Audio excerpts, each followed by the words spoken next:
And now they are. Oh no, it's your soul. Will never go. Oh, the 70. My brother listening to songs in the background. How come I can hear the music, but I can't hear him when he talks? Like the memory. I'm thinking about how people fall in love in mysterious ways. Maybe just a touch of a hand. Me, I fall in love with you every single day. Hoping that you'd understand. The baby now. Right. Let's see the horrors of on YouTube music. YouTube. Oh shit. You can't even see it. I'm gonna just keep badly playing in the background while I watch this. What the fuck was that? I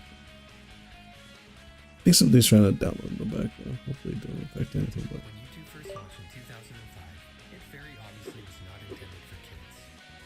Not a lot of people know this, but the platform you're watching this video on right now was originally built to be a dating site. based. Yeah, the idea was that you would upload a video introducing yourself, and then you could watch introduction videos from other users and message them if you liked what you I mean, kind of like those weird. if your Destiny kind of is kind of a dating site, fucking bastard. Dating videotapes from the 80s and 90s. I'm a nice fella. I don't know. I'm particularly attracted to black women and women of different races. So Based. This idea wasn't very successful. In fact, according to one of YouTube's founders, John Kareem, nobody was uploading dating introduction videos. But some people were using the site to upload other sorts of content. Dating introduction videos. There didn't really need to be any sort of gimmick to make YouTube work. People were just happy. Oh, it's a demo version. I was like, damn, I'm getting my ass kicked. Online. YouTube may have launched as a dating site in February 2005, but by June of that year, they had completely rebranded and revamped the platform to remove all traces of its odd dating site beginnings. Much like other blossoming social media platforms at the time, YouTube's majority demographic for the first few years of its existence were teenagers. This is pretty clear when you look at all the major YouTube stars in the early days of the site, who mostly appear to be high school or college students. I personally started using YouTube in 2007 when I was 11 years old. Back then, the only good way to use the site was to visit it in a browser on a computer, whether it was a laptop or desktop.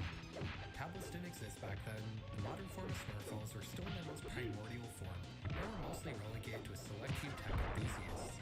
And the only way to watch YouTube on a TV was to hook up a computer to it and use it as a monitor, which most people couldn't even do because CRTs were still the most widespread form of TV at the time, and the vast majority of tube TVs don't support the digital I/O the computer needs. In short, I'm getting owned. but not really prevented it from being used as a serious platform for anything. But that wouldn't be the case for very long. In the early 2010s, smartphones capable of high-speed cellular connections were exploding and becoming widely adopted. iPads would kick off the consumer tablet market, which also exploded. When did iPads come out? Let me pause it real quick. Give me a second. There's no shot that the first iPod is what revolutionized YouTube. iPad release date. First one. I should have put first iPad. There it is. 2010. Yeah, never mind. Yeah, they probably kind of did. They started with the touch and then iPad Kids. True, yeah. Around. No, because there was. When did Gangnam Style come out?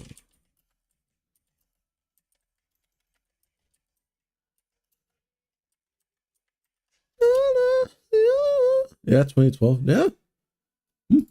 I guess I never put two and two together, but that kind of makes sense. People would swap their bulky, aging CRT TVs for cheap and higher quality LCD panels, which could not only act as a computer monitor, but YouTube would even begin offering apps for game consoles and streaming boxes like Apple TV, which were also becoming widely adopted. Gone are the days of sitting at your desk to watch Smash's Food Battle. Now you can watch PewDiePie on basically any media consumption device you own. And you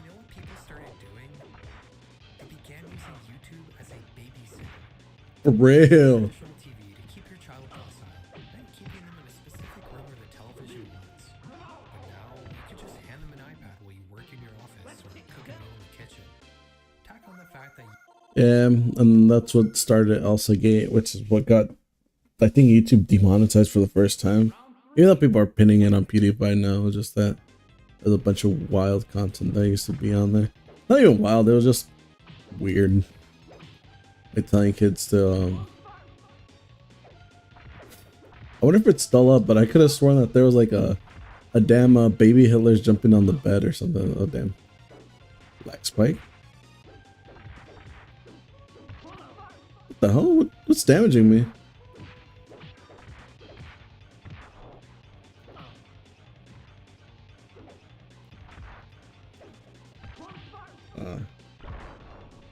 I'm surprised I didn't get stunned there. My bad. It's over. Oh, never mind. Hello.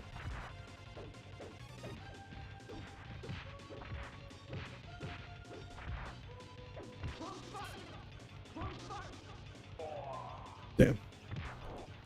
YouTube is free to use while other streaming services or cable all cost money, and YouTube began to be flooded with very young and impressionable viewers as the 2010s rolled on. Creators eventually began to catch on to the fact that the limited amount of child-focused content on YouTube at the time was getting an enormous amount of attention, with True. even amassing hundreds of millions of views. I think that's when Ryan's toy review popped off because they trusted him.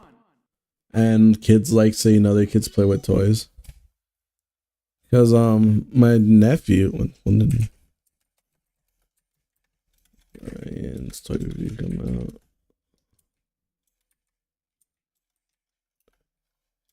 There it is. 2015. No, they're actually a little bit older than that. But that's probably when incited them to blow up. But yeah, my nephews like watch other people play Roblox while they play Roblox and do the missions and stuff. Wow. Like being a child-friendly content creator right now is like kind of lucrative. If you wanted. How does he dodge mid fucking attack? That's wild. Because when I do Dragon Breath, I can't do shit for like the next fucking... Get combo, bitch.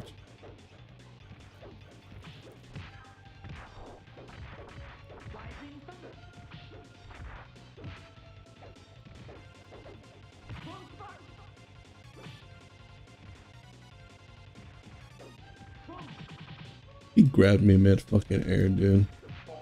That's crazy. By making videos aimed towards children. I think I lost 2 in a row. None of you know how that turned out. As long as television has been around, there's been an ongoing argument as to what is and isn't okay. Yo, and then kids are freaking spoiled now because they have like PBS 24/7, which is some bullshit. I wish I had that growing up. Like holy hell. Like, it doesn't sound like that interesting because it's PBS shows. But PBS shows have some of the wildest fucking things. Well, not wildest, but some of the most creative things, and then they hit you with the nostalgia, like with the Give a Mouse a Cookie damn series. Like I'd watch the fuck out of that. Hell, I'm still a grown ass fucking adult and I still watch that. Fuck, I lost. I was getting into the rant. I was getting too good into the rant. But yeah, I'm like a grown ass fucking adult. I still sat down, watched that. I don't even think my little nephew was, nephew was watching it anymore. Dude was uninterested. Meanwhile, it had my full attention. Like those motherfuckers ran a store, dog. They didn't even run a store. They improved that bitch. They gave it like an automatic fucking tiller, like pure AI robot type shit. And I'm like, damn, these kids be wildin'. It didn't do damage.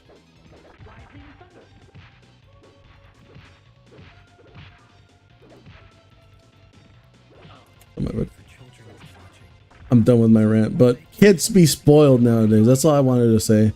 Kids are straight up fucking spoiled. Like back in my day, your bitch ass had to like go onto the bus, not miss the first one, make sure that you get there in time to fucking... Governed by some sort of code of ethics.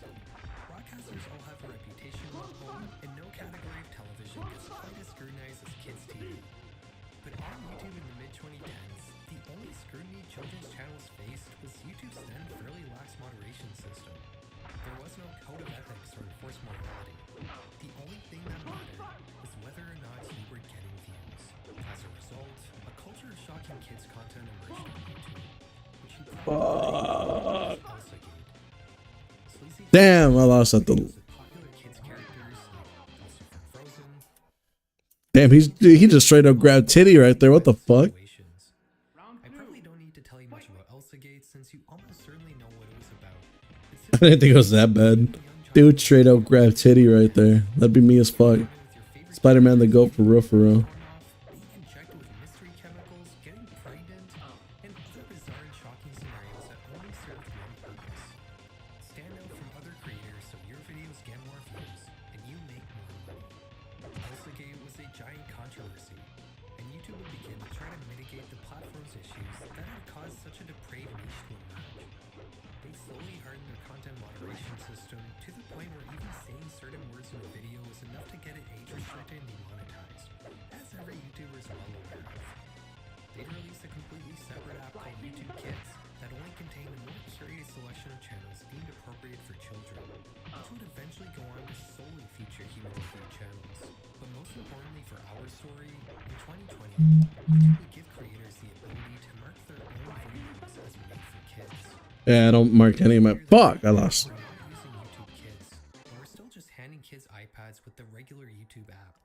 So YouTube made an effort to separate kids content from non-kids content on the full version of YouTube.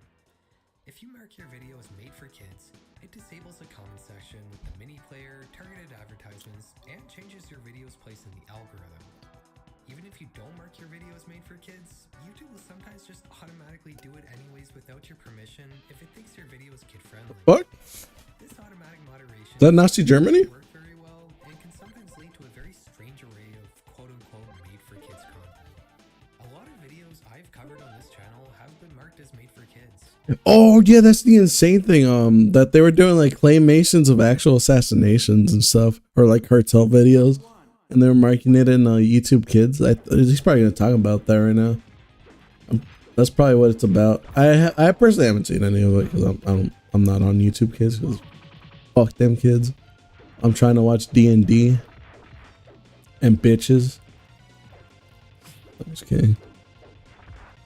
I'm just to be completely honest, what I've been doing most of the time is just playing games in my phone and just putting YouTube in the background because that's one of the best things that YouTube Premium can give you, dude. Background viewing. Oh my. It doesn't sound that insane, but Jesus Christ, as soon as you like just start watching videos in the background when you're just doing like mindless shit, like in the forefront of your nice, in the forefront of your damn just playing like a game or something, or just like reading a video, or just yeah, it's amazing. Legit hour sync. I was playing this stupid game called like Bad Clash or something. I probably have like more hours on that than I do on Siege, which is crazy because I downloaded that bitch like a month ago. And it's damn, you fucked me right there. And it's just been like, it's just been taking up so much of my time. It's wild. Well, it's not been taking up. I've been spending most of my time on there. Which, if I stream, that'd probably be like good content and stuff because I do get lucky sometimes. And the builds how did you hit me? Yeah, I'm dead. Yeah. Like these stop-motion animations that recreate actual gore videos and often use the original violent audio. And also this channel that features shrink-wrap body parts, which is probably just an art project, but still not appropriate for children in the slightest. It makes you wonder, what other bizarre videos are out there in the deep expanses of YouTube that have been marked as made for kids and are showing up on children's homepages? That was the original goal of this video. Find some strange and creepy clips marked as made for kids and investigate them like I do in my other videos. But as I started researching, I quickly learned that the world of kids content and children's YouTube accounts is a whole lot more complicated than I initially thought. I mistakenly assumed that I could just set a YouTube account to some sort of restricted mode for children that would only show me content marked as made for kids. That's not the case at all. Let's start with YouTube Kids. Making an account here is simple. All you need to do is log in with your normal YouTube account and create a kids profile. Like I said before, this is an entirely separate Just site. fucking through right there. There we go. Review channels. So you're Beat the not first gonna guy. Let's go. This isn't really what I wanted to cover. I wanted to talk about the Wild West aspect of Made for Kids content, but we will return to YouTube Kids in your Well, the craziest thing is, I'm pretty sure that the only way they can get into the wild west of the fucking thing is just letting it scroll by, just like legit putting an iPad right there, and then just letting autoplay take you like to the depths of straight hell. Like, I'm pretty sure that's the only way that you get like the straight up fucked up things. the end of the video. Making a kid's It's this chick again. YouTube Is this chick always the second person that we fight? Jesus. Whenever you watch a video that's been marked as made for kids, there used to be a little YouTube Kids disclaimer next to the video description. But that's not going to replace in most videos with a link to this Choices for Families page. That explains the different ways you can watch kids content on YouTube. You can either choose between a YouTube Kids She keeps dropping that coochie on me, dog. He wants me. For real. Made for Kids content. You can apparently set all this up through a family management page on your YouTube settings. When I checked this out, I saw the YouTube Kids profile I set up, and there's also a way to invite a different YouTube account to enter my family group as a supervised member. I assumed that this was how you would set up a kids account on YouTube, but this actually sets up a supervised teen account, which has access to basically everything on YouTube, the only real difference being that your family group manager can see all your activity. It took a little while to figure this out, as it's really not clear, but to set up a YouTube Kids account, you actually need to make an entirely separate Google account from scratch. In this case, we're going to be making a Google account for our cat, Gordy, who's turning 8 years old this year. But we're just going to say he's 9. Don't tell YouTube. You go through the account creation process, but you have to make I lost at the last second by having no health. Dude, that's crazy. your parents' email, and from there you can set up a kid's profile. Something interesting here is that you have to press accept on a disclaimer that basically says, we can't fully guarantee that the content your child sees on the platform will be appropriate. Based? It's not something you have to do when signing up for YouTube Kids. You also have to choose a level of content restriction. For the sake of this video, we're going to choose the tightest restriction, which YouTube claims should be suitable for ages 9 and up. Finally, we have the kids' YouTube account. You would think that now we should only be able to see content that's been marked as made for kids, right? That's not the case. This is what my homepage looks like. The only search I did was for analog horror, so I assume all the recommendations here are based on that, but the thing is, basically all of these videos are not marked as made for kids. Tries I lost. Clicking around for a few minutes, and I haven't come across a single made for kids video. There is some filtering happening. If we look at my channel, for example, the only video that's been deemed safe enough for kids is the video I made about the most mysterious song on the internet. Everything else on my channel is gone. If we look at a larger horror creator like Nexpo, nothing of his is available. It would appear that YouTube is more or less completely disregarding the made for kids setting and is instead using some other automatic filtering to mark certain videos and categories as safe for kids, which kind of begs the question, why even have a made for kids toggle if it doesn't do anything? I would say a lot of the channels on the YouTube Kids app have been marked as made for Damn, kids. she's comboing my ass. Oh shit. I look at the video for a second and I get fucked.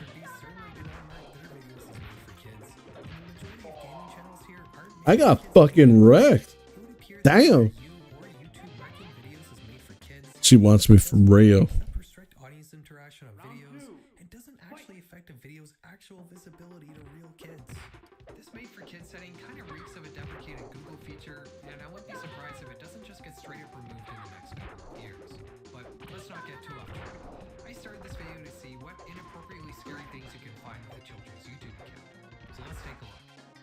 In terms of actual horror creators, like I said, most of us are completely filtered out. But you can still see some creators that edge outside of horror sometimes, like Blame It On George, for example, with some of his last movie videos still being viewable.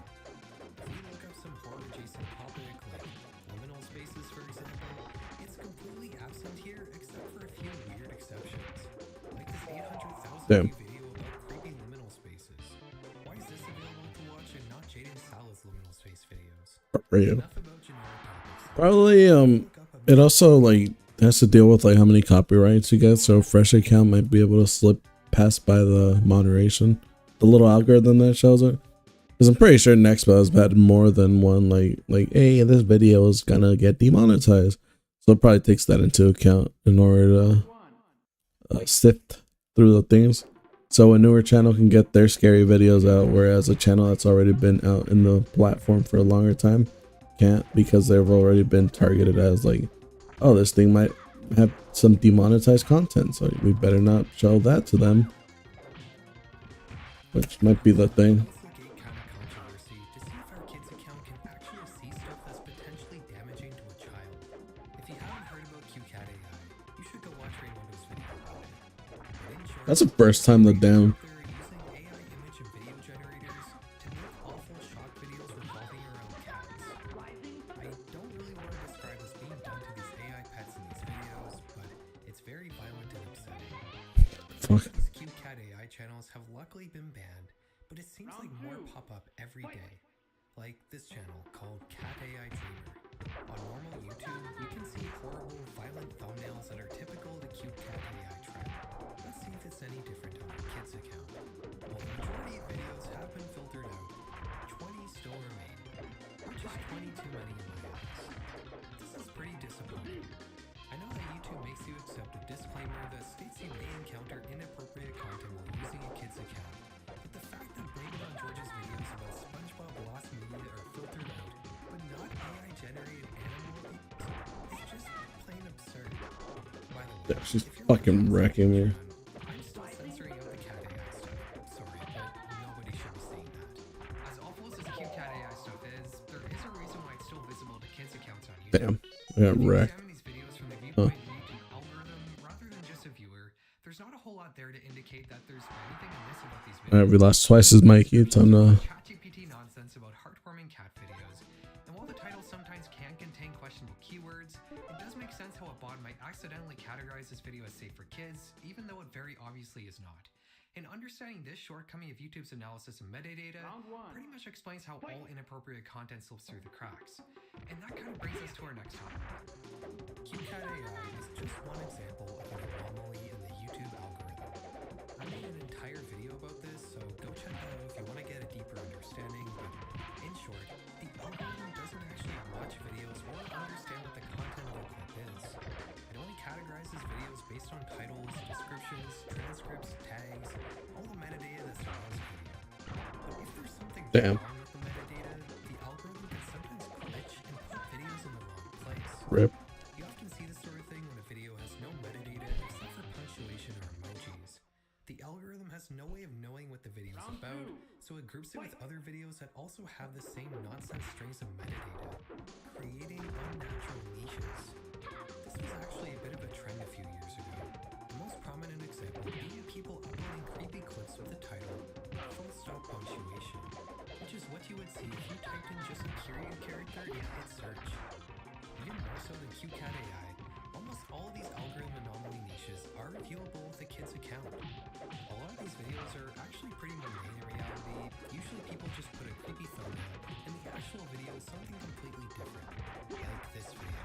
The thumbnail shows some dark figure crouching in a corner, but the actual video just shows a groundhog yelling on a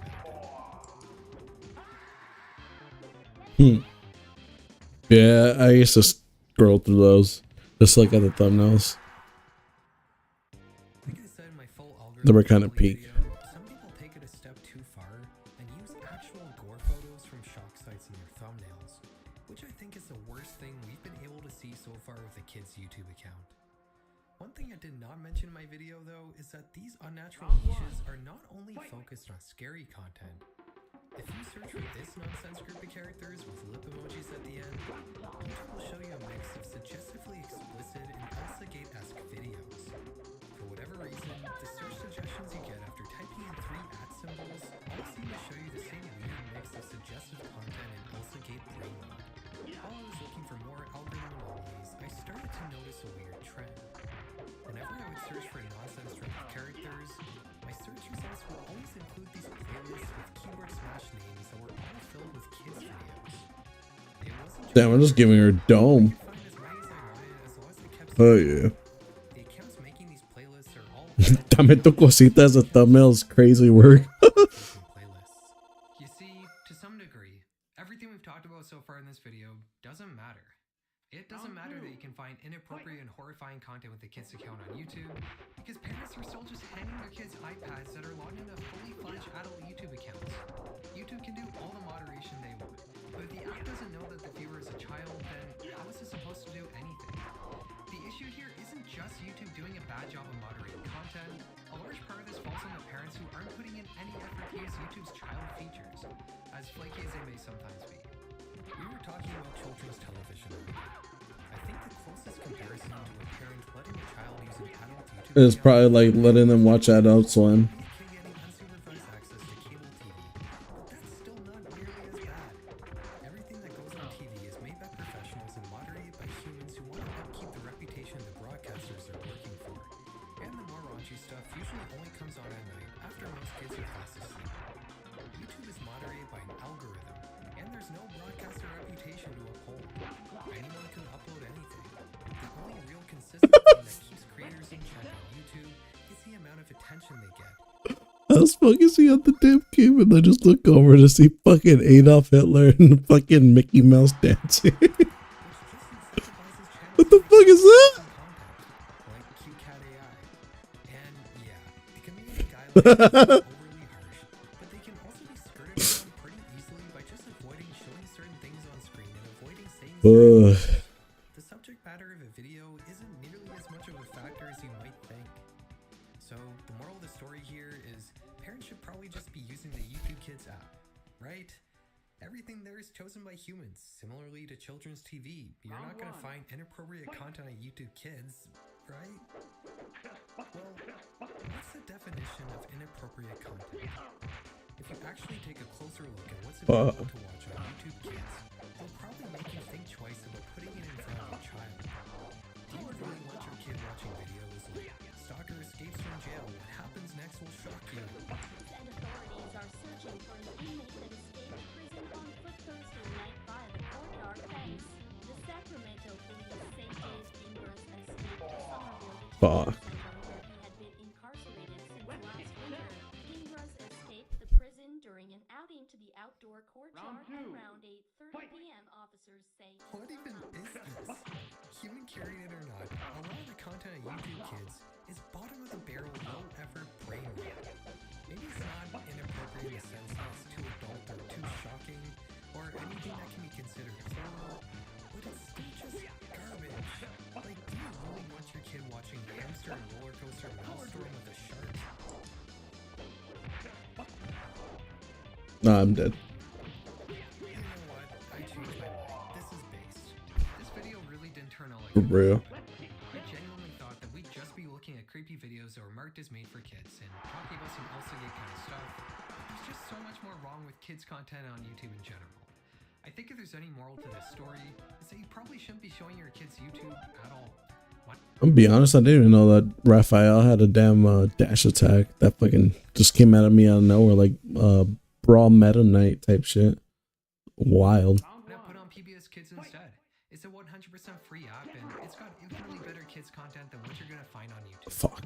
It requires very little effort to download an extra app, and who knows what change it might make for your kid. You might have noticed that the I broke my music in guard. this video is different than in my previous videos.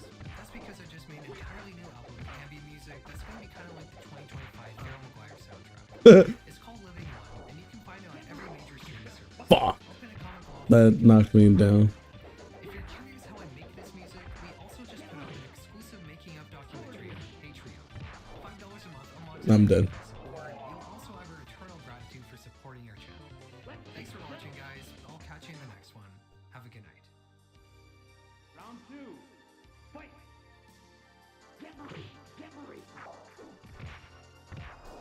That was it. That was pretty good. Alright, here's some Russian in there. Let's see. Just in case, go subscribe to this dude. When YouTube first launched in 2005, it give very that obviously was Pharaoh intended Maguire, for the GOAT. kids. Even though I just saw this video for the first time ever. But hey. Ooh, Chugga playing. I mean, it'd be fucked up me watching the Let's Play. When you come to, you find yourself standing in a dark apartment. You look out the window. All you can see is a two Why? things are clear. You appear to be in a Khrushchevka complex of some kind, which is a Russian style of low-cost apartment buildings made during the Soviet era. The second thing is that despite some lights being on in the adjacent building, there doesn't appear to be anyone else around. You are... Fuck. This is how the Russian game Shahada Zima opens. Or in English, it's winter. Damn. Enter Ominous. your apartment and you find many things you can interact with.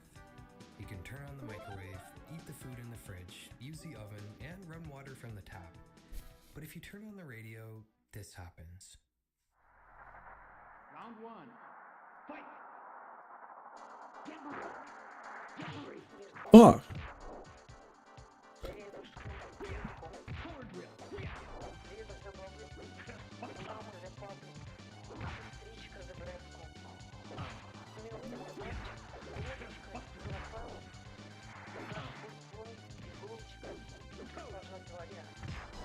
How do you grab me mid attack, bro? Ow. You walk through the rest of the apartment. You find a few tabs of unlabeled medication. You can try to I got look, wrecked. but you need a key, which happens to be on your desk next to a letter, which reads, Oh no, I won't.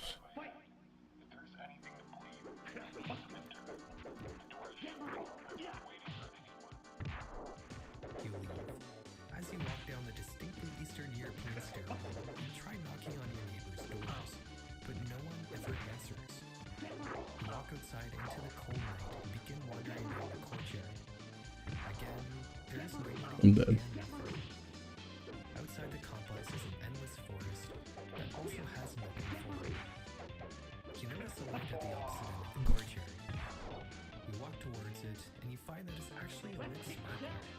But it quickly burns out unspectacularly, and everything is once again dark, quiet. I don't know. I think the scariest games are the ones that like slow burn you. Not because like jump scares are they're decently scary sometimes, but it's the slow burns of like nothing being there and then just something like slowly, just subtly changing, like making you think like, no shot, I've been here before. That don't look familiar. What the heck? Game wrecked. You see, this is a very different kind of horror.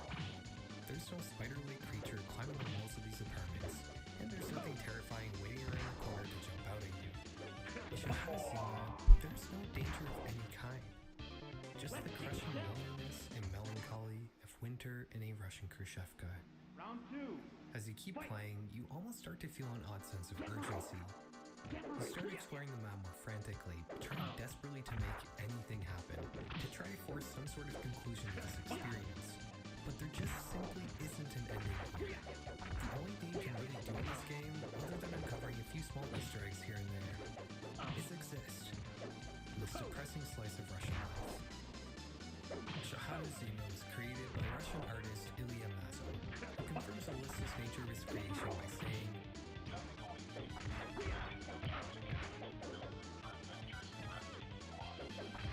you see, its Wow. winter was designed around the idea of Russian sadness, an online aesthetic that revels in poorly maintained gray Khrushchevkas framed by gray skies, pollution, freezing temperatures, and Slavic pessimism. I'm sure you've Base. seen those Russian doomer music compilations on YouTube, which are probably the most popular things to come out of this aesthetic. Some of these videos have tens of millions of views. Yo, we gotta check some of them out. With the magazine Wired, Mazzo states that its winter was Fuck. never really meant to be a traditional game, but rather, he says, and you know what? Maybe I have. Is the experience this game provides really that different than the Canadian suburbs in winter?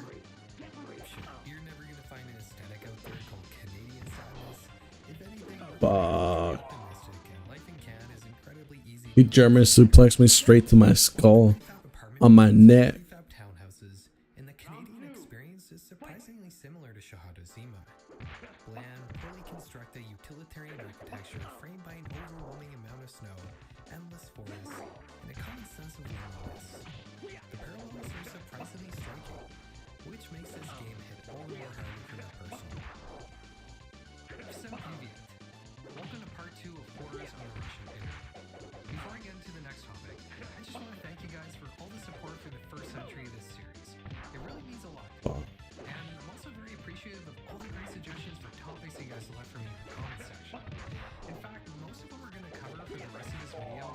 Damn. brought to my attention.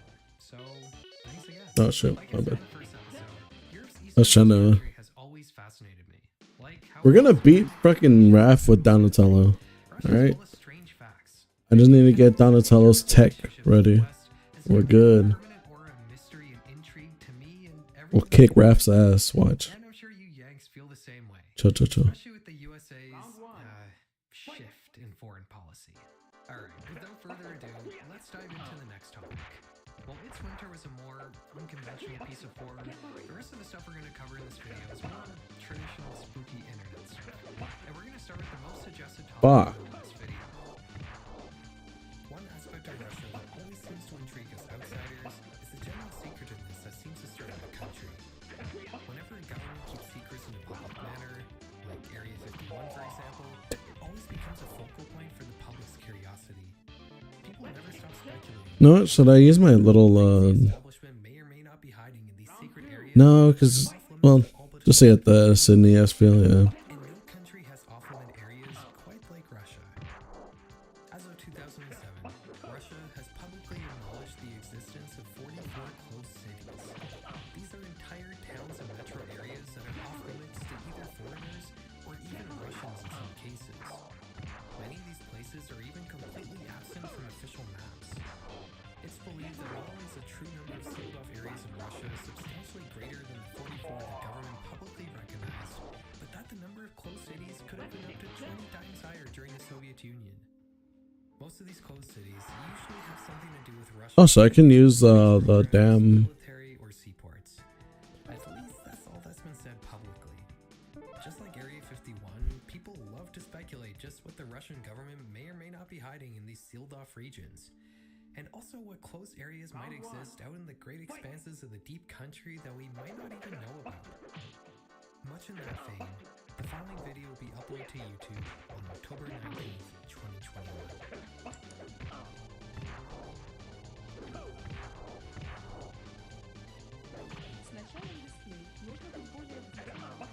This clip was supposedly made by Emercom, Russia's Ministry of Emergency Situations.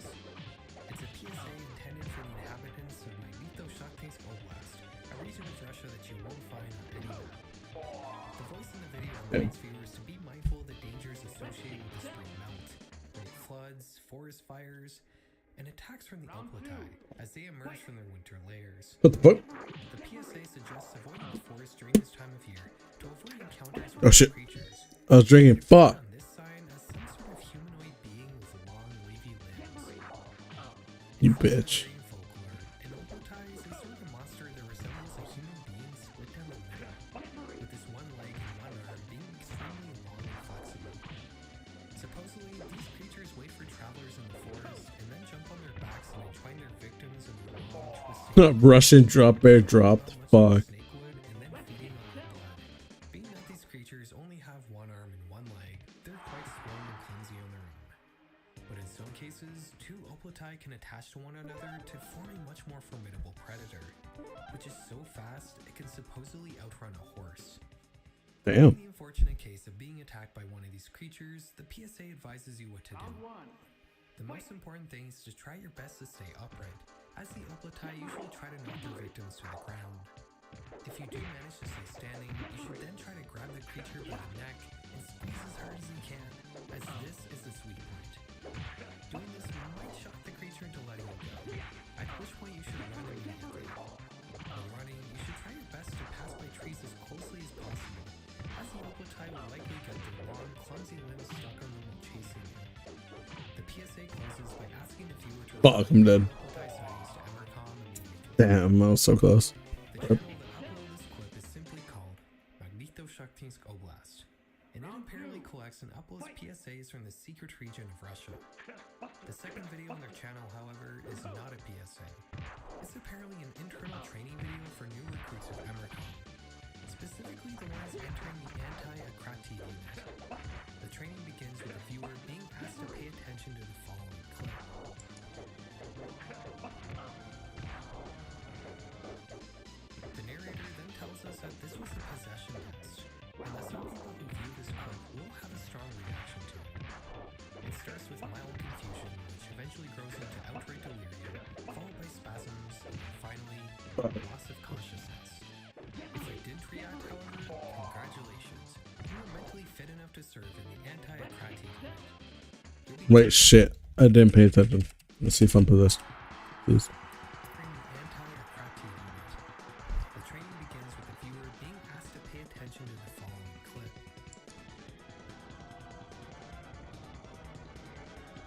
I Then tells us that this was don't know what the fuck with and that some what the people symptoms were. this clip will have a strong reaction to it.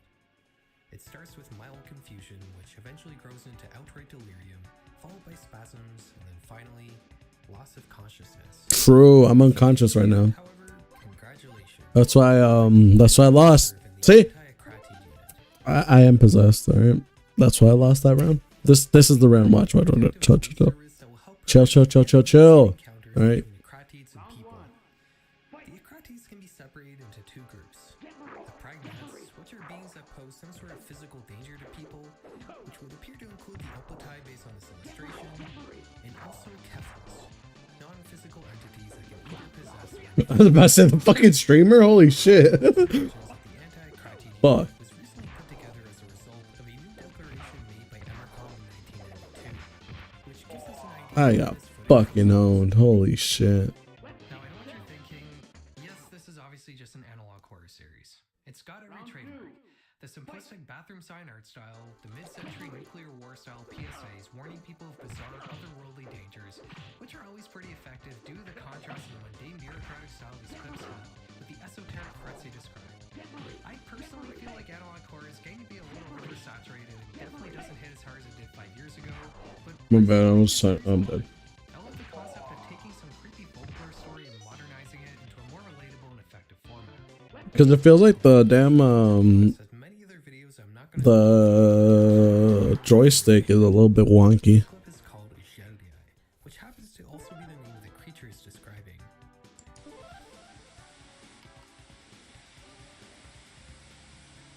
But I'm starting to get the hang of it. This one is another PSA, and it opens by telling us a common complaint voiced by residents of various villages in the region. In the winter, people often hear strange sounds seemingly coming from the roofs of their houses at night. This is supposedly due to the Sheldiai, an incredibly tall humanoid creature that kinda looks like Slenderman if you stretched him out a lot. The Sheldiai apparently stand next to people's houses during the winter nights to warm their hands by the chimney. The east? The Sheldiai, in most cases, is apparently a benign creature. They're only there to warm themselves up a little during the harsh Siberian winter. But with that They're like, yeah, relatable. beings next to your house, you should remain indoors. Because Get they fucked. attack you if it gets I don't even know what the fuck I did. by whacking you on the head. Holy shit. Now this PSA was supposedly made in 1993, but in 1994, Emercom would update their guidelines revolving around the Sheldiai and would also make a new PSA. While these creatures were initially thought to be Fuck. a relatively low risk pragmat, meaning a creature I'm that poses a physical risk, they have now been reclassified as a higher risk Kephal, a non-physical threat. Now, when you hear the sounds on your roof, you must try your best to maintain cautious awareness of your surroundings. If you feel a headache or nausea, then keep trying to maintain a mindful focus and don't let your thoughts drift. Make sure your windows are all shut tight and your blinds are drawn. Don't look outside. After you've ensured all your windows and openings are covered, call up Emercom and alert them of the situation. Whatever you do, don't go outside. Even if the Fuck. person on the phone asks you to. And lastly, don't believe anything the voices tell you. I think this is analog horror at its best. Calling that first PSA set the expectation that these creatures are mostly harmless, and then following it up with that classic vague list of instructions to avoid some unknowable existential threat. Look, yeah, they still are harmless, but if you start hearing voices and someone telling you to go outside, To achieve with just analog got police. Just got police. Man, did a lot of people try to copy this series. Magnetoshucking Skull Blast is probably the most popular piece of Russian horror I've covered. They currently have more than 200,000 subscribers and multiple videos with over 1 million views, with that last video we just covered having 3 million. Bitch. With such a successful series having its fan base relegated to the limited amount of people that speak the language, it naturally resulted in a ton of copycat videos. It's pretty amazing just how many people have tried to expand the lore of Magneto Shocking Skull Blast, but it also makes sense. The art style is very simple. A damn dash straight into a grab is fucking crazy work. Holy shit. I need to learn how to fucking grab. Short clip I showed you at the very end of my first Russian Horrors video, that was in fact a video from a Magneto Shocking Skull Blast copycat channel, and it had over 1 million views. I don't even think you can really even call these copycats anymore. If anything, I think Magneto Shocking Skull Blast is almost growing into its own shared internet mythos, just like the SCP Foundation or the Backrooms. But the channel that started all is more or less inactive. Their last upload is from August 2024, which is apparently just a slightly modified version of a deleted episode from a couple years prior. In a long comment written on a popular English language video about the series, the creator behind Magneto Shocking Skull Blast would comment that their first few videos were more or less just a test of their video editing abilities, and that they kept the series going when it became popular, but eventually began to get bored with it and didn't want to keep the channel going if the quality was declining. Aw. Definitely a sentiment I think most people can appreciate. Based. By the way, the video that this comment was left on was made by horror YouTuber Malcolm, and it's definitely the most comprehensive English language video about this series that currently exists. It was invaluable in the production of my video for its translations. I'll play Leo. If you want to dive deeper into Magneto Shocking Skull Blast, I highly suggest checking it out. I think these community-driven shared mythologies are one of the more positive side effects of the internet and social media. Whether it's found footage of the Backrooms, lost Slenderman videotapes, or in this case, forgotten TV segments, which is also what our next topic happens to revolve around. For a while now, I've been searching for the perfect one. I've tried big bulky ones that make me look like I have a brick in my pocket, and tiny flat ones that can barely I'm done. Nothing has ever felt right. That is until I tried the Extra Wallet. I've been using the Extra Wallet for a couple months now. Yo, Raf computer goes fucking insane. I've ever used. I'm not exaggerating. It's got a few easy access pockets for my frequently used cards, and also this neat little interior card holder to store anime cards that I don't use as often, which also doubles as a fidget toy with a satisfying click. The Extra Wallet somehow manages to do all of this while still being surprisingly small. But if I want something even smaller, then you'll see me with a tiny extra card holder Pro, which can hold up to 14 cards and a lot of cash in its cash tray. I barely even notice that this thing is in my pocket. I'm also not worried about losing it because Fuck, I got it all. Finder Card, which is the world's slimmest waterproof Apple Finder card. Yo, the CPU fucking Raphael so fucking good. Damn. Until March 31st, and they're offering discounts up to 30% off. But if you go to partner.extra.com/feral and use code feral, you'll get an extra 10% off, making it an even 40. Thanks to Extra for sponsoring this video. The following video was uploaded in September 2021. The title describes a broadcast hijacking of a local Russian news channel, which apparently aired something called Kingdom of Heaven.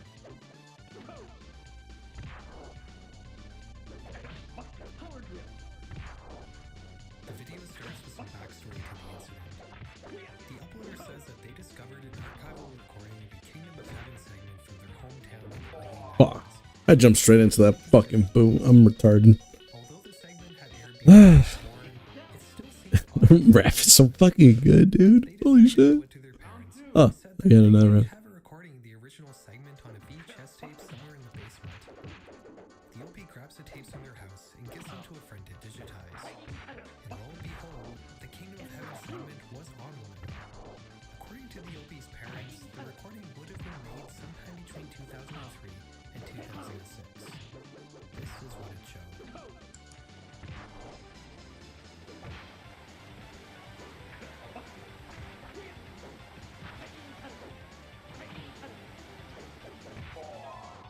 Damn.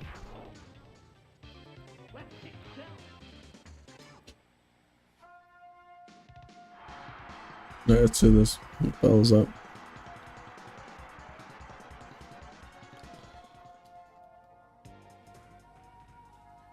Okay, little baby.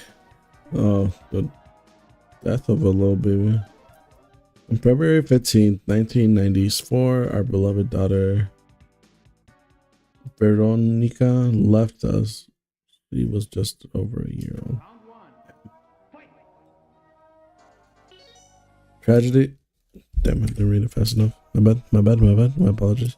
Tragedy struck our family in the evening when Vera disappeared from the apartment under unclear circumstances.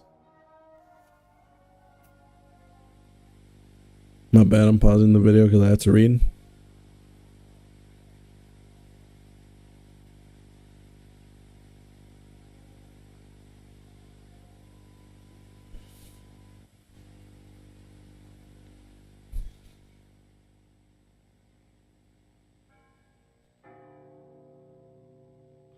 We remember, we love, we grieve.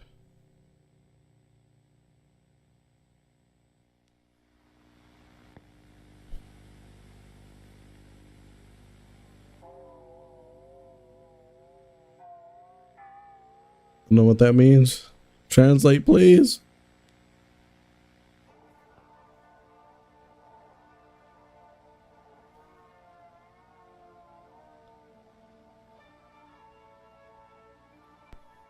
It's only 4 again.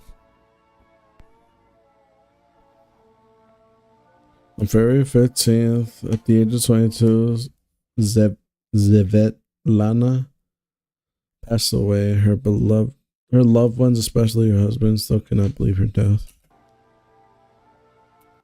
Right, were they both at the same time?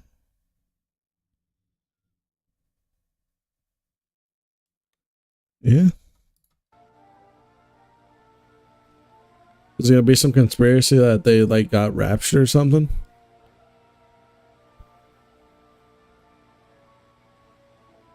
The next day, police found the open car abandoned on the road near the forest. Inside Svetlana's documents and blood are found. Oh, never mind.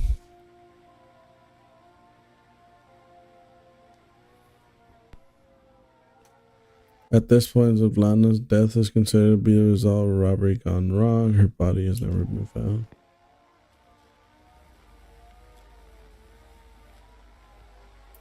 Svetlana, wherever you are now, we will definitely meet again. Gina.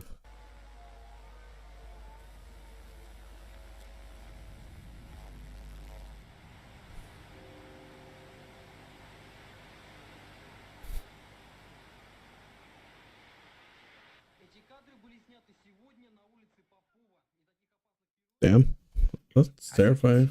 This broadcast hijacking appears to show us some eerie televised obituaries. The first one being for an infant named Vera. There's a number of hidden and bizarre things about this clip. After the screen of text describing Vera's death, some static begins to fade in, and some picture of a man wearing a medical mask appears to just barely peek through the noise. And on top of that, just for a brief moment, we get another screen of text that we can just barely make out. This one reads,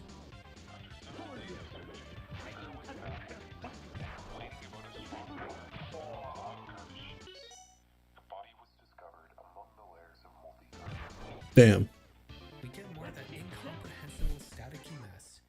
And again, another hidden screen of text that just barely comes through over the noise. The cause of death was determined to be blood loss due to laryngeal hemorrhage.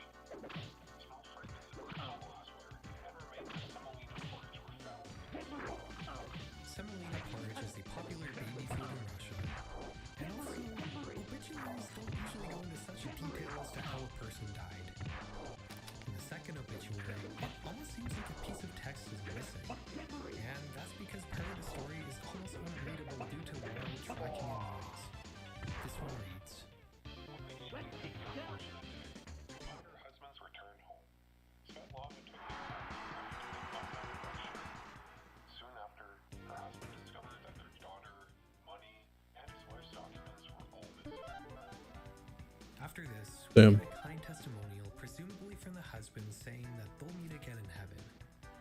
But instead of the we remember, we love, we grieve post-text like we get in the first obit, this one instead eerily says, I hope you Yeah. after this, the local news seems to fade back in, and that's when the tape ends. According to the OP, his parents had originally planned to record a news segment filmed at a school that he might have appeared in. His parents thought that the hijacking was probably just some sort of malfunction with either the TV or the news station. OP back then, merely just a child, was slightly frightened by the hijack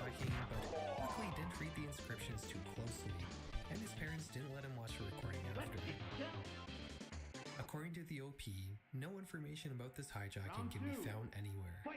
Not on the internet, and not in any sort of local news archives. He ends the video by asking if anyone has any more information. This video is completely earnestly presented. Nowhere does the uploader give any sort of indication that what we're watching is a work of fiction. And, in fact, these Kingdom of Heaven obituaries were supposedly a real thing in Russia in the 90s. As much as it might look like analog horror, these obituaries would apparently sometimes air between TV shows of early post-Soviet Union Russia. Yeah. The one you're watching right now is supposedly real, and the text here is much more normal for an obituary and isn't describing the violent circumstances of someone's death. This is just so eerie and ominous. The cheaply recorded orchestra, the monotone palette, the way the music cuts off Bleh. and the bells play, I honestly can't believe that what we're watching isn't someone's analog horror project. For real. No. Everything in Soviet Russia is pretty much some sort of horror, dog. Dystopian horror, fucking analog horror, life horror. It's pretty much just living in Soviet Russia, then. That's why they lost the space war, biatches.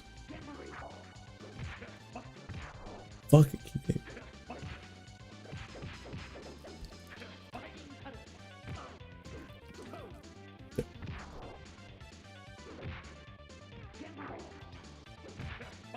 7 segments are considered lost media.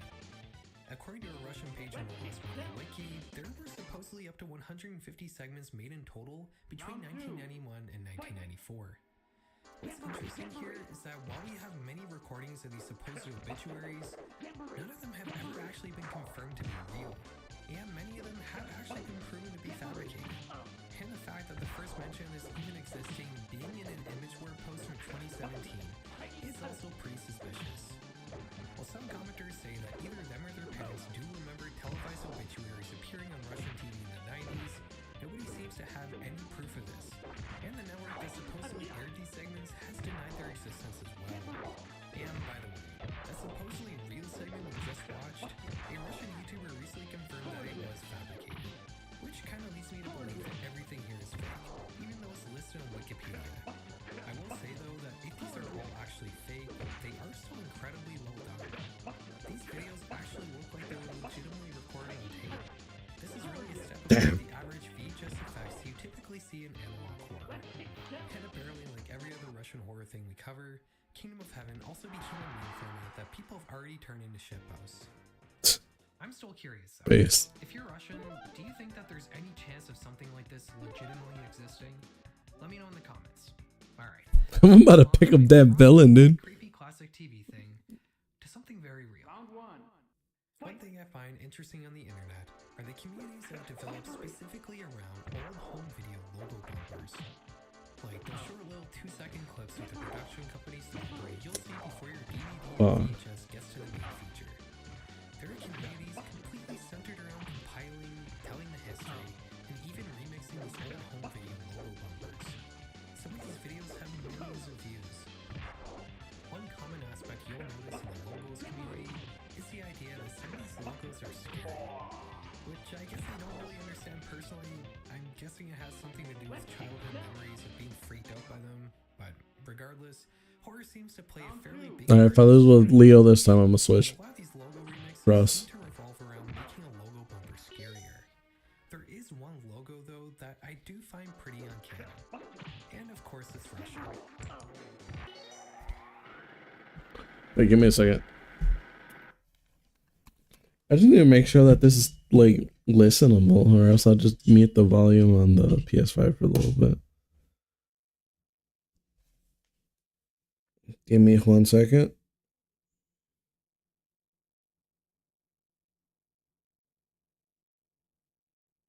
Alright. Then game going.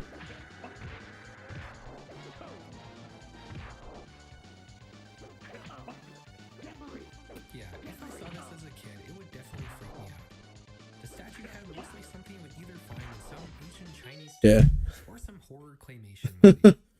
Fuck, I'm such an asshole. Let me just mute Sounds more like the sort of thing you would hear before a battle starts in a turn-based RPG game. The pretty logo much is from a unlistenable, dude. television Damn. company called Vid. That's why I need viewers. Let me go back because I was in pain. Striking as it is, none of them have ever actually been proof of this. Kingdom of Heaven. They're a Right. It's muted now, so it should just be background visuals now. community My bad. completely centered around compiling, telling the history, and even remixing these old home video logo bumpers. Some of these videos have millions of views. One common aspect you'll notice in the logo community is The first part of this live stream must have been like fucking unlistenable. Holy shit. My apologies. the idea that some of these logos Alright, are I'm picking a villain. which I guess I don't really understand personally. I'm guessing it has something to do with childhood memories of being freaked out by them, but regardless, horror seems to play a fairly big part in this strange niche. And a lot of these logo remixes seem to revolve around making a logo bumper scarier. There is one logo though that I do find pretty uncanny. And of course it's Russian.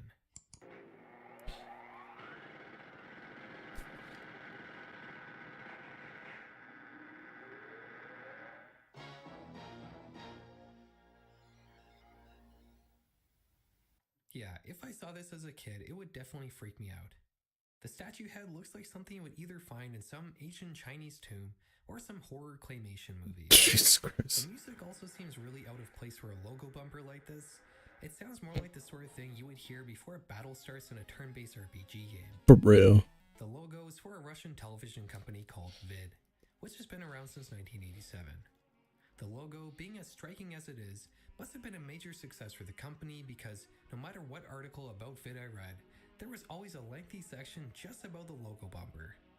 The logo was created by Andrei Raspash, and he based the face off of a ceramic sculpture of Chinese philosopher Guo Xiang that featured a three-legged toad on top of his head. This sculpture is owned by the Museum of Oriental Art in Moscow, and apparently they tried to sue the production company over their usage of the sculpture, so Andre and his team had to digitally alter the features of the statue to make it look different enough from the original. Fucking knocked myself out. Which What the is somehow fuck? that hand and make it look as uncanny as it does. The logo was basically immediately seen as frightening and off-putting. The company quickly began receiving many complaints from the parents of scared children, so over the years, they've had to continually alter the logo to make it look less creepy. Of course, this logo is a pretty big Russian meme nowadays. You can find countless parodies and remixes on YouTube, and interestingly enough, it seems to have found its way into the Western logo community as well, with many prominent logo YouTubers making videos about it, which I guess might lead one to think that the logo community is not only based around nostalgia. And thus concludes today's brief walk through the seemingly endless trail that is Russian internet horror. We'll definitely be returning soon enough for a third part, because there's No, so Shy, I much that we haven't fucking- covered yet. I think for part 3 I might look at some more mysteries rather than just horror fiction, but if you guys have any suggestions, please leave them below. I read every comment on my last video, and I'll read every comment here as well. And if you're still watching this far How into the come when I video, fight against a... consider subscribing. Wait, give me a second. Jesus Christ. Whenever I fight against this motherfucker, one attack does like fucking like 50 damage. Takes half of my health, but whenever I play...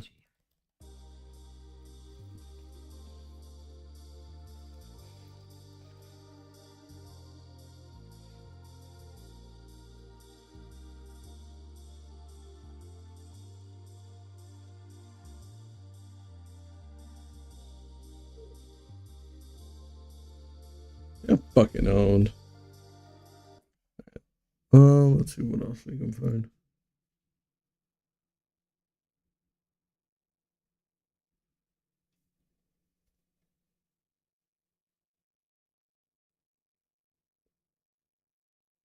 I know it's no better based.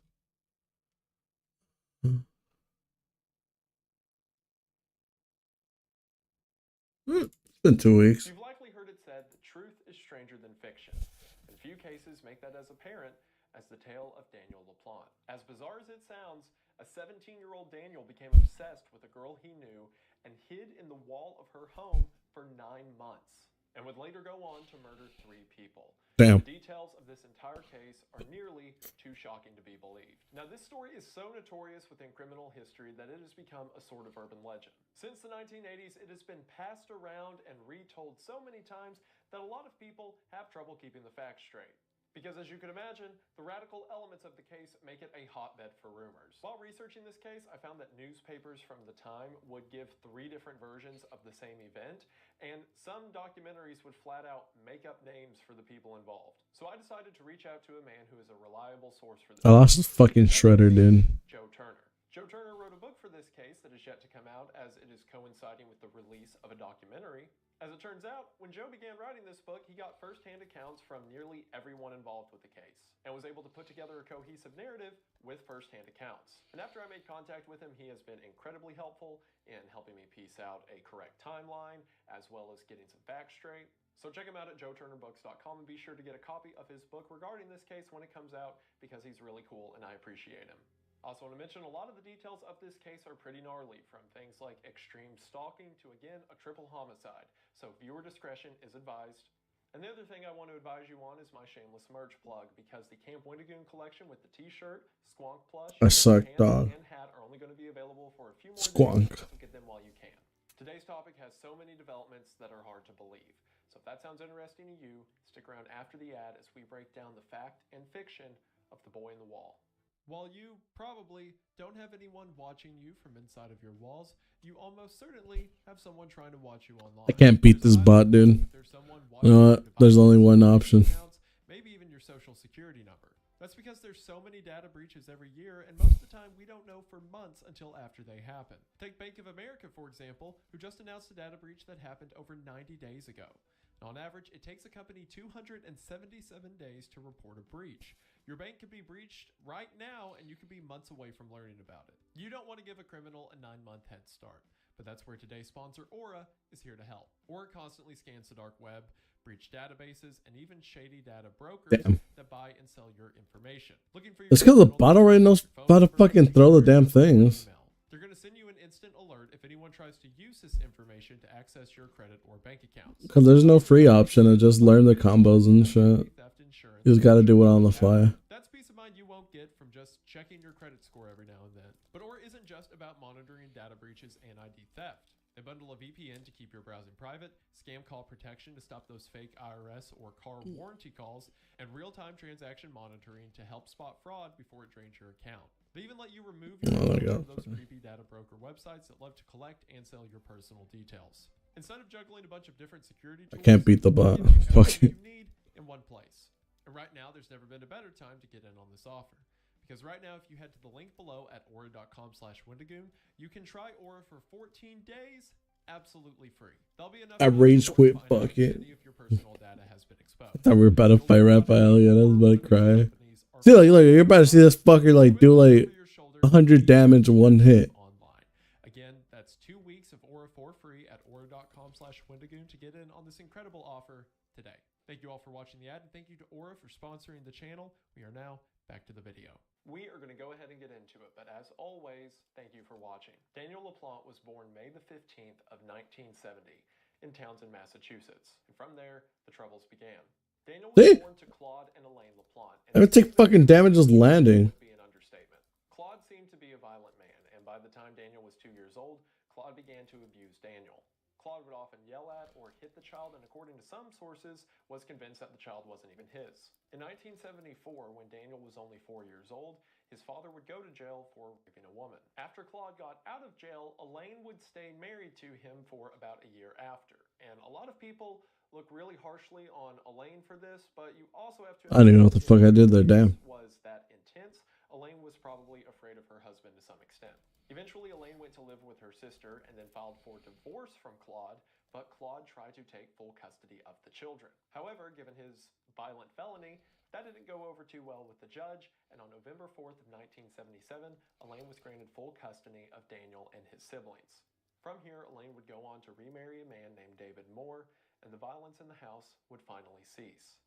That is, until Daniel got a little older. At first, Daniel's issues seemed to be typical of a kid who came from a rough home. He had trouble in school, seemed aggressive towards classmates, but as he got older, these problems became more severe. By the time Daniel got to high school, he had to transfer schools constantly. This was due to him failing classes, skipping school, and his behavioral issues.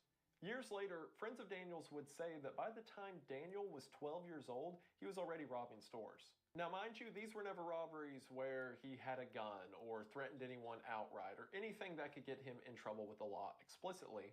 But from a young age, the police suspected him and could just never prove anything. As a matter of fact, we didn't know these for sure until the friends that he robbed the stores with would tell people years later. Those same friends would later say that when Daniel was a young teenager, he would do things like torture small animals or commit acts of arson. And for a long time, Daniel was able to keep these tendencies of his hidden, at least for the most part. Those who knew him passively say that he gave off a menacing tone. And while some of these things are understandable for, guys in high school, things like heavy metal or scary movies, other things like bringing porn magazines everywhere he went, Based. or being really into Nazi memorabilia raised a few red flags. While bouncing from Not school to based. school, Daniel would eventually see a psychiatrist while attending St. Bernard High School. This psychiatrist would be the first time that Daniel was really examined. And there he was diagnosed with some learning disabilities like dyslexia and ADD. I want to double check that I was right about this part before I misspoke. He wasn't diagnosed with ADD per se. It was the 1980s, so he was diagnosed with hyperactivity, which the modern equivalent of that is ADHD. But in the 1980s, hyperactivity was also kind of an umbrella term for a lot of behavioral issues that people, especially children, would have. So when he was 15, he was formally diagnosed with hyperactivity and dyslexia. Other than that, and eventually being found fit to stand trial, those are the only diagnoses that Daniel would ever have. That being said, in the years following this case, several of the psychiatrists who Watch, once I learn this game, I'm gonna be amazing. Has a cluster B personality disorder. And again, while this isn't an official diagnosis by any means, this tends to be the common through line that a lot of doctors say and also makes the most sense given the case. The four main cluster B personality disorders are antisocial personality disorder, borderline personality disorder, narcissistic personality disorder, and histrionic personality disorder, with most people saying that Daniel tends to lean towards the borderline personality disorder or BPD. Untreated BPD will often lead to symptoms like impulsiveness, risk-seeking behavior, sudden outbursts of violence, all things that will become apparent through this case. While borderline personality disorder is most often attributed to one's environment, there is a lot of research to indicate that it is at least partially genetic as well. And given Daniel's Chrome Dome kind of OP? behavior, that would make sense. And it's here we hit our first major point of contention in this story. Daniel would later go on to say, and this would be widely circulated by press at the time, as well as articles that would follow for decades. Daniel has stated that he was sexually abused by his birth father, his stepfather, and his psychiatrist. And in the majority of sources you'll read, this is presented as fact. However, these allegations have never had any evidence or even been stated by anyone originally other than Daniel. Now, his birth father can be more believable. We know from his siblings and family that Daniel's birth father was physically abusive and verbally abusive. And while Daniel's family says that his birth father was never sexually abusive, given what his father the emojis. for, that's not Based. outside of the realm of possibility. I didn't even know that However, was in given fuck. Daniel's habits of lying and violence and causing trouble, we can't really call him a reliable witness. Because other than his own account, there's never been allegations, to my knowledge, made about his stepfather or the I found my new name, my new main. Why then is this account so widely? Chrome Dome. And I think it's because it makes sense, or at least feels better, if Daniel had some reason. We out here. We're gonna do this. We're gonna win. Justification by any means, but at least an explanation as to where the evil came from. I mean, how many times have we heard stories of people who grow up to become deviants or criminals only became that way because of things that happened to them? And while yes, Daniel seemed to have a very negative influence in his life at an early age due to his abusive father, it doesn't seem that this negative influence occurred throughout the rest of Daniel's life leading up to his crimes as he would want people to believe. And a lot of people try to group violent mental conditions like this into two camps. Either you're born with it and you're simply broken forever and that person's just going to be a bad egg, or this person had a lot of trauma throughout their life and that's the reason that they're the way they are. And I think Daniel, at least in my unqualified opinion, falls into a sort of gray area down the middle. There are plenty of people who are diagnosed with the scary mental conditions from a very early age, things like psychopathy or sociopathy, who go on to live peaceful, non-violent lives because of the guidance they have around them. Sure, living without impulses like empathy can be very difficult, but if you have a network of people around you I should have just waited for time. I would have won. and people who are subjected to heavy amounts of abuse and evil are not predestined to become that same evil. However, Daniel seems to have fallen in the worst camp of both options. If the diagnosis is correct, he was born with a condition that it would take a lot of labor and love to pull him out of. And in contrast, he was born to a physically abusive father. I don't believe Daniel to have been cursed from birth.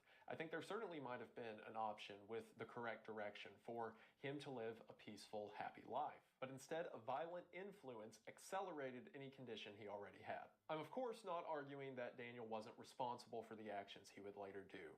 I agree with the court's ruling that he was fully knowledgeable about the wickedness of the crimes he would eventually commit. But what I am saying is that the diagnosis, along with this early influence, was a recipe for disaster, as everyone else would soon find.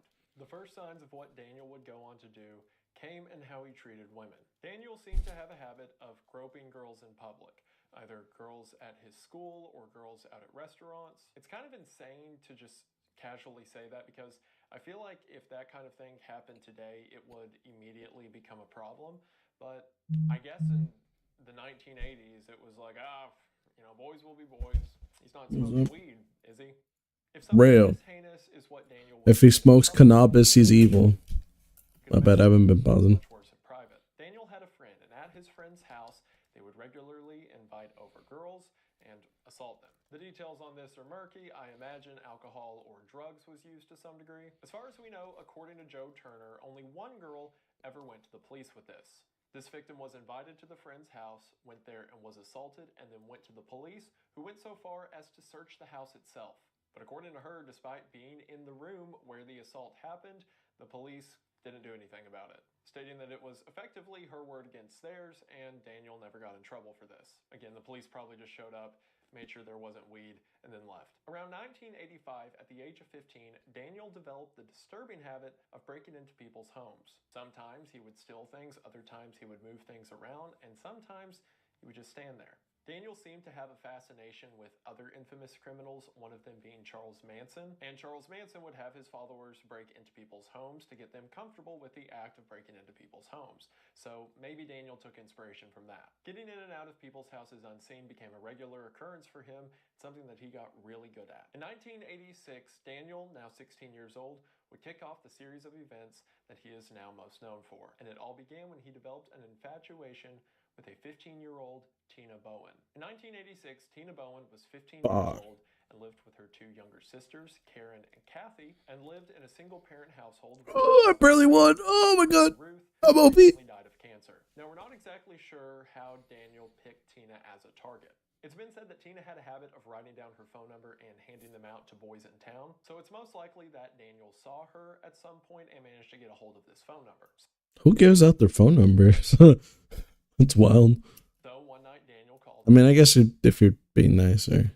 her and the two began talking. See, Daniel and Tina went Programmed to schools, fight base. so Daniel uses his real name, but describes himself as a tall, athletic, blonde-haired guy who's academic and interested in her. Actually, move this over here because I need to see my stats. After a few phone conversations, the two Fuck, plan a date. my arch nemesis. When the night of this date arrives, Tina realizes that she's been catfished. Daniel comes to her house to take her on a date. By most accounts I've read, it's to go to a fair that was in Townsend. And when Daniel arrives, Tina sees that he is not at all like the person he described on the phone. Now, while it is certainly true that Daniel catfished about his appearance, The first Tinder catfish. A lot of sources you'll read will describe Daniel Fuck. as being overweight and out of shape. Me. Generally hideous. But despite Me. his welcoming demeanor, Daniel played track and football throughout high school, despite jumping from school to school frequently. He had an athletic build and potential to be attractive. He just didn't take care of himself. He was said Me. to wash infrequently and smell constantly. Me. Sources would later say that he Holy would wear shit. the same clothes over and over again. So he would go to football practice and get a shirt sweaty, and then the next day just put this. Oh no, never mind. No, I hate how sweat smells. Acne-ridden face, but due to Tina's athletics, this was combined with a competent build, pointing to the fact that Daniel probably could have got the female attention he was looking for if he put any effort into it. Fuck. You know, wasn't. I lost. So Tina, despite her apprehensions, decides to go on this date with Daniel. She would later say that it was really weird because Daniel was obsessed with the thought of Tina's dead mother. As soon as Daniel found What the out fuck? that Tina's mother was dead, he just kept asking questions about how much she suffered. And he's still on a date with this fucker. Holy shit! Who starts off a date like that? Like, oh yeah, so one thing that happened to me is my mom died. Like, oh damn, how much you cry? Tell me about that. Yeah, it hurt you for months, huh? Yeah. Like, what the fuck? I'd be like, yeah, I'm out. The same for me, Chief. Like, this fucking wild. Who starts a fucking conversation like the fuck? You can say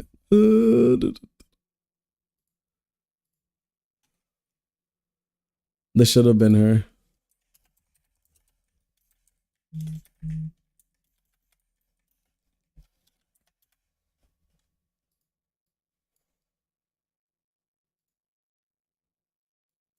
This should have been the date, dude. Hey, you ever accidentally masturbate to young pictures of your mom? Who the fuck starts a conversation like that? I just sat down. That should have been them on the first date, dog on God. Alright, not time to get mass wolfed. Tina felt watching her die, what it's like to have a dead parent. Tina was, as you could imagine, generally creeped out by this and decided to leave the date early. Now, a lot of accounts. Oh, good, never mind. Yeah. W Woman's. But according to Tina, they saw each other a couple of times after this. Fuck. There was at least one instance of her father taking the two of them to the movies, and one occasion of Daniel coming over for a family dinner. It seems that although Tina was no longer interested in him, she tried to maintain a friendship with him, most likely because she felt bad for him because, as far as Tina knows, this guy's just an outcast who has trouble making friends. Brother. Oh, shoot. Oh, man.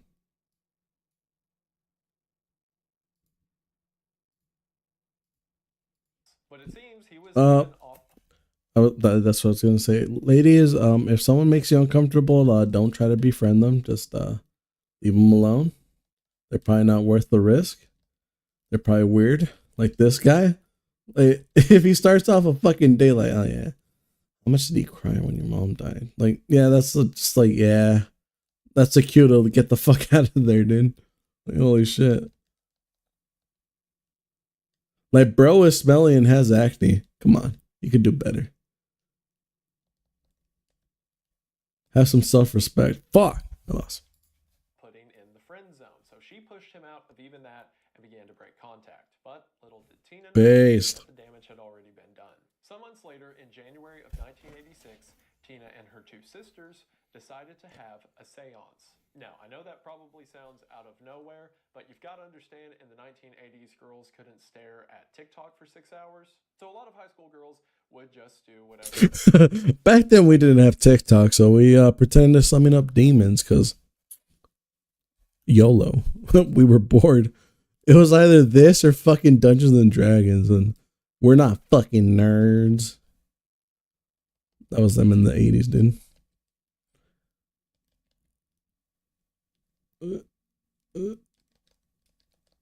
Was trendy at the time, or whatever the in moment was. Hey, me again on the editor side. So it turns out this seance wasn't in January of 1986. The first instance that the Bowen girls had that was suspicious was in March of 1986, and the seance happened sometime over the summer. But they all kind of like snowballed off of each other. But regardless, the first instance was in March, not January. I guess whoever said January made it up. Could have been me. Who knows? And in the 1980s... It's a wild transition, dog. Beard, no beard. Beard, no beard. Beard, no beard. Beard, no beard. Oh, fuck. I'm making fun of Wendigo. Chill. Chill. Beard, no beard. Beard, no beard. It was the height of horror movies and the satanic panic. Stories of Ouija boards and contacting the supernatural were all the rage. So Tina and her sisters decide to light some candles and have a seance to see if they can contact their mom. That night, as they're asking questions, according to the sisters, they heard knocking coming from the walls. According to them, they would ask a question and then hear knocking in answer to that question, leading the girls to freak out and believe that they had in fact summoned the spirit of their mother. And Fuck, even I'm after dead. they blew out the candles and went to bed, they said that they could hear knocking in the wall through the night. I wonder how many supposed horror things were just a dude living in their walls, just like, let me freak him out real quick. Or like their parents overhearing them and just knocking it slowly. Just to freak out with them, and then just because their children, they keep hearing that over and over again, or like an older sibling that came home early. That'd be dope. That'd be funny. But as the days went on, I'd like to see the stats on that. as a matter of fact, the knocking in the walls got to be so much that it would regularly keep the girls up at night. And after this, strange things would continue to happen. The girls would leave a room and come back later to find that the furniture had been moved, that pictures had been knocked off the wall. Their clothes would be moved around their bedroom, things pulled out of drawers. Because of this, the girls believed that the house was haunted and that instead of contacting their mother, they had in fact contacted a demon. They told their father about this, and Frank, as any father would, just assumed that the girls had an active imagination. I mean, think about it. The girls had just lost their mother and then had tried a seance and then said that the house was haunted, and everything that's I happened misplayed the fuck out of that. chalked up to girls playing a sort of practical joke on each other. I certainly can't fault Frank for dismissing this as just that.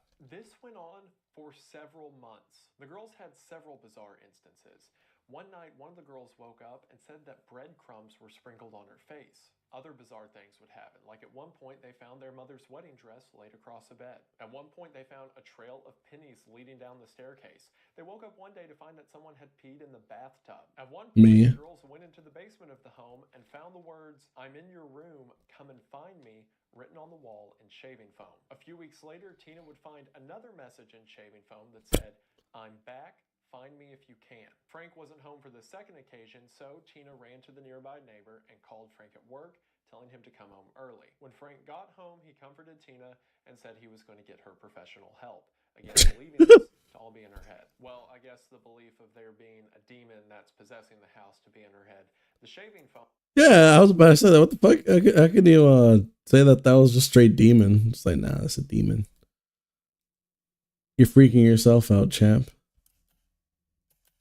Fuck my man. Wasn't in her head, it was on the wall. Now, it's important to emphasize that this didn't happen every night, but it happened enough to keep the girls paranoid. Tina would later recount that at one point she got up in the middle of the night and while walking through her house looked through the darkness, and with a flash of light from outside that Tina said came from a lightning strike in the midst of a storm, she saw the figure of someone sitting at the kitchen table. Finally, in December of 1986, the girls would meet the demon that had been haunting their home.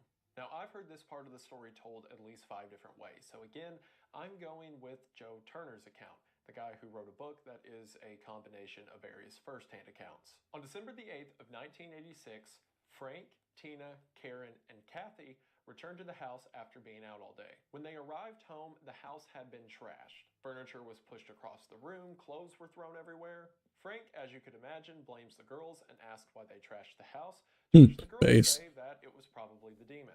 Frank, as you could imagine, became upset at the girls, but the girls said they didn't do it. So Frank walked through the house, throwing open doors and shouting, "Oh, it must have been an intruder then. Come out, come out." And then, as he was sarcastically throwing open doors, he throws open the closet hallway to see a 17-year-old Daniel LaPlante standing there with face paint and a hatchet. This, as you can imagine, caused the whole family to panic as Daniel ordered everyone into the upstairs bedroom. Frank, being unable to stop this as he was unarmed, went with the 3 girls to the upstairs bedroom. As soon as they got into the bedroom, Frank barricaded the door and opened the window so that the girls could escape. Tina ran across the street to the neighbor's house where she called the police. The police arrived, but when they got there, Daniel was nowhere to be found. Now, while the family had seen Daniel before, Daniel again had his face painted and his hair spiked up, and the family didn't recognize him. So when the police... Damn, give me a second, give me a second, give me a second, give me a second.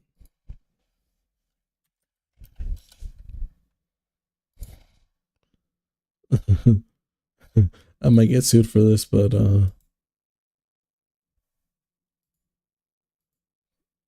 fuck. Give me a second, give me a second. This was David. Straight up.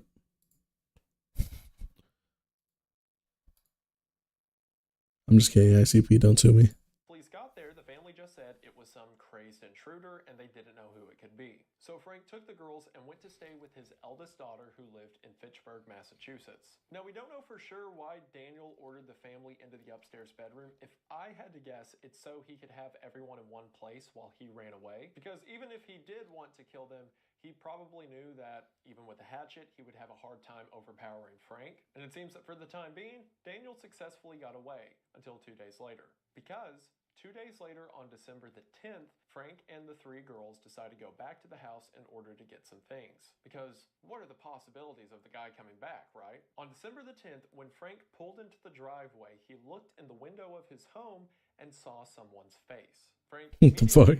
drove to the neighbor's house and called the police again. When the police arrived, they found that the house was once again vandalized. There was a kitchen knife shoved through a picture of Tina that hung on the wall, and written on the wall in magic marker was the phrase, "I'm still here, come find me." And then on another wall written in magic marker was the phrase, "I'm going to kill you all." While in the basement of the house, one of the officers found a loose wall that led to a partition that hid the I'm plumbing dead. pipes for the house itself. When the officer moved the wall, he saw a giant pile of clothes. As he reached in and tore away some of the clothes, he saw someone's arm hanging out. Quickly, the officers grabbed the arm, ripped whoever it was out of the wall to find Daniel LaPlante holding a wrench. And it was here that Daniel LaPlante was finally arrested after hiding in the Bowen house for a year. Or, you know, it would have been a year if it started in January, but it actually started in March. So like 9-10 months. Whatever. Now there's a ton Still of wild. and urban legends surrounding this case. So to make some of the facts clear, Daniel was not living in the Bowen house exclusively for an entire year. He would come and go from the Bowen house throughout the year. As mentioned, Daniel had a habit of living in people's houses unseen. So when he wanted to, he would go to the Bowen house that was about 8 miles from his own house in Townsend, and by either picking a lock or simply opening an unlocked door, made his way in and out of the house unseen. Fuck. He would show up for a night, wait for everyone to be asleep, move stuff around, mess with the family, and then leave before he could be discovered. Another myth is that Daniel wasn't living in the walls. Instead, he lived sometimes in a wall. That partition in the basement, as far as we know, is the only place within the interior of the house that he ever hid inside of. Now, it was in the basement of the house, so when Daniel would knock on the wall in the basement, it sounded like it was throughout the walls of the whole house. So it's not like Daniel was moving in between the suck. walls of the girls' bedrooms and things like that. He would just go hide down in the partition, make knocking noises to mess with them, and then leave the partition to do things around the house before going back down there to hide. Some other popular myths is that when Daniel was first discovered, he was dressed as a Native American. I assume this came from the face paint and the hatchet, but otherwise he was just dressed like Daniel. Other instances will say the words that were written on the wall were in ketchup to appear as blood, but as mentioned, it was actually shaving foam. And apparently, whenever the wedding dress was laid out on the bed, he had written "Marry Me" on the wall, or at least some accounts say that he had written "Marry Me" on the wall. And this has led to a more spectacular telling of what happened on December the 8th that says when Frank walked into his bedroom, he saw Daniel standing there in his dead wife's wedding dress with "Marry Me" written on the wall, also while holding a hatchet. It seems that this case was so popular when it happened and so over the top that people just started getting their creative writing juices out of the way. But again, the version I told is, to my knowledge, the way it took place. For a year, Daniel would break into the Bowen house and torment this family. But at least now, he was arrested. When he was arrested for breaking into the Bowen home, the officer that arrested him said that he took 10 mugshots because he knew he would need these pictures again. Just something about Daniel told the cop that this kid was going to be trouble. His charges were breaking and entering and attempted aggravated assault. While he definitely should have also got a stalking charge, I guess it was hard for the prosecution to argue that, as there wasn't like documented evidence with the police of this happening beforehand, because again, Frank just assumed all of this to be a trick that the girls were playing, and the girls believed it to be the devil. So since he was innocent, Daniel was being held in a juvenile detention The center. devil is stalking me. The prosecution wanted to try him as an adult. His original defense attorney in this case was a man named Andrew Gustafson.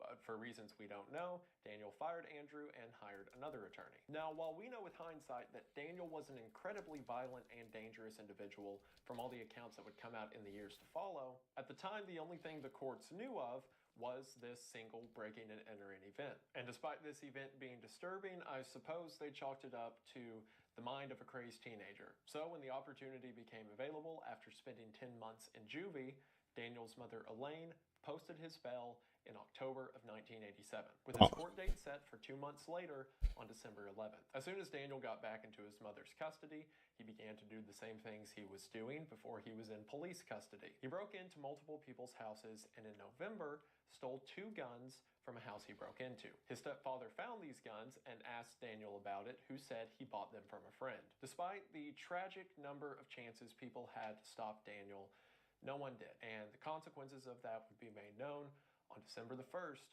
of 1987.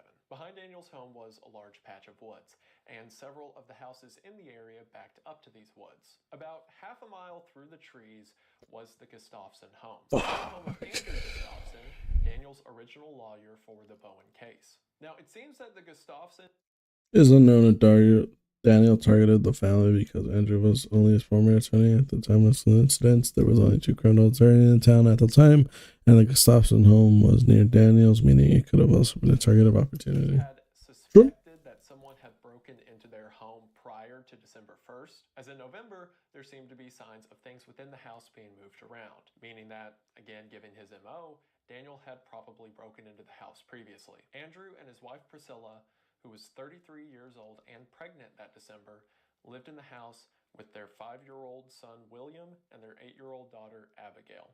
According to forensics, the following series of events happened on December the 1st. And again, viewer discretion is advised. While Andrew was at work, Daniel broke into the house and held Priscilla at gunpoint. He tied Priscilla face down to her bed and then filled up the bathtubs in the upstairs and downstairs bathroom and then drowned both of the Gustafson children, one in each bathtub. The reason he did this was probably to lead one away from the other so they wouldn't see what was about to happen to them. After killing the children, he then went back to Priscilla, who he He can reflect the along with several pages of pornographic magazines that he had brought with him and condoms. After this, he used a pillow to suppress the sound and fired several shots into her head. It seems that during this, he just used things that were in the house, like opening a beer he found in the fridge, and then left the house only for Andrew to walk in and find the massacre a few hours later. Andrew walked into his home and wondered why it was suspiciously quiet, only to go to his bedroom and see his wife's body on the bed. He then left the house, went to the neighbor, and called the police. Later in court, Andrew was asked why he didn't go looking for his kids after finding his wife's body. And he said it's because he knew they were already dead. There were so many steps along the way where the system kept failing. If maybe when the first girl went to the police and said that Daniel a couple years earlier had assaulted her, maybe if they took her seriously and arrested him, that would have at least been on his record for when he got arrested for breaking and entering. And then maybe they would have taken the case more seriously. Maybe they would have tried him as an adult. Maybe they wouldn't have given him this 2-month window of bail that he needed to commit this heinous crime. But because too many opportunities were given to him along the way, it led to the tragic end of Priscilla, her 2 children, and her unborn child. After the murders, Daniel ran away from the Gustafson house through the woods back to his own house. In the search that would follow, it would later be found that Daniel ditched some of his clothes in the woods between the 2 homes, as some of his clothing was wet, seemingly from the bathtubs. The night that the crime happened, there were 2 people in town that the police suspected. One of them, of course, was Daniel. The police went to his house, asked him where he was, he gave some excuse, and then they left. It seemed that whoever the other suspect was, the guy had an alibi, so the police got a warrant to search Daniel's home. As the police approach Daniel's home, they see him jump out of the side of the house and make a run for it, which led to a statewide manhunt for 2 days. Daniel's face was all over the news, the newspapers, every cop in the state was looking for him. Someone recognized him in town and then called the police. When the police got there, he had just gotten away. At one point, he broke into someone's house and switched out his coat for their coat, I guess because he figured the person who saw him earlier probably saw what he was wearing, so he needed to change his outfit. Daniel had taken one of the 2 guns that he had previously stolen with him. So he uses this gun to hijack a woman driving a van. He gets in the car and holds her at gunpoint and makes her drive him to the next town over. At some point during this, the woman jumps out of the van Base. and runs away. I guess Daniel didn't know how to drive a car, which would make sense considering he just took his bicycle everywhere, or he figured that the police would be on the lookout for that van specifically because, you know, the woman who was driving it just ran away and is probably going to tell someone about it. So Daniel continues his run on foot. The police assumed that he was probably going to catch a train, so all train stations in the area were being monitored and searches conducted around them. Since assuming he can't get a car, a train is going to be his quickest means of escape. So on December the 4th, 2 days after Daniel had made his run for it, the police search a lumber yard located next to a train station. And while searching this lumber yard, sure enough, they found Daniel in an empty shack at the back of the property. This shack was like a worker's quarters for people who Fuck, I were should have working done at the that lumber first. yard. Funny enough, next to the shack was a big dumpster, which led a bunch of outlets to report that Daniel was found hiding in a trash can, which is more fitting, I think. So finally, on December the 4th, Daniel was arrested and the manhunt came to an end. Now, Daniel was caught dead to rights as anyone could be. All of the condoms from the Gustafsson house were filled with his DNA. The pornographic magazine pages that he had torn out and left at the Gustafsson house for some reason. The rest of the magazine was found back at his house. The wet clothes that were found in the woods connecting the 2 houses were later found to be Daniel's. The other pistol, the one he used to murder Priscilla, was found in the glove box of a car at his house. And quite poetically, one of the hairs of 8-year-old Abigail Gustafsson was found on his sock. A piece of the life he ended, making sure he wouldn't get to live out his. Damn. Also, you know, running from police and hijacking cars doesn't help. Because of this, his defense's strategy was to just argue technicality. For example, the original warrant that the police had signed on December the 2nd to come investigate Daniel before Daniel took off. In the warrant, the police had identified the house as a single-family residence, and the defense argued that it is a split-level home. And since Daniel was Damn. his own resident, or like almost an adult, I guess. So since the property was actually a 2-family home instead of a 1-family home, everything that came because of that warrant should be thrown out. The judge rightfully said, that's stupid, in more, you know, legal appropriate words, noting that the house has 1 address and 1 primary entrance and everyone that lives there is related to each other, so single family's fine. After this, the argument the defense tried to go with is that none of the evidence points towards Daniel being the only perpetrator of the crime, and instead it could have been a group of people and Daniel is simply taking the fall for it, kind of implying that he was dragged along by this other group of mystery people and was actually just a witness to the crimes.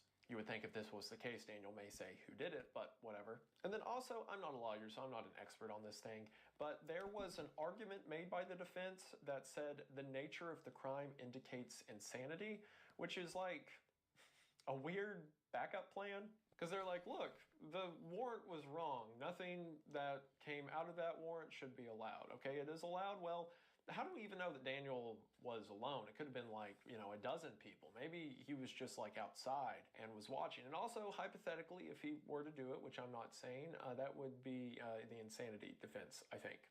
Yeah. Despite this, Daniel was found guilty of all 3 murders at the Gustafsson home and sentenced to 3 life sentences in prison. Funny enough, this means that he never got tried for the original breaking and entering and attempted aggravated assault charges.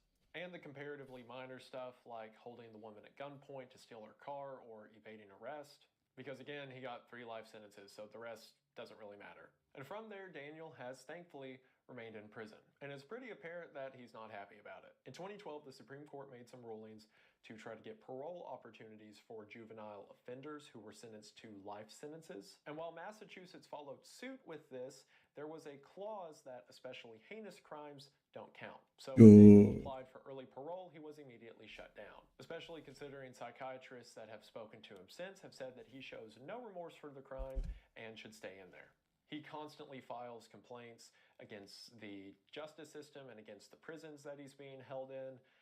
For a while, he said that he was a Satanist and that the prison's not allowing him the things that he needs to perform his satanic rituals is a form of religious discrimination.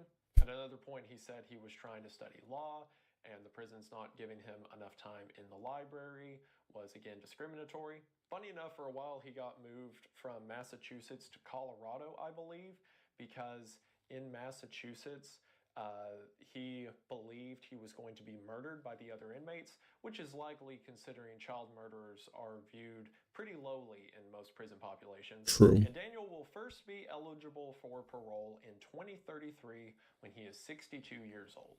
But according to everyone in power at the moment, that's not going to happen. And that guy is going to die in there. And with that, we have the end of the story of Daniel LaPlante, or the boy who lived in the walls.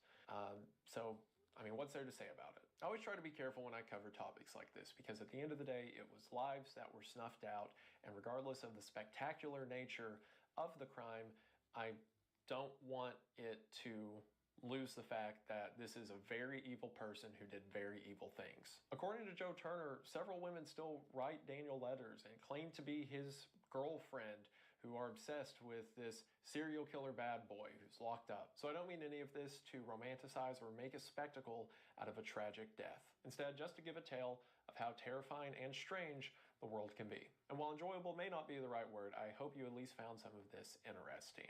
And I really appreciate it, and I just want to say thank you for watching. Talking to Joe Turner, there are so many things about this case that are so weird, so many like local legends and stories. There's one belief that Andrew Gustafson actually paid Daniel to kill his family, and the only evidence of that is that he remarried 8 months later, which, like, okay, that doesn't mean that he paid this kid to murder his family. Also, That's if that was the crazy. case, then don't you think Daniel would have said something about it? Like, why would Daniel have this sudden loyalty to a guy who paid him to murder his whole family? Like, it's absurd. For real. There's weird stories like that. According to Joe, about a year after Daniel was arrested, he attempted a breakout that almost worked. Also, didn't really have an area to casually mention this, but the house Daniel LaPlante lived on was 22 Elm Street. So he was literally a nightmare from Elm Street. All of those are details he's saving for his book. So again, I'll link Joe Turner's website in the description. Be sure to follow him and check it out whenever the book and documentary comes out, because he is going to have a lot of stuff in there that I don't even know about, let alone covered. But he was incredibly kind to provide his information, as well as some of the images you've seen in this video. So it certainly does mean the world, and I really appreciate not only people who are cool enough to learn about these things and document them, but are cool enough to share that information with YouTubers, because it is much better than the alternative. I can tell you that. But no, thank you guys for watching. I didn't mean to do that. I meant to click the potions that I had. For a week, maybe not even that, maybe just a few more days. Get in on it while you can at wendigoon.shop, linked in the description. Some more content coming for you all on the second channel, Wendigang, very soon, so stay tuned for that. But I believe that should do it for now. But I just want to say thank you for watching. I hope that you enjoyed, and I will see you in the next one. Bye.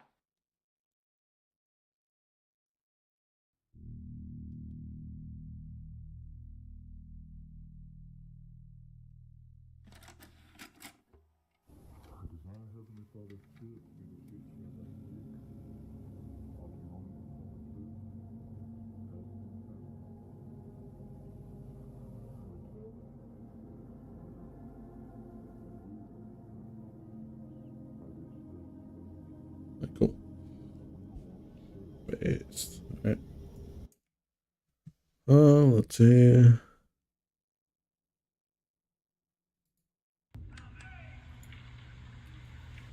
Let's watch what this is about. 30 disturbing encounters, 7 levels. I spent countless hours working on this iceberg to ensure it's exclusively made up of the most terrifying content humanity has to offer. We'll start with the strange and slowly work towards the most disturbing encounters on the iceberg. Let's start at the tip. Level 1. Chez Zonet. On October 9th, 2017, Chez Zonet took her daughter out for a cute day together, spending a few hours at the mall. But when they arrived at the food court, their fun day was about to take a very sinister turn. Shay had been filming the entire adventure, which she later uploaded as a 22.5-minute video, including an extremely unsettling, disturbing encounter. At the food court, Shay allowed her daughter to go play in the play area with all the other kids.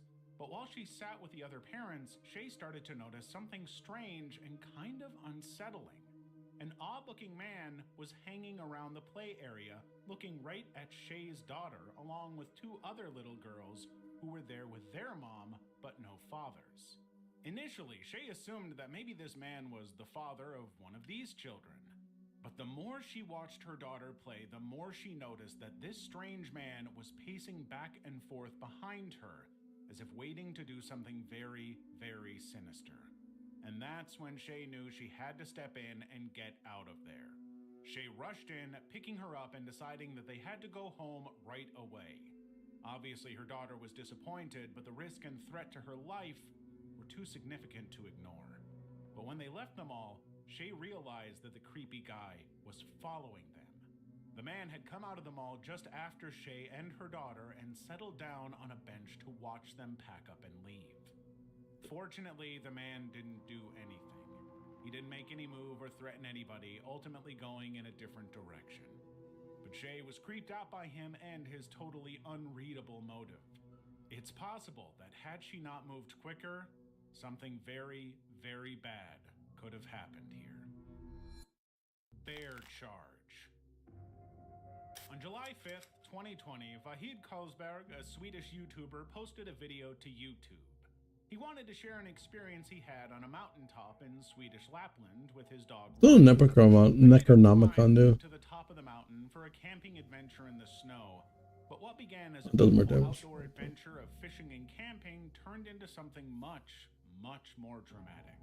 At first, the video showed them enjoying the peaceful atmosphere and the environment with some calm fishing. But as the video goes on, the tone starts to shift. Suddenly, Vahid notices something strange in the distance. It's a bear, but it's much, much closer than it should be. Usually bears in this part of the world avoid humans, but they're notoriously unpredictable, and Vahid knows that. Suddenly he realizes the seriousness of the situation, especially when the bear starts to approach the campsite. It's clear to see Vahid's growing anxiety and desperate efforts to control the situation and minimize any damage that could arise. But the bear suddenly charges at the campsite, escalating the situation from just risky to outright deadly. The bear presumably thought that Vahid or Riley was a threat to his dominance and decided to attack before he could be attacked. But Vahid's survival instincts kick in just in time. Vahid knows that loud noises and confidence signal to the bear that the human is not prey. So he grabs rocks and starts throwing them at the bear while yelling, which turns out to be just enough to stop the bear from charging. The bear retreats back into the woods, leaving Vahid and Riley to process what they just witnessed. This could have ended much differently had Vahid Here's the Necronomicon now. It wouldn't be the first or last video where an innocent camper got killed by a bear because he underestimated the danger he was facing. Stealth Camper Stalked. The Northwest Wind is a YouTuber known for his love of stealth camping, a kind of camping where people try to slip under the radar in their camping spots. But tonight, his video was going to go very, very wrong in an unbelievably unsettling way. The Northwest Wind was stealth camping in a rural forest in the northwest of America, trying to slip under the radar without anybody noticing that he was there, as per usual. But when he pulled out his phone to start recording, he noticed a light shining in his direction. He knew immediately that this was not a good sign, but it was about to get worse and very, very intense very quickly. Did he find someone or? And he could hear people speaking, saying aggressive things, threatening him, harassing him. That's crazy. The worst possible situations for a stealth camper to have to endure. I don't know if they can see it or not through the tent. I don't think so. I'm leaning right up against the light, but somebody's walking around out there very close to the tent.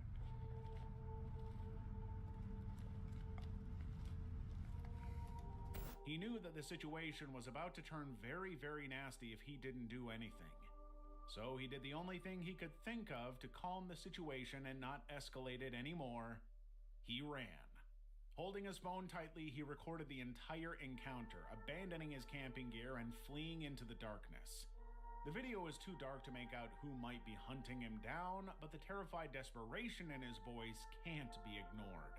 But then, he trips and falls at a horrible moment just as the camera cuts out, leaving us unaware of what happens next.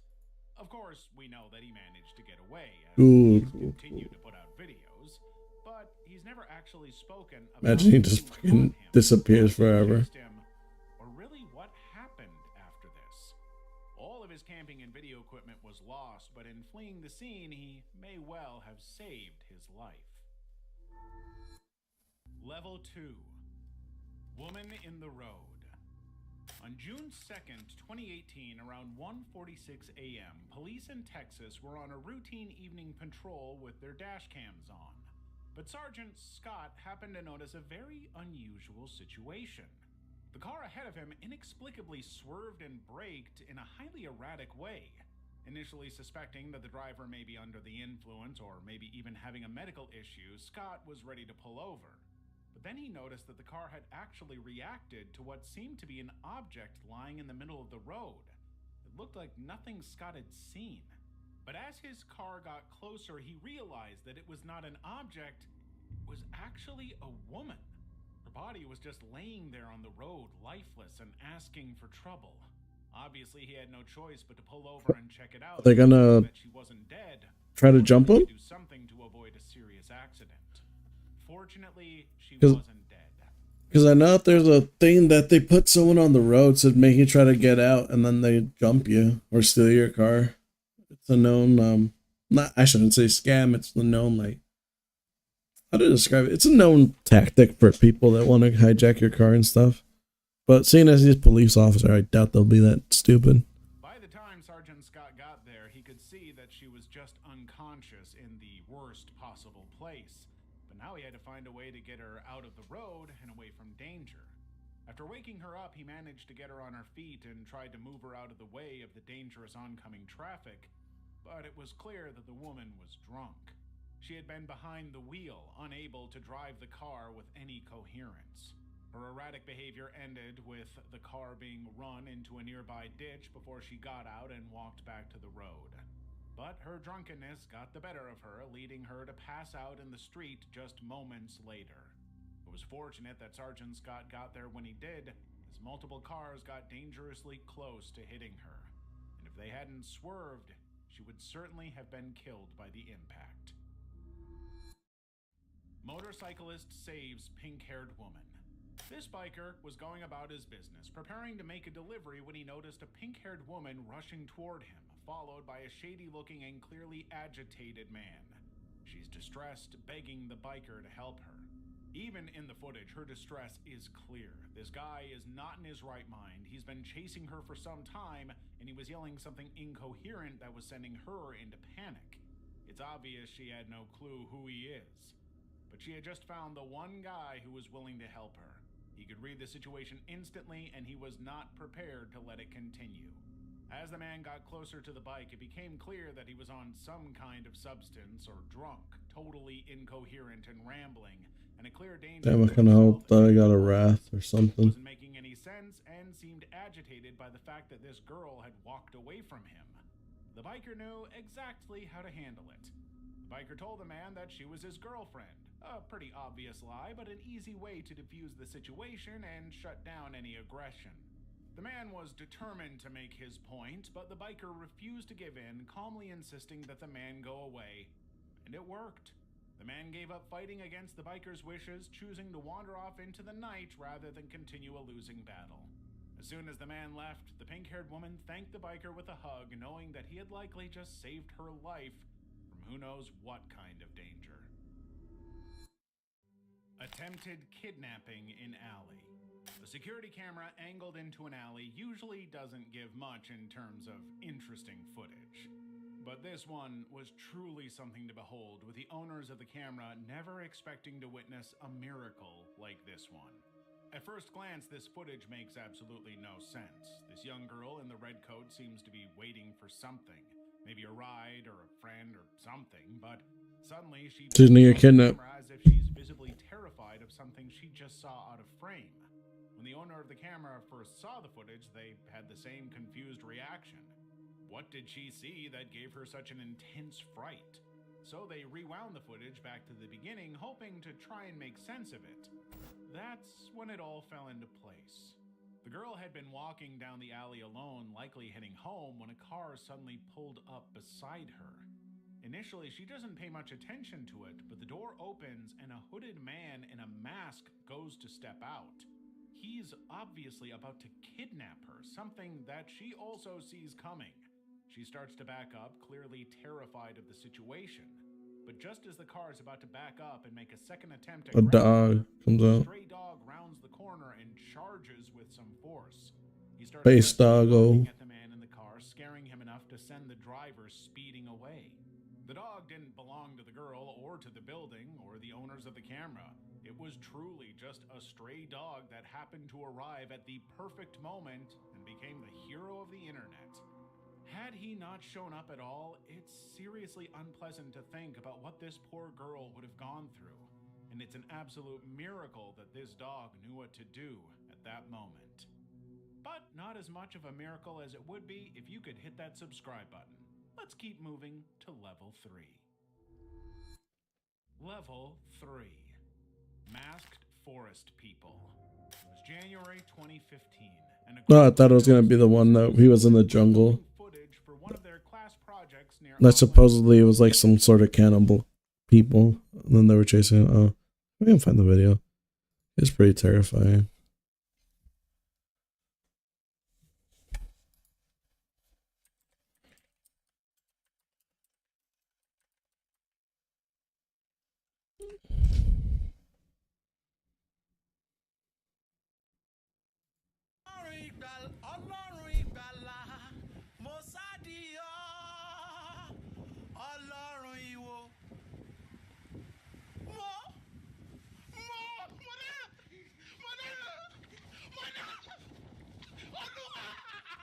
Bro took off though. But yeah, it's a meme. Parnell Railway Station. The footage wasn't anything particularly special, just authentic footage from the surrounding environment that they could use for their eventual project. But suddenly they noticed something strange and, frankly, unsettling. In the long grass beside the train tracks, they saw a couple, seemingly a man and a woman, both wearing creepy white masks. They weren't doing anything, They're just standing there menacingly. It was a deeply unsettling. No, yeah, but I'd be creeped out about the fuck. camera and Huh? something that What you want? Some dick? laughed off, convinced that this was a prank. But then they started moving in strange ways, as if in formation. One of them climbed onto a nearby tanker and just silently stared. Suddenly, their laughter shifted to something much more anxious and nervous, unsure whether they would be able to make it out of this situation. But the closer she got to the students, the more terrifying it became. The students couldn't keep an eye on both of them at once, and once they got too close, the group decided to leave the location entirely.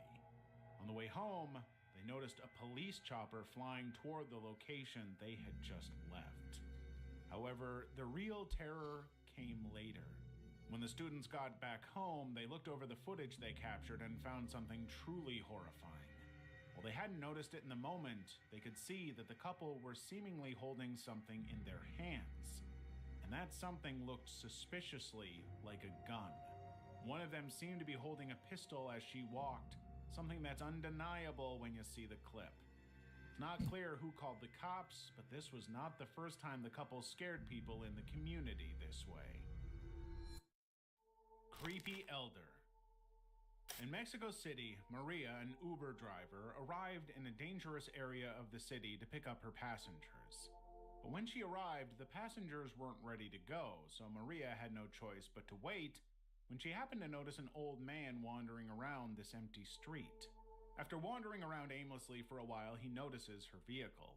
Suddenly, he starts walking toward the car. I should have used this one and then this one. Before he Fuck. escalates the situation, leaning in Went to through. stare side right at Maria, but he doesn't seem to do anything else.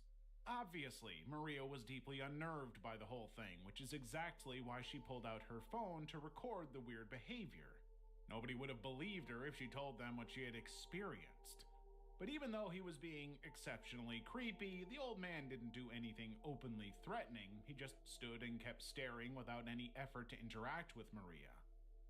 He moved around to look through every single window in the car, a seriously creepy thing to do with no clear motive. He wasn't trying to get inside, he wasn't trying to break in, he was just standing and staring as though he had been possessed by something. Eventually, Maria's passengers arrived at the location, ready to leave, but by then the old man was firmly fixed on staring inside the vehicle. Maria, of course, wasted no time. The second the passengers were inside, she sped off into the distance, leaving the old man alone and still staring blankly ahead of him. When the footage was uploaded, the internet was fascinated by the uneasy vibe of the whole clip. There's truly no rational reason for the old man to be doing this, yet he has no interest in stopping. It's highly likely he was on some kind of intense drug leading him to hallucinate something that wasn't there. But that just means Maria and her passengers should be happy that the situation did not escalate. Ghost Door. Ms. Yara was minding her own business, feeding her baby on the couch while watching a movie. But suddenly, she noticed the kitchen door slowly opening on its own. Nobody else was in the house, there were no animals, no explanations for what could be happening. And that sent Ms. Yara into a serious visceral panic. Someone could jump out at any moment and possibly even kill her. Concerned that someone might have broken into her home, she stopped the movie and grabbed her phone, hoping to record whatever creepy phenomenon was happening before her eyes. The footage does pick up some creepy creaking noises that make it sound as though someone is wandering around the kitchen.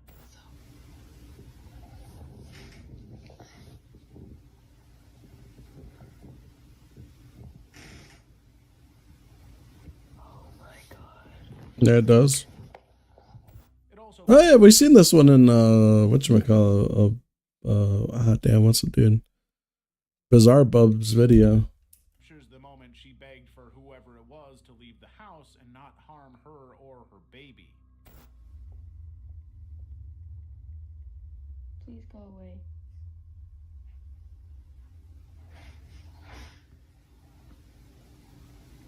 Please go away.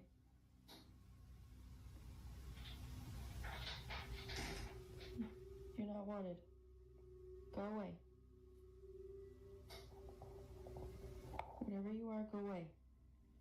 But there was no immediate response beyond the sound of the ice maker in the kitchen, confirming that something was going on. Ms. Yara felt a presence in the house, and she could hear noises as though something was alive in the room just out of her sight. Eventually, she saw a dark, shadowy figure briefly appear before leaving the room entirely, as if obeying her wishes. When the spirit was finally gone from the house, Ms. Yara looked back over the footage to see if she had imagined the whole thing. But no, it was right there on camera.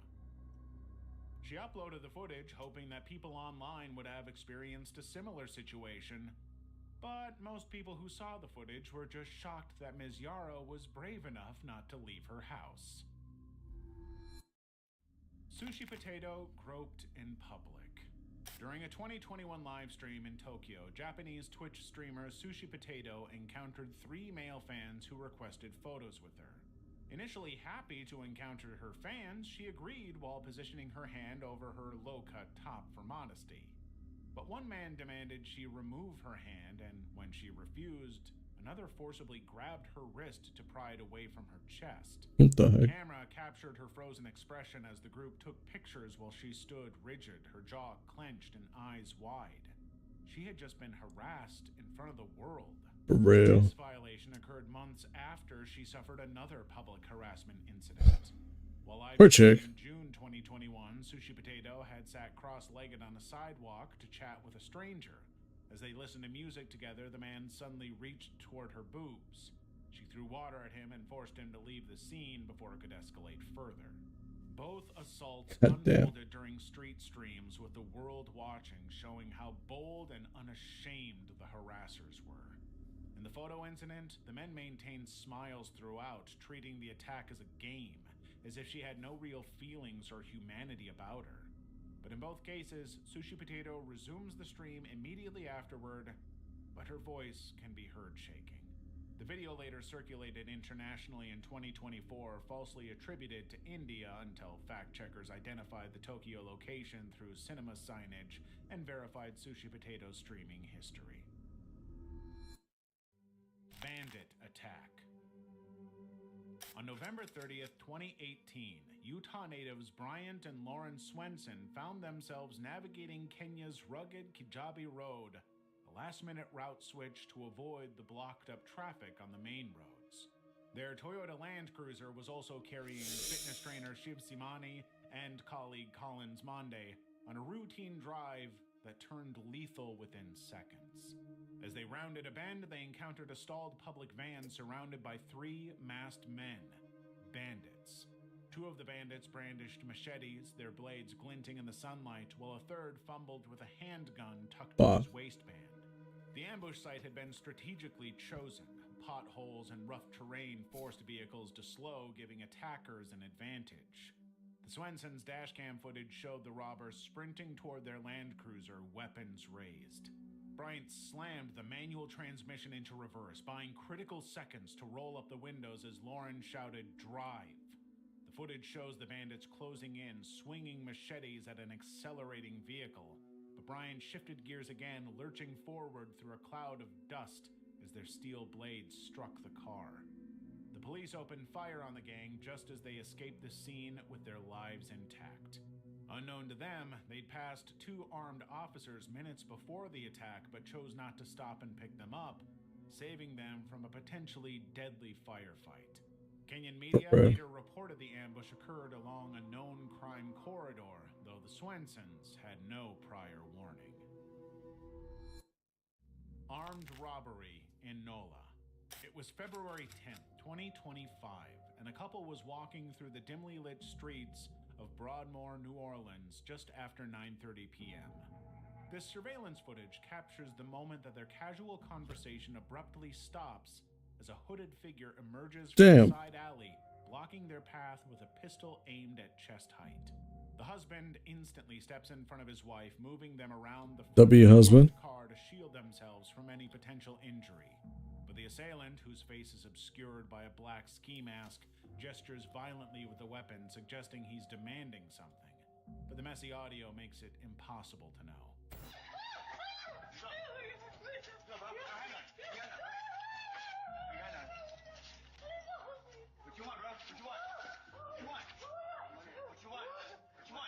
For the next few seconds, the gunman waves the gun around. You can hear him say money right there.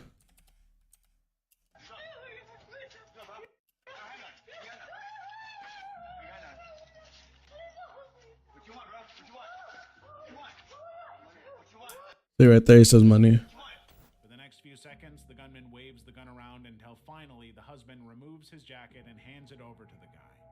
Satisfied with what he has, the man immediately flees the scene.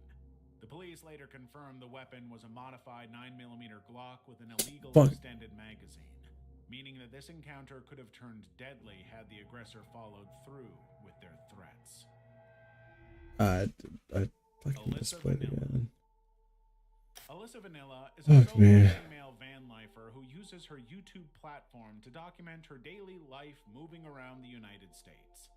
But this encounter was far more disturbing than any other she had ever experienced. While camping in the remote desert outside Tucson, Arizona, an unidentified man in an ATV approached her campsite unannounced. He initiated a conversation by asking if she needed water, then casually revealed he wasn't a park ranger but a local resident. The man lingered despite Alyssa's guarded responses and clearly disinterest in talking to him, detailing his family life in a way that felt performative. He said his wife lived nearby and that she was welcome to come for a shower, but suggested she visit when he's home to avoid arousing any suspicion. When asked about her camping plans, he replied, "If you do stay, I'll see you again." A statement that sounded far more like a threat than anything else.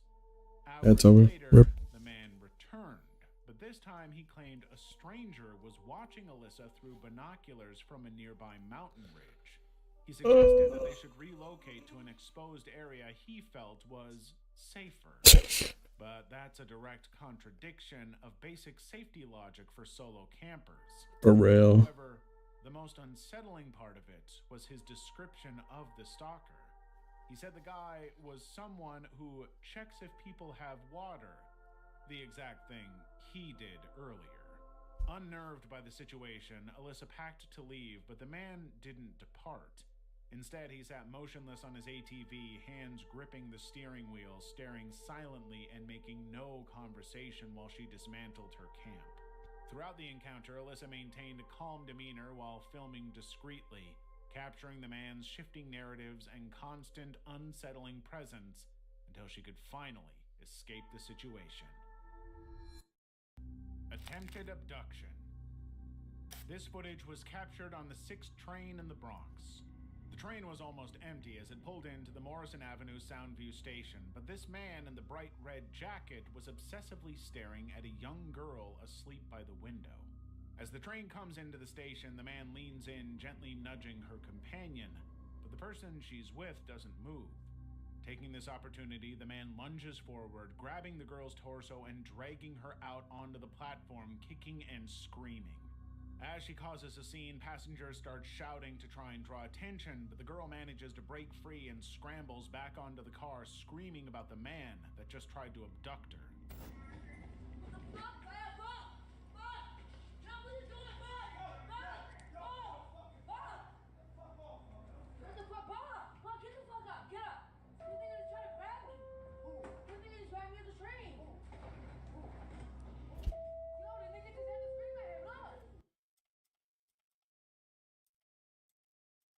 Why did no one? Well, it was a red dude. Doesn't move.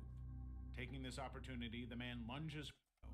As the train comes into the station, the man leans in, young Soundview station, but this man in the bright red jacket was obsessively staring at a young girl asleep by the window. As the train comes into the station, the man leans in, gently nudging her companion, but the person she's with doesn't move. Taking this opportunity, the man lunges forward, grabbing the girl's torso and dragging her out onto the platform, kicking and screaming. As she causes a scene, passengers start shouting to try and draw attention, but the girl manages to break free and scrambles back onto the car, screaming about the man that just tried to abduct her.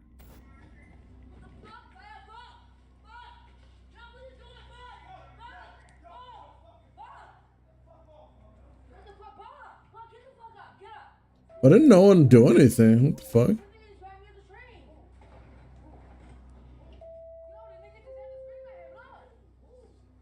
guy who did it doesn't even try to run. He just sits there watching as the train leaves, knowing that he was never going to get caught. Or so he thought. His name was Sonny Alloway, and when the footage went viral online, he couldn't escape it. Outside a Bronx deli, the locals recognized him and immediately decided to give him special treatment. Nice. He insisted he didn't do anything, but police were on the scene to arrest him within minutes. Fortunately, the woman wasn't hurt, but she never formally reported the incident, leaving prosecutors reliant on the video and witness accounts. However, Alloway had a long criminal history, including prior weapons and assault charges. Carolina Judah. A young TikToker, Carolina Judah, was walking home late at night when she realized that a man was following her through the foggy streets. She got on her bus home, but the man was still following her. When she got off the bus and continued her journey home, he was right there at every step of the way. And no matter how much she tried to ignore him, he was always there and always caught on her camera. Even when she started speeding up, it seems like he's chasing her, not letting up for even a moment. But suddenly the situation escalated as he began shouting something at her. Carolina couldn't make out exactly what he was shouting, but it was clear that he was behaving very strangely, as though he had been drinking or indulging in some kind of drugs. The second she turned the corner, Carolina sprinted her way home, determined to escape him, but she was not out of the woods. 23 minutes after arriving home, she heard the doorbell at the gate start to ring. She knew that he had found her home. Terrified of how unhinged this man was behaving, she called her mom, but her mom didn't pick up. When she peered outside the window, she could see the man standing right outside her gate, as though waiting for her. Tired of playing her game, he jumped her gate and tried to open her door directly. Carolina locked herself in the bathroom, continuing to call her parents until they picked up, allowing her to finally explain the situation. Eventually, he stopped trying to get into her home, but Carolina didn't move. She was afraid that it was a trap. Her parents eventually arrived, but the man was long gone. And when the video was uploaded to TikTok, Carolina was cruelly criticized by people who argued that she should have led the stalker to a well-lit, populated Yeah, how's it going, Aesthetic Anime? that there was no place like We're just watching random videos while I play. On her way home, her options were very much limited. There was nothing she could have done. Soaked woman. That's why I don't step outside, folks. It's scary out there. In 2022, a TikToker went on a late-night drive in a remote area of Belmont, Michigan, when she happened to spot a woman who looked like she was soaking wet on the side of the road. It didn't make any sense. It hadn't been raining anytime soon, and it seemed unlikely that this woman had come from any kind of home. The TikToker naturally came to the conclusion that this bizarre situation must have been some kind of trap to get her out of the car and ambush her. She could be robbed or killed or something else altogether. So she decided to keep driving, but to call the police to inform them of the situation. When the officers eventually arrived at the scene, they found the woman on her hands and knees, still soaking wet. When they Oh, so they did get her. She was completely confused. She had no idea who she was, how she got there, or why, but the TikToker couldn't let it go. The next day, she drove back to the location and began looking around to try and figure out how exactly this woman... Wait, is my mic working? Yeah. All right. Yeah. Area. She discovered a nearby river, which explained quite a lot about what happened. How's your streaming going? It's been pretty good. I've just been chilling. Zoo. She had no idea what had happened to her, where she came from, or even that she fell into the river. I swear, I think she was drowned and left there, and that was her ghost. Oh, that's a comment. I thought that was her thing. I'm like, girl, you called the cops and they told you that they were from whatchamacallit? On February 10th, 2022, That the police investigated. Spikuza's Uber wearing a hood and mask. For the next 18 minutes, Christina's dashcam captured her trying to make casual conversation with a man who is clearly muttering incoherently. But then he shifts to the center seat, yanks her ponytail, and presses a pistol to her skull. Despite the situation, Christina calmly begs him for mercy, explaining that she has 4 children at home. But Crew coldly replies, "I have a family too," before snatching her phone and ripping the camera from the dashboard. For the next hour, unseen by the severed cams, Spikuza is forced to navigate deserted roads while Crew assesses her banking apps to steal her money. Detectives later reconstructed her final moments through GPS data and financial records, revealing transfers initiated under unthinkable duress. Her body was discovered 2 days later in a Monroeville wooded area. Damn. With a single gunshot wound to the head and her COVID mask still secured. The murder weapon, registered to Crew's girlfriend, was never recovered and remains lost. Investigators traced Crew through license plate readers, cell tower pings, and a fingerprint he left on the discarded dash cam. What they get him through the damn transfers or what? Testified he'd used her account to order the Uber and later confessed to the killing during a FaceTime call. At trial, prosecutors presented That's crazy, dude. testimony from Spikuza's partner, who reported her missing when she failed to return home. On February 10th, 2025, exactly 3 years after the murder, the jury convicted Crew of first-degree murder after less than an hour of deliberation. Hey, how much money is a human life worth, dude? Damn. Level 4. Home That's crazy. In 2015, a homeowner returned home in San Jose, California to discover that his door was open. Somebody had forced... Like, you got what you were going for. Just let her leave. precious valuables but leaving not too much damage. However, the investigating police strongly advised the family to invest in a security camera system to protect themselves from any future incidents that could repeat. So they took the advice very seriously, installing a number of cameras to keep an eye on the situation. Months later, in that same year, those same cameras happened to capture one of the most horrifying, stressful situations the family had ever experienced. At 10:55 a.m., two burglars arrived at the house, walking around the back of the property and discovering an unlocked sliding door. They quietly slipped inside, unaware that they're on camera the whole time. They immediately went to the kitchen, taking a look around for anything valuable to take with them, and also to grab some knives in case they happened to encounter an unfortunate member of the family. Like, for example, the woman who was home alone with her baby upstairs. The two burglars severed the phone line, ensuring that the woman cannot call for help. But that's when they heard the noises of the baby upstairs. Immediately, they rushed upstairs, following the sounds to the woman's bedroom. But by the time they got there, the door was locked, with the terrified mother inside, cradling her child. Fortunately, the lock was strong enough to hold. No matter how hard they tried to break down the door, it just wouldn't give. They couldn't get inside. Thank goodness, dude. Damn. Even if they did, the mother had locked herself in the bathroom. But then she revealed that she already called the police before they cut the phone line. Realizing that the cops were on the way, the men fled the house in seconds. Concealing the knife, they disappeared into the distance. Police reports later confirmed that one suspect surrendered himself to authorities shortly after, revealing himself as a 17-year-old man. He was placed in custody at juvenile hall. But the homeowner, despite being shaken about what happened to his wife, was relieved that the situation was prevented and publicly praised the security cameras for making justice possible. Rachel Navarro.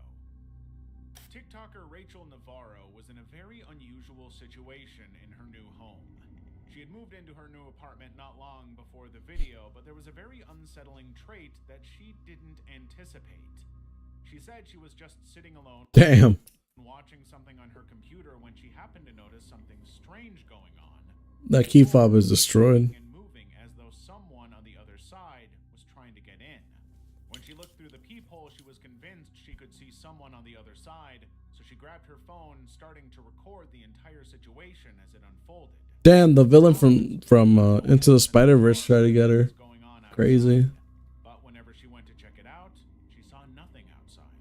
Nobody was around, and there was no clear source of the sound. When she called out, "Hello," all she could hear was the unsettling sound of someone breathing heavily on the other side. With the camera capturing every moment, Rachel decided she was going to open the door and find out once and for all. But once again, when she opened the door, nobody was there. The hallway was completely empty. The breathing and the shadow she saw through the peephole were completely gone. But the noise didn't stop. Hold on. I'm going after him. Fuck that, dude.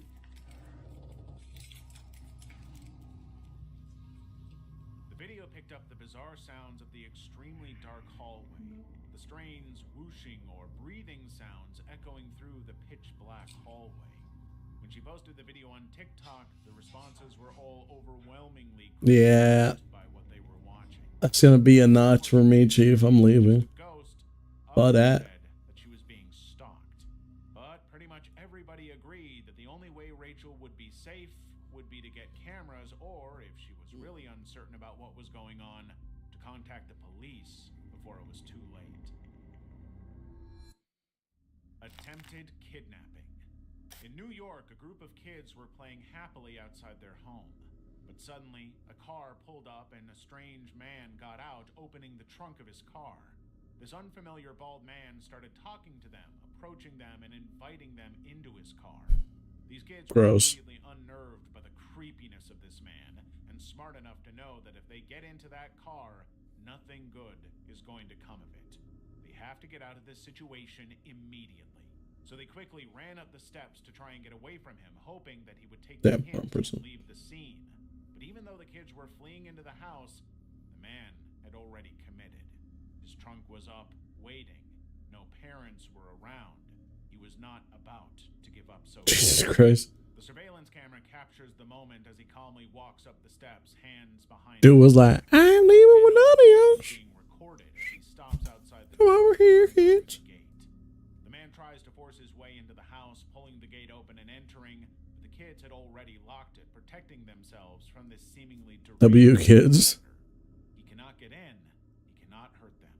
Angry, he tried to pull it with both hands, but the lock was too strong. These kids knew exactly who he was before he even opened his mouth. Now they were out of reach, and he was not going to get inside anytime soon. Brother, Mr. Miyagi wanted a new Karate Kid to teach W's. The man hangs around by the gate, clearly frustrated and disappointed that he couldn't achieve his sick, twisted goal. He had acted too slowly, targeting the wrong kids for this to work. Eventually, realizing that the ship had sailed, the man had no choice but to get back into his car and leave the scene, presumably on the lookout for his next targets. That's crazy. Woman in the attic. For months, Joe, a New Yorker, was convinced he had a problem in his Fukuoka apartment. Every night, food was going missing. Rice portions. Oh, I friggin' I saw this one like way back in the day. I thought it was just a creepypasta. Because then they made like a analog horror one that another monster came out and ate the chick that was living in the attic. And I remember seeing that as a kid and I was just terrified. See if I can find it.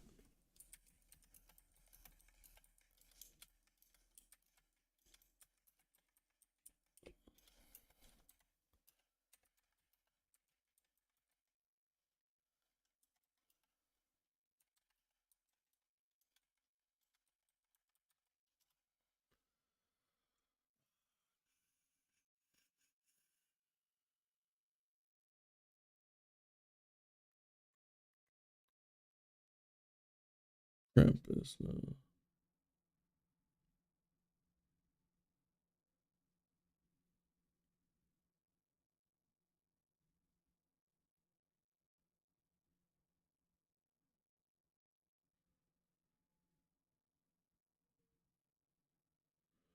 Nah, so it wasn't TikTok era type shit.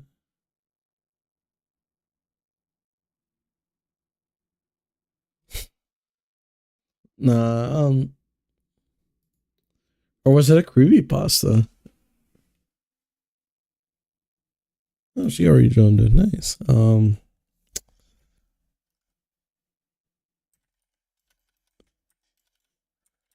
The creepy pasta.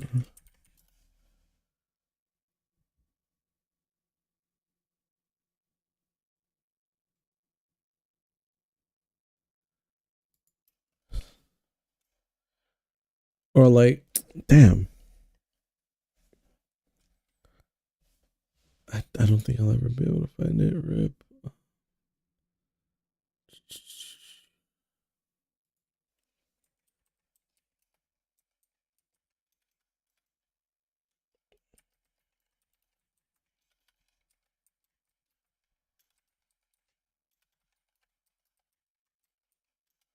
I'll keep the video playing, but Snacks disappeared from sealed cabinets. Milk cartons emptied overnight. He checked the windows, the door locks, and reinforced them, but it kept happening. He was sleepwalking and just couldn't remember what he was doing. But then the kitchen utensils started turning up in strange locations that made no sense. He started hearing floorboards creak at night. Half convinced he was going insane, he installed motion-activated cameras linked to his phone, scanning the feeds during work breaks. Weeks passed without any triggers, but then a midday alert showed his living room TV flickering to life. And there, on the screen, he saw a woman in mismatched layers standing inches from the lens, methodically wiping crumbs from his coffee table. She was moving like a ghost. Security footage timestamped 3:14 a.m. captured her sliding vertically from a storage closet above his entryway. She rationed his leftovers, ate standing at the sink, and scrubbed dishes before retreating back into her hiding spots whenever she heard him. Daylight hours found her curled in the 60-centimeter wide closet space, surrounded by water bottles and a threadbare blanket. He couldn't believe that there was a woman I don't living know. with him that he never even knew about. Joe went and reviewed older clips to discover that she'd laundered his towels and organized his shoes. She'd showered while he slept 2 meters away, with steam still fogging up the bathroom mirror. Brother, at that point, I'd be like, hey, in this economy, hey, you want to be my roommate? Fuck it. You can keep living in the attic, but you ain't gotta like do all that ninja shit. Just pay rent, dude. At sunrise. Because some of the reasons why homeless people like stay homeless is because you need, well, at least in the U.S., you need like at least an address so that you can get a job application in and stuff, or else they won't see you as not a worthy candidate.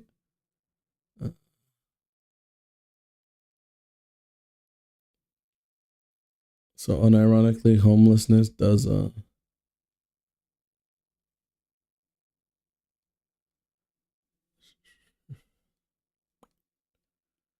because of work outcome. But police discovered no forced entry. She didn't break in. The woman had just taken advantage of an unlocked door a year prior. She left no fingerprints on valuables and no traces of her presence beyond a faint indentation in the closet's dust. When the police turned up for a surprise inspection, they found her nestled in the compartment. She apologized for borrowing warmth, explaining she'd timed her movements to his snoring patterns, monitoring his schedule through wall vibrations, exiting only for Base. bathroom breaks in his sink. And Joe never had any idea. Shadow in an abandoned school. YouTuber Chris made the brave decision to go exploring in an abandoned school at night. Stories around this school had centered on some very sinister goings-on inside, including sacrifices and worse. Hey, one time we saw this one video about a dude that like was getting hunted down by someone when he was exploring a abandoned place. I think it was Bizarre Bub too. From the second he entered the school, the darkness and the quiet was terrifying, and every step was only making his anxiety worse and worse. But he wasn't about to stop. His breathing gets more and more intense throughout the video, but suddenly the vibe changes. He's convinced he can hear footsteps, someone moving around the building not far from where he is. But whenever he turns to the sound, he can't see anything. Chris continues exploring, determined to try not to let it get him overthinking. But then, in a moment of pure coincidence, he turns around and notices a shadow moving around. Yet when he follows it, whoever there is gone. There's no door there to escape through. What he saw was impossible. There could not have been Not gonna lie, I shit myself. Chris is so terrified by this point that he decides to climb to the roof to see more and catch a quick breath. He knows that if the police catch him, he's in trouble. And whatever is inside the school is so terrifying and unknowable that he doesn't want to hang around anymore. So he decides he has to leave. The night has scared him too much to push forward. Chris makes it out safely, but he'll never forget this encounter. When he uploaded the video to YouTube, his followers were all convinced that what Chris witnessed was not human. It was a roast. Or something far, far more sinister. Level 5. Woman attacked by tiger. On July 23rd, 2016, Actually, no, based on one of. Wildlife World entered the Siberian tiger enclosure in their. Be right back. I'm gonna go use the restroom. Be right back.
What is it? Oh, it's barely 8. What the heck? I was probably playing. I'll tell you that.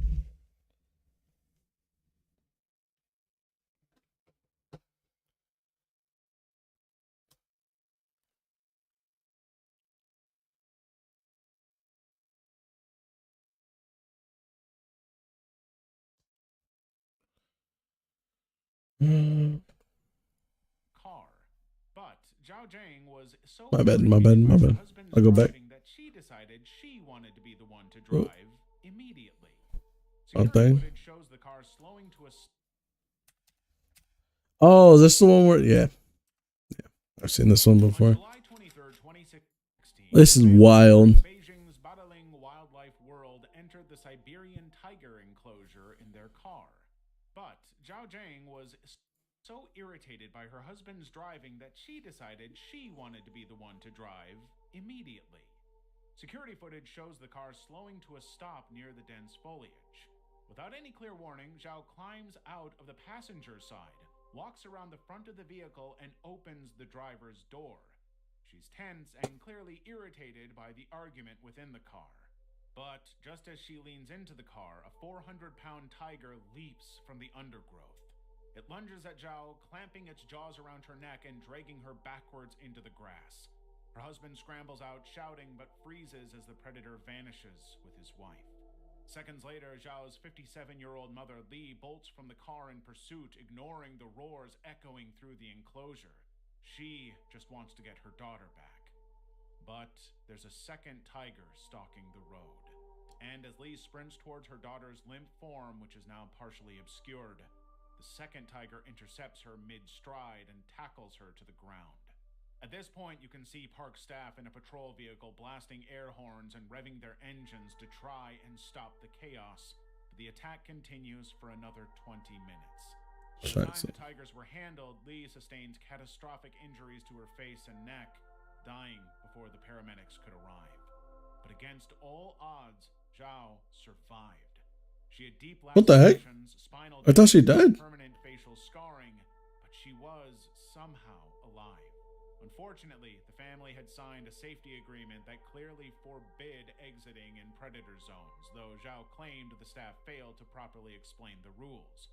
Zhao sued the park for inadequate emergency response and insufficient warnings, but the park faced no legal liability, citing clear negligence by visitors. No shot. No shot that they actually thought that they were going to win that. Tommy Braley left Brewer's Bar and Grill in Sumter, South Carolina in his silver BMW 325i and vanished. For the next 7 years, his family clung to fragmented hopes. Was he alive somewhere? Why had no trace of the car surfaced? Described as the glue of his family, Braley's absence left a void, with relatives organizing searches and pleading for answers, but they got none for years. In late December 2024, scuba divers Adam Brown and Jason Sorada arrived in Sumter armed with sonar equipment to scan the waterways near Crestwood High School, a route Braley would have taken home. The team focused on a small creek off Highway 401, which had been fully explored in the investigation. Hours of methodical scanning led to the discovery of a faint outline. A vehicle submerged 10 feet below the surface. A BMW. Authorities were immediately alerted and the tow truck hauled the waterlogged BMW out of the creek. It matched Braley's car exactly, and inside, slumped in the driver's seat, were skeletal remains. The Braley family had to wait for confirmation, which only made the anxiety even worse. But dental records confirmed the worst. Tommy had been in the car all along and had just never been discovered. But now there were even more questions. How had the BMW remained undetected in a shallow, publicly accessible creek for nearly a decade? Why had earlier searches missed it? Adam Brown later reflected on the proximity of the site to Braley's home, saying that it was a tragedy that such a short distance had separated the family from the answers they deserved. However, investigators haven't discussed potential causes of death or how the car entered the water, leaving the final moments of Braley's disappearance an unsolved mystery. Wanted man attacks young girl. This 13-year-old girl was on her way home, unaware that she was being followed by a creepy man. But the whole thing was caught on security camera. Damn. Could have expected the direction the encounter took. Seeing an opportunity, the man approached the girl at her front door, claiming that he was lost and needed help finding his way home. The girl knew something was off. Brother took that one straight from the pedal damn textbook, dude. His way into the house, determined to attack her and finish what he started. But as soon as he grabbed her, the girl fought back, slapping and scratching his face before he eventually let go. When he realized the house was full of cameras aimed right at the spot where he attacked the girl, he started to panic, fleeing the house entirely. The girl immediately called her dad, informing him of what had happened, and he rushed home to check on her. A police investigation confirmed that this man was already wanted for trying to assault a woman at a shopping mall just a month earlier. If she hadn't thought as quickly as she did, the girl would have been subjected to even more harm and never got the justice she deserved. Level 6. Vlad NCL harassed. Vlad NCL is a Russian YouTuber famous for his extremely unique social experiments. He dresses as a woman, adopting a much higher voice, and wanders the streets of New York City to see how he's treated as a woman. But one of these experiments got a little too close for comfort. Vlad was wandering the streets when a man suddenly approached him and said that she looked beautiful. Almost immediately, the man pushed into Vlad's personal space, insisting on buying this woman a drink. Even though she said no, the man refused to give up. Suddenly, he insisted that he liked this woman and wanted to get to know her more. Even though Vlad was giving That's the one where he gets punched? that this woman was not interested, the man continued pushing his face toward hers. And then he started looking as though he was about to do something very, very bad. No matter how much Vlad insisted on going home alone, the man insisted on going with her, even touching her without consent. Every time he would kiss her or make a move, Vlad was forced to push back. But the guy even made it clear that her resistance and discomfort were only turning him on more. What the fuck? That this guy was not listening when Vlad said to stop touching, Vlad finally pushed him with some force, catching him by surprise. But even that seemed to just make him more in awe of this woman. Eventually, Vlad managed to get out of the situation, but he noted in the video how unsettled he was that so many people went past and did not bother to help at all, suggesting that if something went wrong, nobody would have stepped in. I mean, most people are afraid of getting attacked, dude. That or the what's it called? Not confirmation bias.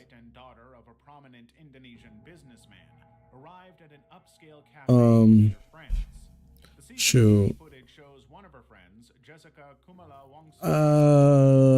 Bystander effect. There we go. Thank you. Alongside 2 cocktails.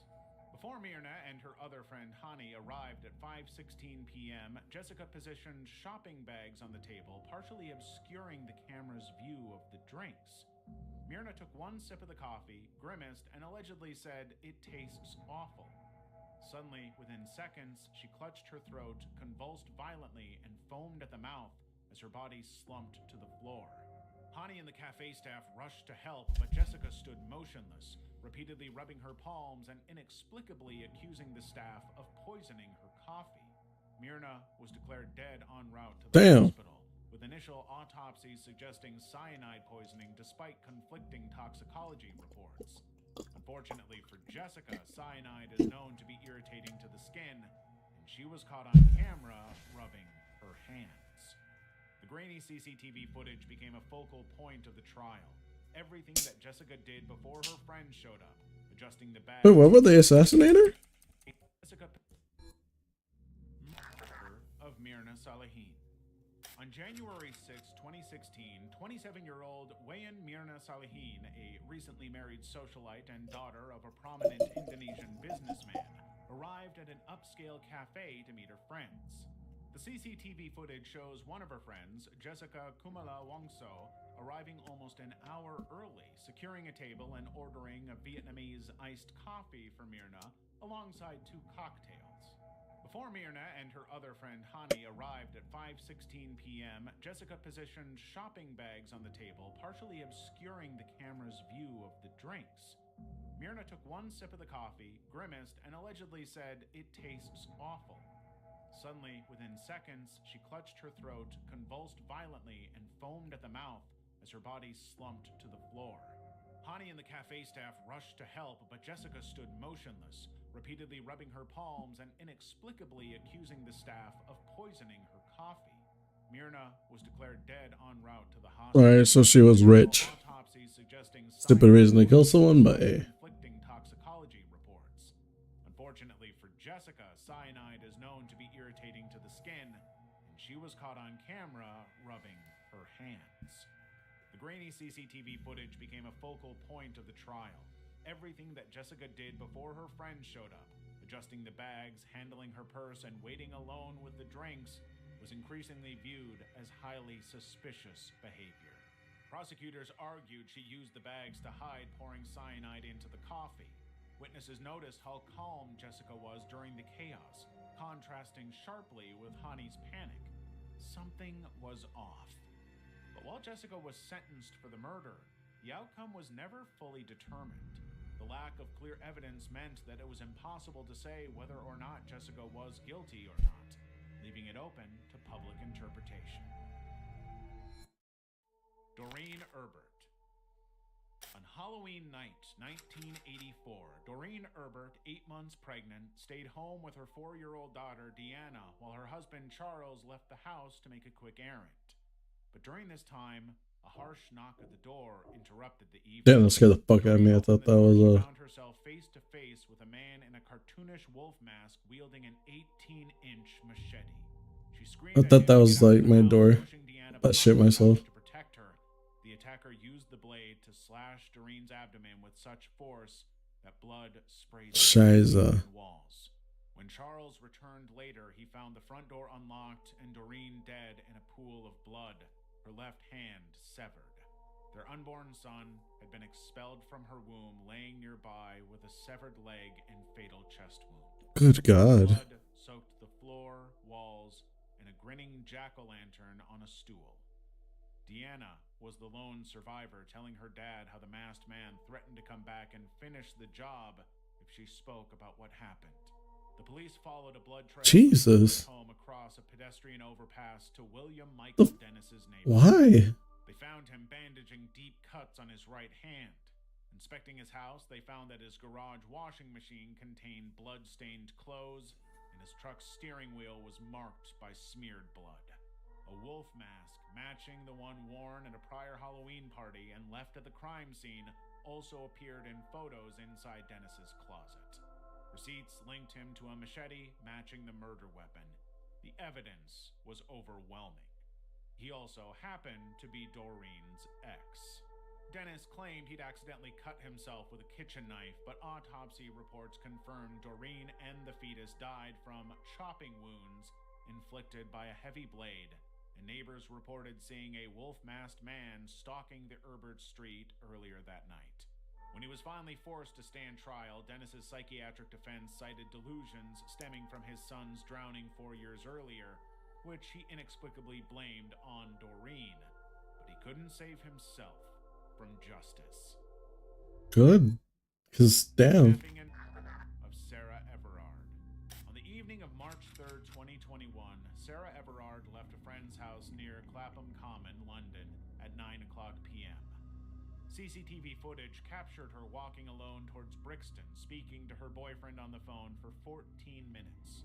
At 9:34 p.m., a London bus camera recorded her standing with a police officer near a white Vauxhall Crossland with flashing hazard lights. The officer was the off-duty Metropolitan Police Officer Wayne Cousins, who presented his warrant card and falsely arrested her for violating COVID-19 lockdown rules.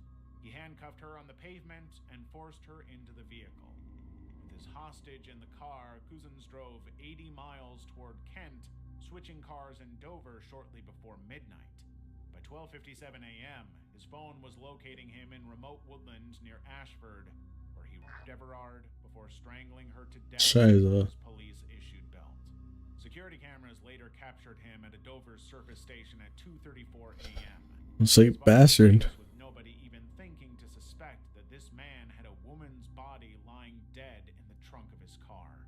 He transported her body to Hodes Woods, a piece of land he owned, stuffing her remains into an abandoned refrigerator, dousing it with gas and flammable materials. Over the next 3 days, Cousins maintained his routine, attending a dental appointment with his children, emailing his supervisor about his work stress, and returning to the woods to incinerate Everard's body to fully remove any evidence that could be traced back to him. On March 5th, he purchased builder's bags from B&Q, using them as weights to submerge her charred remains in a pond. It wasn't until later, when investigators traced his movements through all of these cameras, that they saw the true extent of what he did and caught him on camera disposing of Everard's phone in the River Star. Sarah's family reported her missing on March 4th. By March 10th, dental records confirmed her identity after police discovered the bags in Hodes Woods, all but proving that Cousins was responsible. To defend himself, Cousins initially fabricated a story about Eastern European gang coercion, but cell site data and DNA evidence, including his semen and her blood in his car, left no credible innocent explanation. Caught out, he pleaded guilty to kidnapping and receiving a rare whole life sentence for the depravity of his crimes. Good. Level 7. The Zushi Stalker.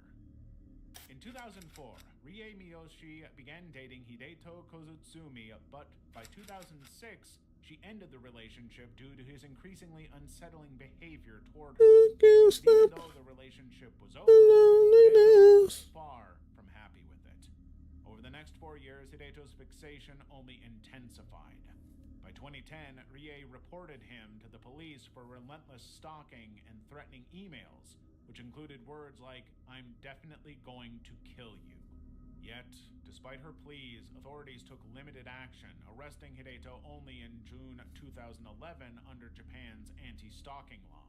He received a suspended sentence for his actions, but unbeknownst to Rie, critical mistakes were unfolding. During Hideto's arrest, police accidentally disclosed her new married name and address while reading the charges against him. Dang. He immediately used the information to his benefit, hiring a private investigator who tricked Zushi city officials into revealing her location by posing as her husband. These breaches handed Hideto the tools to hunt down the woman he believed was his. After his release, the harassment continued at an alarming speed. Between April and November 2012, Hideto bombarded Rie with over 1,000 emails demanding monetary compensation. I'm surprised they were able to do that. After she married another man.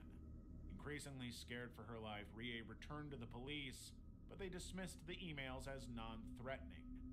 What the fuck? On November 6, 2012, Hideto arrived at Rie's Zushi apartment while her husband was at work. There were no signs of forced entry, suggesting she might have opened the door under duress or intimidation. But as soon as he was inside, Hideto stabbed her repeatedly, killing her. With Rie dead, he hanged himself from her second-floor balcony. By the time police found Rie's phone, her inbox was filled with unanswered emails, many repeating the same demands.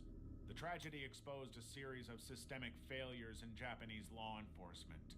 Lax enforcement of stalking laws, careless handling of victim information by authorities, and loopholes allowing perpetrators to exploit third parties like private investigators.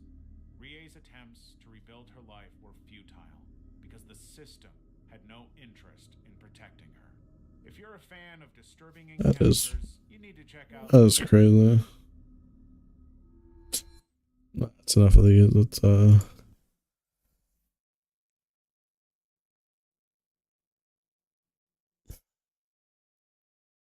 ask him.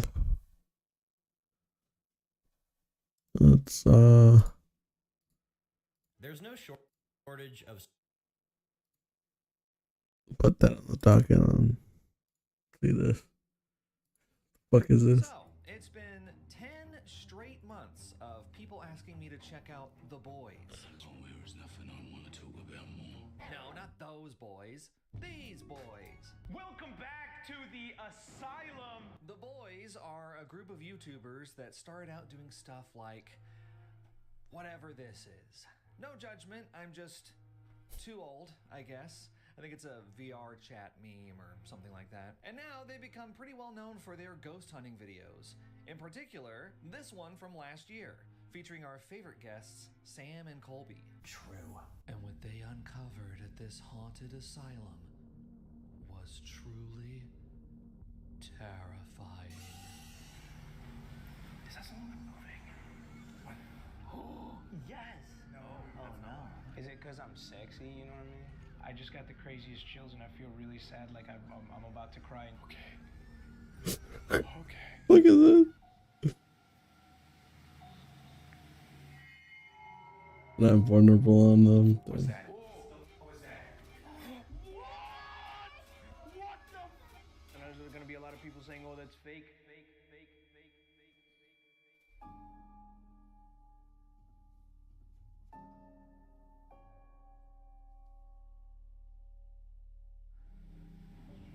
What the f is that? That's John. If you're not familiar with The Boys, here's a brief introduction. They're 5 guys that started out on their own individual channels, and from what I can tell, most or all The white chicos toxicos. content before all this. There's Eddie, Juicy, Narrator, Mully, and Josh. They came together 4 years ago to create a group channel called The Boys, where they upload everything from them making food to hunting ghosts. And before I go any further, I gotta say, props to these guys for pulling it off. Group channels are extremely difficult to keep going, especially when the group is as large as 5 people.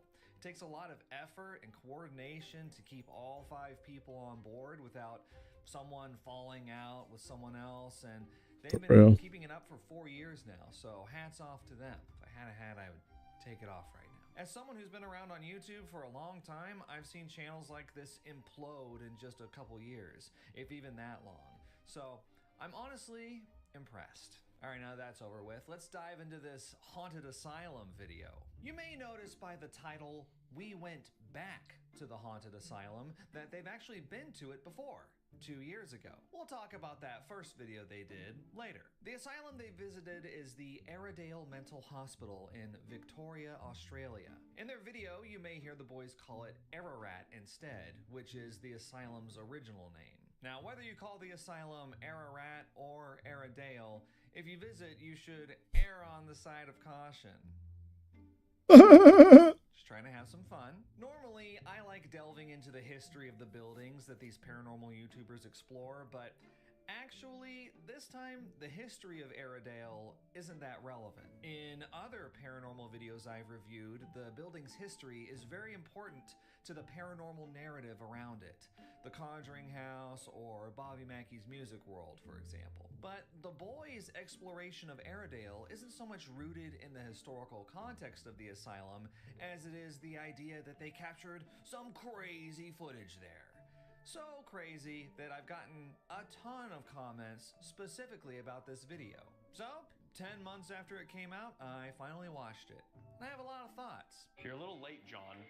I appreciate. Can you be more punctual next time? Okay, you know what? You guys just wait. You're gonna wish I never showed up at all. For the first hour or so of this haunted asylum video, it's pretty typical paranormal investigation stuff. Their little ghost detection devices light up when nothing's around, and then all 20 of them gasp and point. And after about an hour of that, I was wondering, like, why did so many people ask me to debunk this? Well, it took almost an hour and a half, but I got my answer. There's some very interesting footage, all right? This comment with 6,000 upvotes even declares that the boys have captured, quote, some of the best pieces of paranormal evidence in the world. All right, well, we'll get to the incredible evidence of the paranormal in just a minute, but I'd be remiss to not go through the first half of the video first.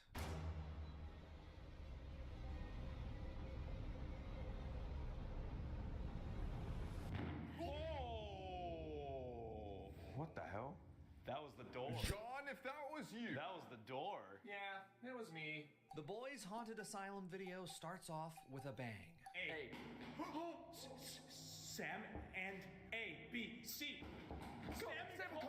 Sam and Colby. So if you see my videos on The Conjuring House and former staff members Cody and Satori, the boys are making fun of their spirit contact method here. QRST. In fact, they make the joke more than a couple times in this video. A, B, C, D. D.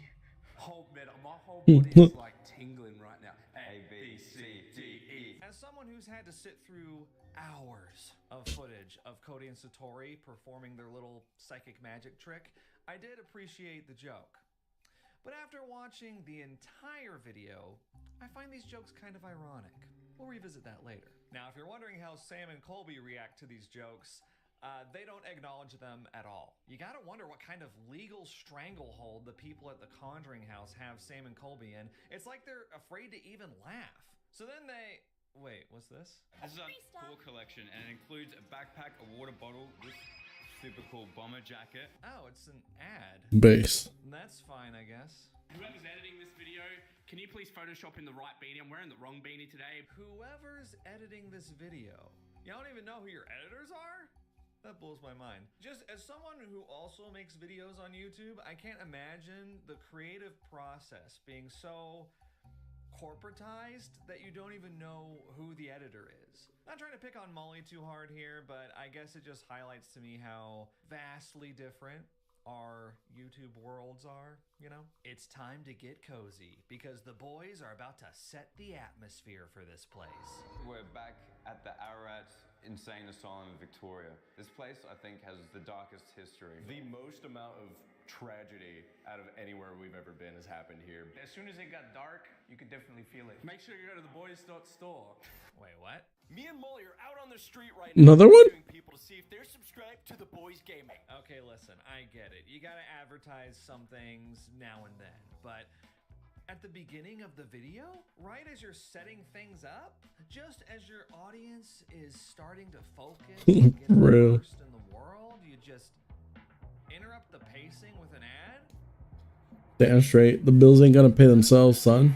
This video is sponsored by Factor. Factor Damn makes it. meeting your nutrition goals easier than I gotta ever. respect it too. Fresh, never frozen, dietitian approved meals right to your doorstep and ready to eat in just 2 minutes. Head to factor75.com or click the link below and use code 50WOLF to get 50% off plus free shipping on your first Factor box. That's code 50WOLF at factor75.com to get 50% off plus free shipping on your first box. My wife and I just welcomed our second child into the world last month, hence the mustache jump scare. Apologies, I've gone full dad mode.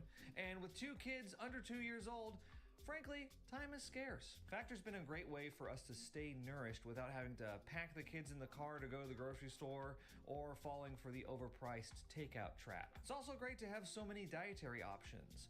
My wife's been going for the vegan and veggie meals, for example. So yeah, Factor's been helping us raise our children.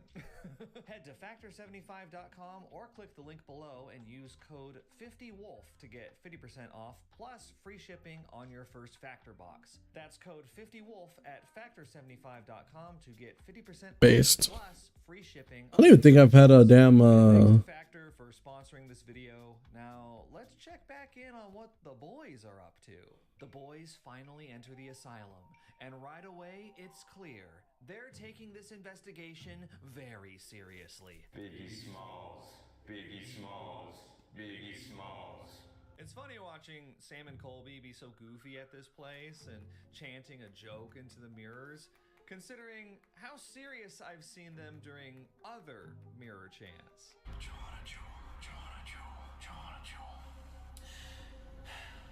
In this clip, Sam is solemnly chanting the name of a person who didn't actually exist, by the way. Base. Nightclub videos for details. The boys eventually settle down, and my favorite part of these ghost hunting videos begins.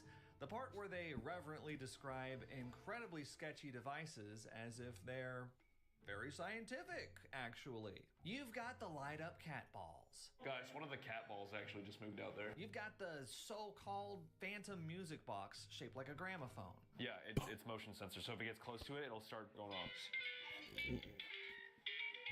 Just testing the sensitivity. And you've also got these weird handheld blinking things. If something's near, this will blink, and then you can do, it's a yes or no thing. So if it goes forward and backwards once, that's for yes. Oh. So it'll go back and forth, and if it does it twice, then that's no. Remember that. 1 swipe for yes, 2 swipes for no. It's important. Finally, they've also got this lantern that they say is an EMF meter. They spend the first 1/3 of the video just playing around with these devices, so let's quickly check if they're legit or not.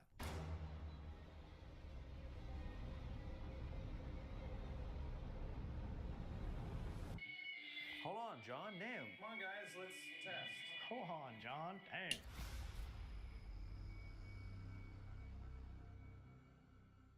So this gramophone thing. God damn it, John. Phantom music box on the side. I can't find anything about it at all online. They say it has a motion sensor on the front, but I don't see where it would be unless it was the gramophone itself. This thing constantly goes off and interrupts their train of thought, by the way. And at some stage, this girl come off a horse. Dude. Oh my God, I swear to God. This girl come off of a horse, and she like... Thanks for the soundtrack, John. But she didn't die. She survived. And then there's Sydney. It was pretty rough over there, and he came back and had a mental breakdown here. Like, what is happening? Why is it playing different sounds? Yeah. God, he can't even finish his story. That's how much stuff is happening. Eventually, they've clearly had enough, and narrator turns it off. Wish I could tell you more about the Phantom Music Box, but Googling that term came up with no relevant results. So I'm thinking this may be a one-of-a-kind device. Base. This kind of thing happened before. Sometimes there's a sketchy device used in an investigation that doesn't appear to be mass-produced.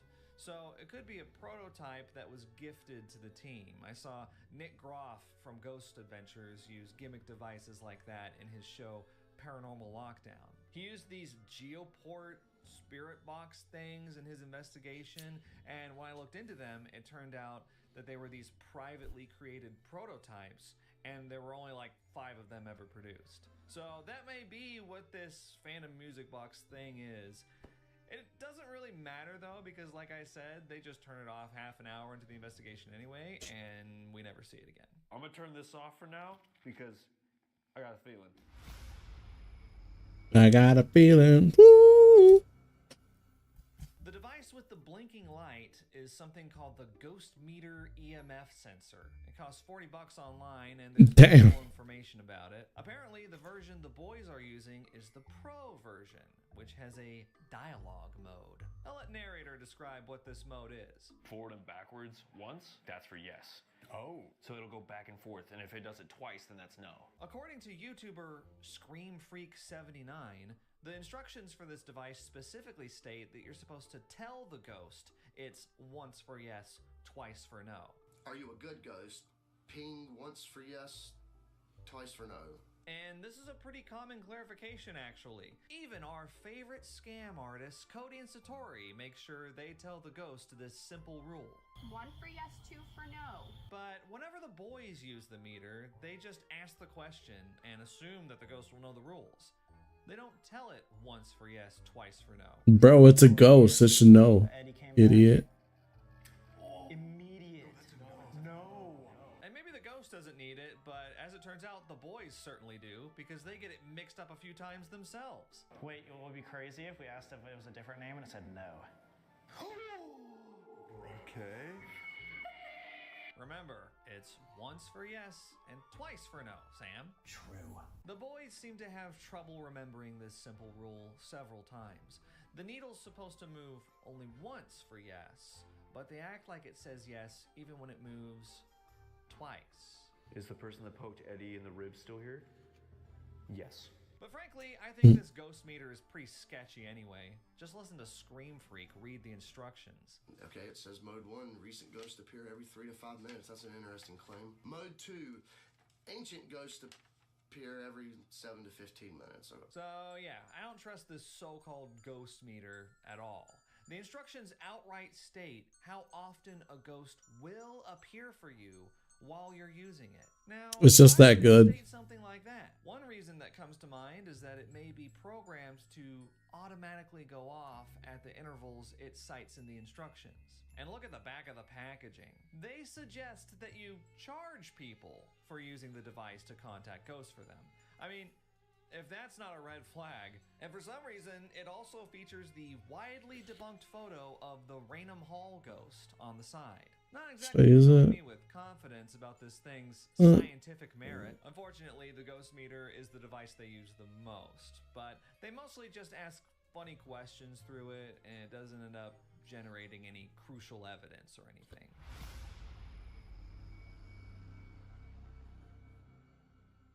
The EMF lamp I'm about to end up ending my life. never does anything except one time near the end. Does this happen to be a lady ghost? Whether or not it's actually an EMF detector, I'm not sure.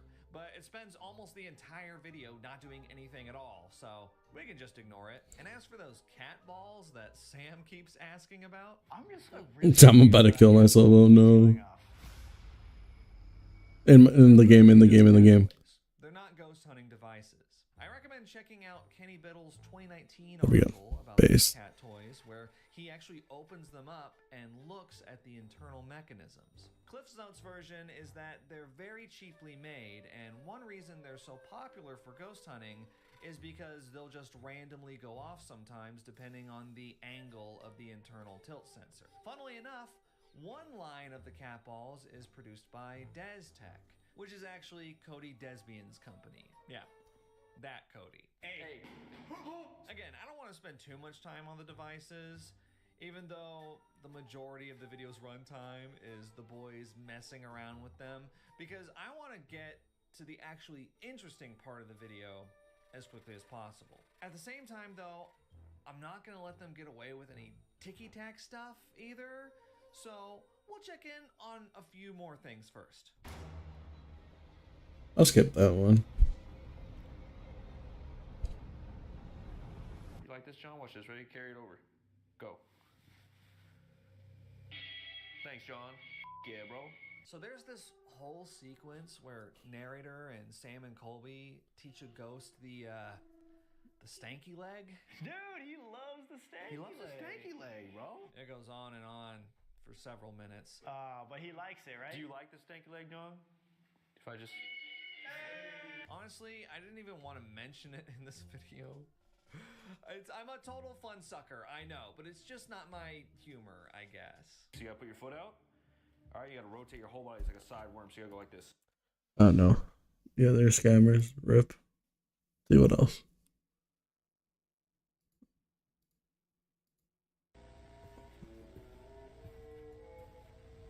You are not leaving. 34 analog horrors, 7 layers. This is the ultimate analog horror iceberg. We'll start with All right, let's see. well known, but as we descend, the horrors will grow increasingly disturbing and unsettling. Let's start at the tip of the iceberg. Level 1. Gemini Home Entertainment. Yeah, everyone knows about that one. Is one of the most Classic right there. horror series on the web. It started in 2019 on a YouTube channel called Remy Abode, with short films that looked like they'd been made in the 1980s and 90s. The first episode was titled World's Weirdest Animals. It started by showing clips of 2 burrowing animals in rural Minnesota, the great prairie chicken and the burrowing owl. Things became unsettling when it zeroed in on the third animal, the wood crawler. This large, spider-like creature burrows under the homes of large human families. The next clip shows a wood crawler leaving a house after attacking a family, a clear sign that these creatures are hostile to humans. Then there's a montage of some people in a home, but they are called fake people. Normal-looking people who are aliens wearing human skin. They were trying to act like humans and failing. Suddenly, one of them notices the cameraman and chases after them.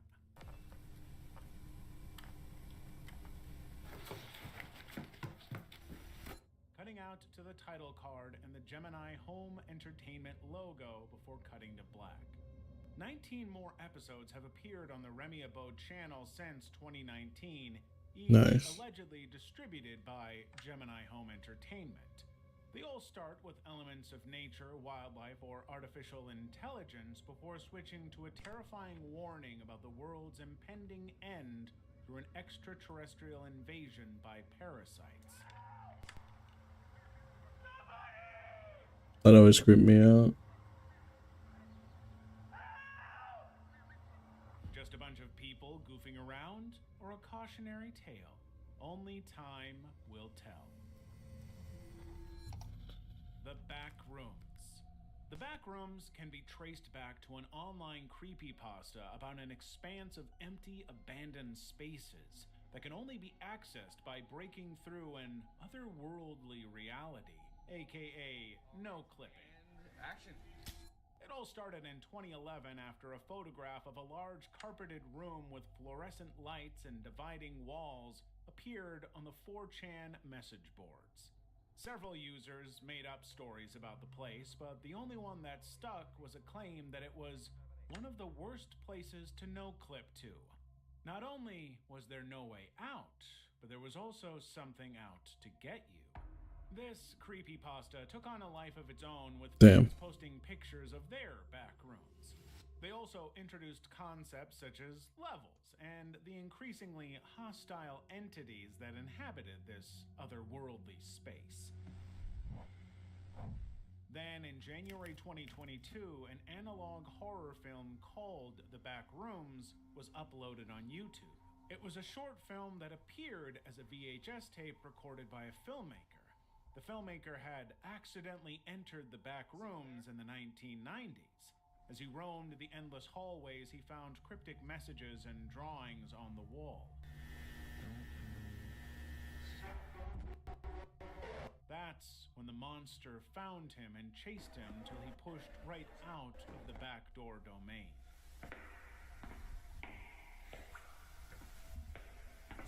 Spoiler alert, this cameraman did not survive.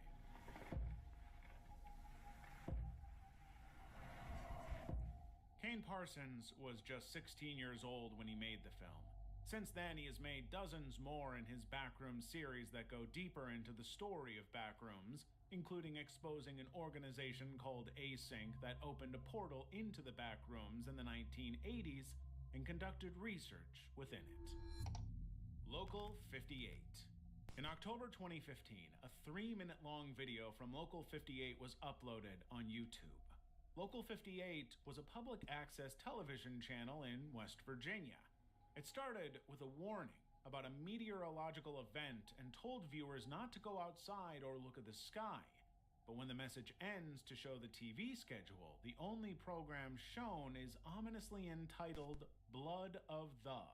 This was cut off by another weather warning when suddenly the station was hijacked, and the hijacker assured everyone that the meteorological event was safe and the warning had been lifted.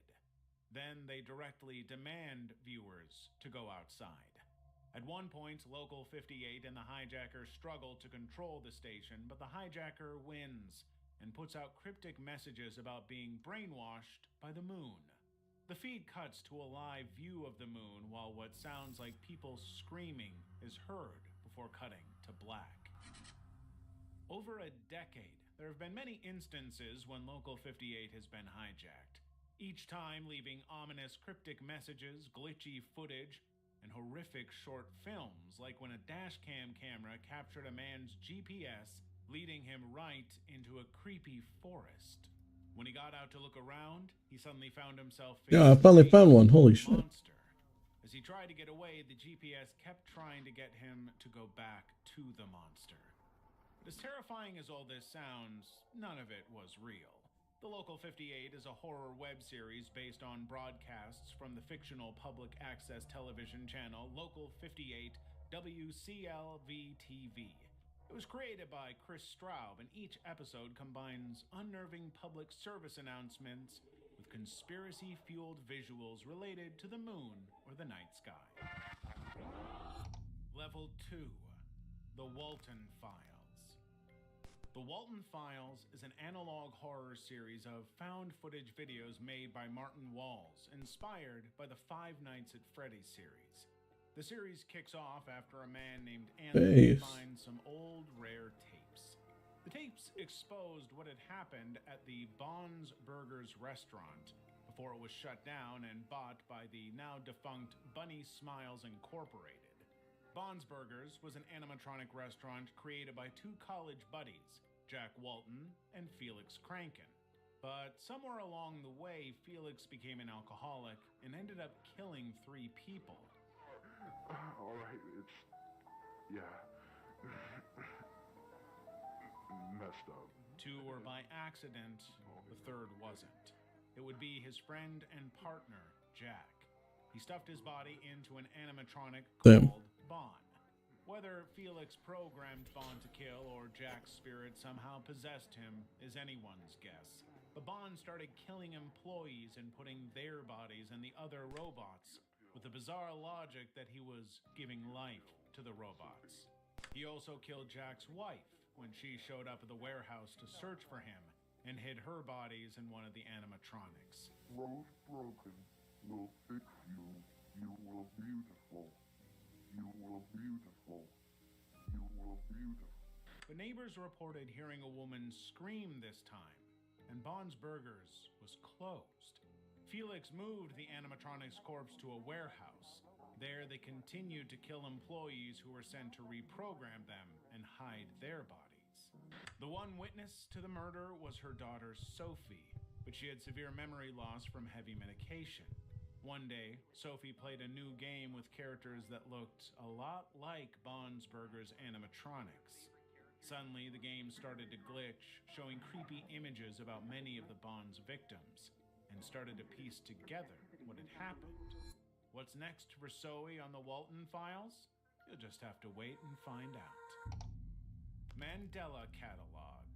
The Mandela Catalog is an analog horror series set in a fictional town in Wisconsin called Mandela County between the early 1990s and the late 2000s. It was an instructional video for people in the town who were facing a supernatural threat. The first episode is based on a completely different version of the birth of Jesus. In the universe, Angel Gabriel announced himself as the true savior instead of Jesus. But he isn't the Angel Gabriel. It's Satan pretending to be him. The rest of the series exposes their plans to eradicate humanity through psychological torture using demonic shape-shifting creatures called alternates. While the alternates can't hurt directly, they had figured out the next best thing: get people to hurt themselves.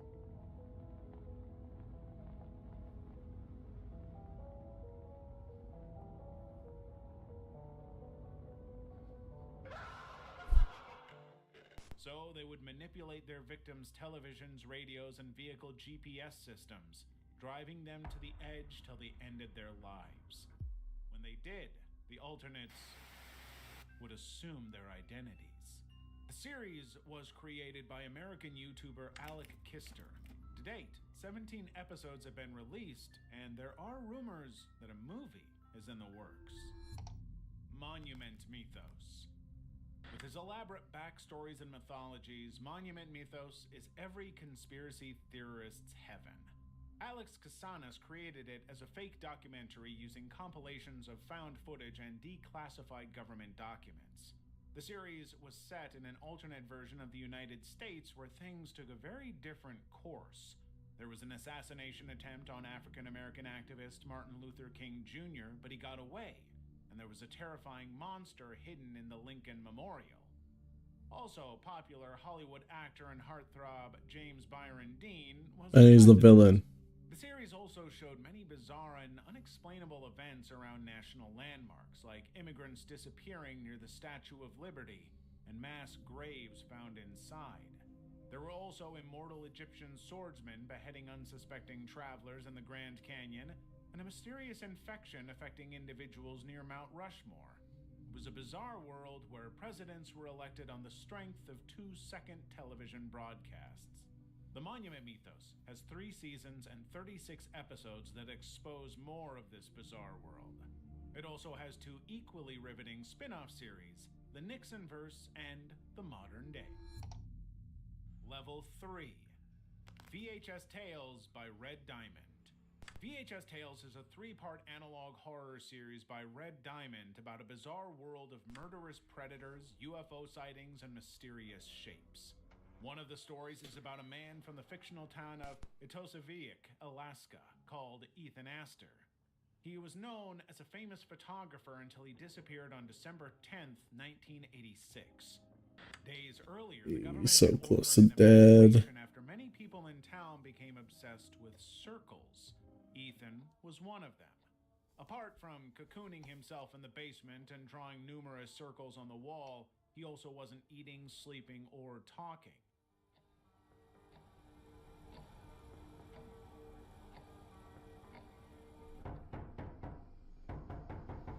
When it was time to leave town, he and all the other obsessed ones decided to stay and wait for what was coming.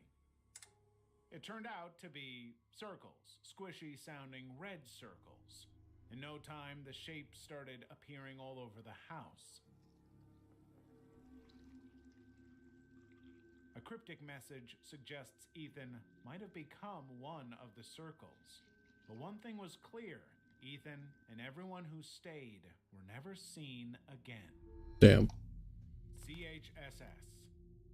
CHSS was one of the pioneering works in the annals of analog horror.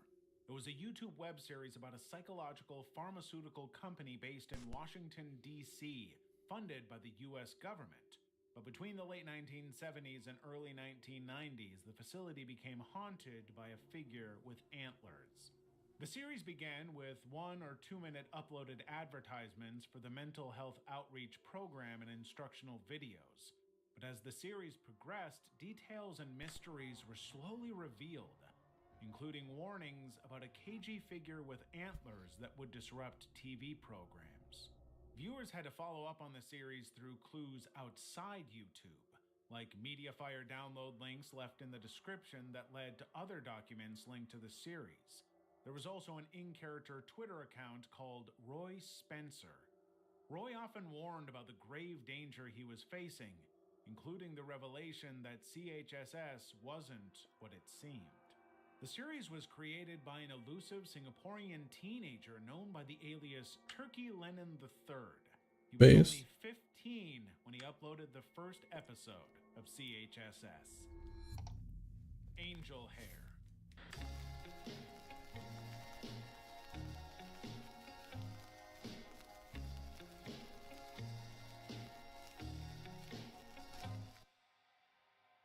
My name is Angel Gabby. What's yours?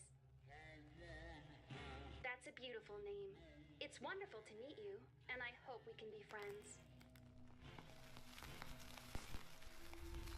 Angel Hair is a mixed live-action and animated web series by East Patches that follows the story of a young man named Jonah Whitman after he finds the VHS tape of an old children's show in a thrift store. The show was called Angel Hair. It was a Christian educational cartoon about a badger named Francis and an angelic hare called Angel Gabby. Angel Gabby. Oh, Angel Gabby.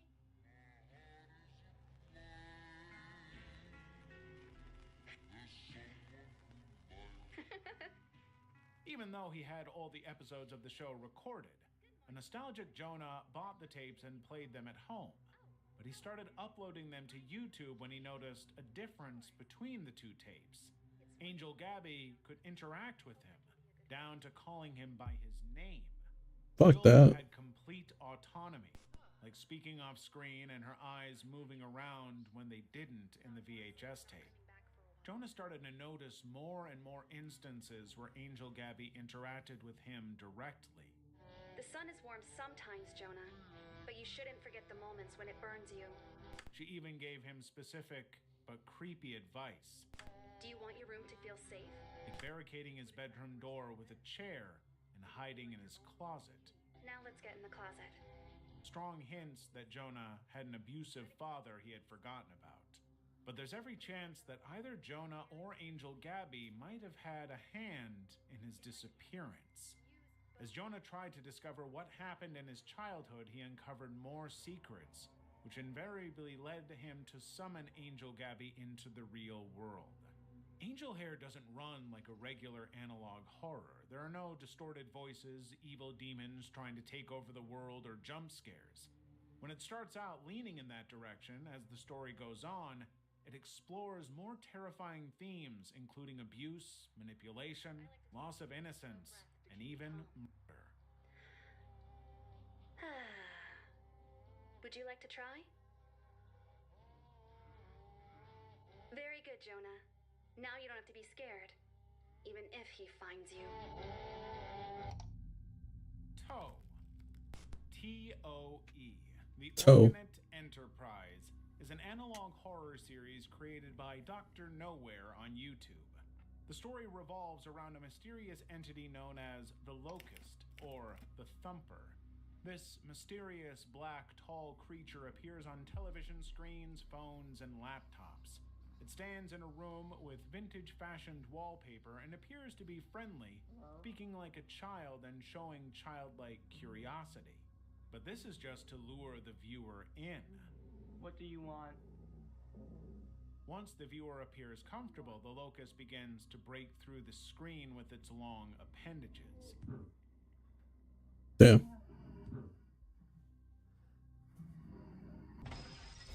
Even if the victim hides, the Locust will hunt them down. That's scary, dude. What the fuck? Let's come to that.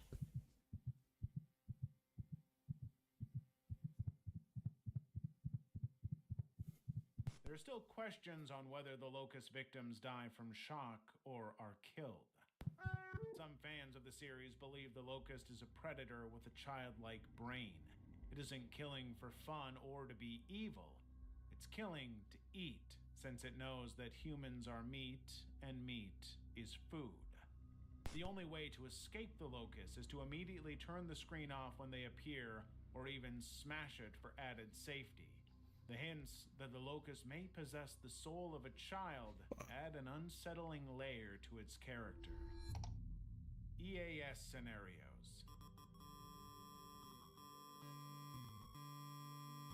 Between 1963 and 1997, the United States established the Emergency Broadcast System. This system allowed the president to reach the American public quickly in the event of war, threat of war, or grave national crisis. Thankfully, it was never used for an emergency, but was used to broadcast 6 damage, but we're good. warnings of severe weather hazards. However, it inspired Emergency Alert System scenarios, also known as EAS scenarios. These fictional broadcasts simulate terrifying end-of-the-world events through emergency alerts. These scenarios feature messages about apocalyptic dangers such as alien invasions, supernatural entities, deadly viruses, or severe weather conditions. The visuals may be different, but they usually follow the same theme. Whoa! Whoa, whoa, whoa, whoa! What? Wait. A sudden change in regular programming, old-style footage with glitchy static effects followed by sirens. Sentences like emergency alert and this is a national emergency are also quite popular. A cut to the American flag and anthem Alright, let's do this. raising a gun to his head is also quite popular. These effects are meant to create an atmosphere of dread and make viewers feel like they're experiencing a live national crisis. The sun vanished was an EAS scenario about the sun drifting away from Earth, with projections that all life on the planet would freeze to death. The final broadcast of the fictional BBC was the national anthem of the United Kingdom. Then the screen dramatically cut to black as 2 words appeared: no signal, signaling the end of the world. Maple County. Maple County is a creepy little horror game inspired by the Mandela Catalog, the analog horror series about mysterious creatures called alternates who try to look like ordinary humans to kill them.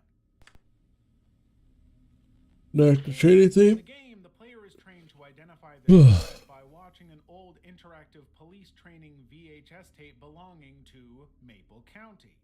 It's clear that this tape was made early on while the police were still trying to keep the existence of alternates a secret.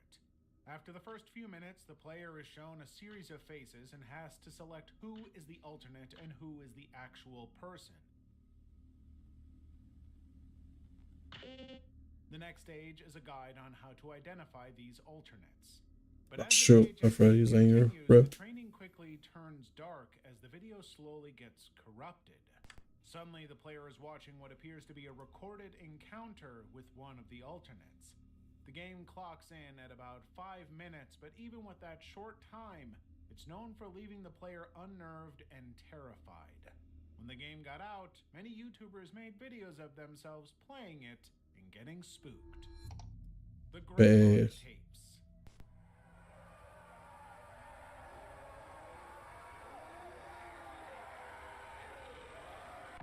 The Greylock Tapes, or the Greylock Archives, is a YouTube analog horror series based on Mount Greylock, Massachusetts. As the series Excellent turn early. it's clear that all is not well Throwing. around Mount Greylock. The series unfolds through found footage, audio recordings, and documentary-style clips, exposing a town where everything terrible that can go wrong has gone wrong. Tape recorder running, and I'm hiding in here with my files. If something happens to me and you find any tapes or files somehow, please bring it to the investigator, Jim Malcolm, North Adams. That goes for this video footage as well. Come on out, it's the police.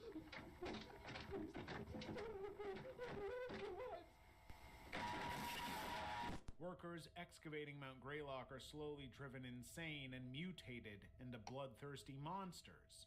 People disappear or have their bodies twisted into bizarre things.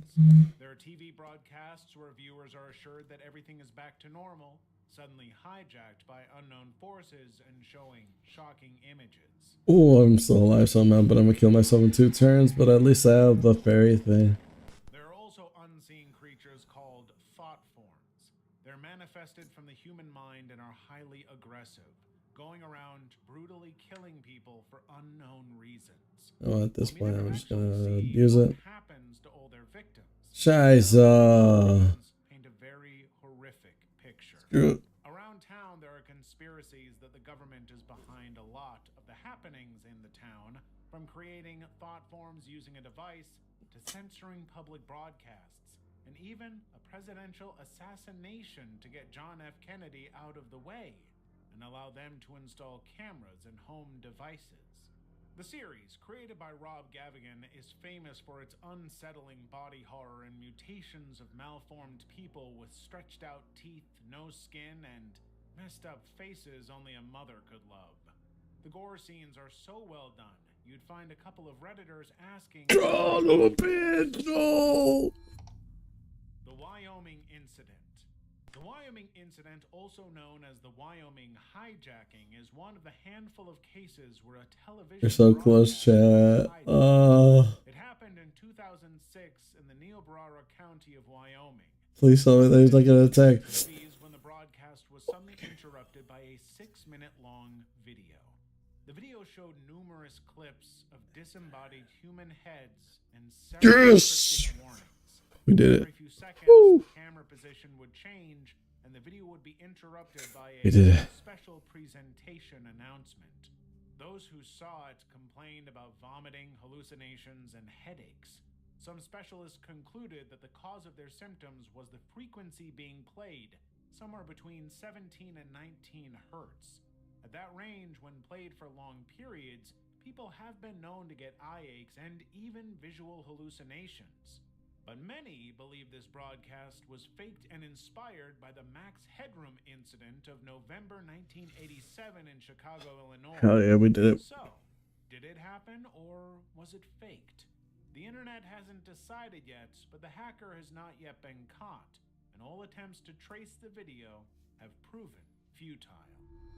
Oh yeah. Level 4. Magnitoshoktynskaya Oblast. Magnitoshoktynskaya Oblast is a popular Russian analog horror series based on a fictional region of Magnitoshotskinsk in Russia. The town has become inhabited by various unseen creatures called Akratites, and many people who try to establish contact with them get killed or go missing. So the local And I had to beat it with her because I did it with. made broadcasts with drawings warning the population against encounters with these dangerous humanoids. Some of them hid in the basements of abandoned buildings and abducted people, while others hid in closets or under beds to scare children. The broadcasts also showed these creatures' weaknesses and how to get away if one is attacked. Things like grabbing their necks and holding them until they release their victims. The series culminates in a mysterious government cover-up tied to some ancient artifacts. This adds up because the creatures have much in common with evil spirits from Slavic folklore, leading many to suspect the government's warnings were a ploy to put the townspeople in harm's way. Give me a second. The Children Under the House. The Children Under the House is an analog I already horror did it. film Very cool. based on some papers found in a repossessed storage locker. The film starts like many unsuspecting horror films, showing an unsuspecting elderly couple known simply as Mr. and Mrs. Clark. They were pillars of the community There we known go. for being friendly and kind-hearted, and owned a restaurant called the Burger Shack in the fictional town of Kate's Crossing. When they moved out of their hometown, a young girl called Jess and her family moved in. Disappeared. Not long after, Jess started to have nightmares about children under the house, asking her to come and play. Jess's father took Jess into the basement to prove to her that there was no one there. Instead, Jess went mute and could only communicate by making drawings with her therapist, Julia. Based on the drawings from Jess, Julia did some investigating of her own and quickly found out that the elderly Mr. and Mrs. Clark were not the kind-hearted grandparents they were portrayed to be.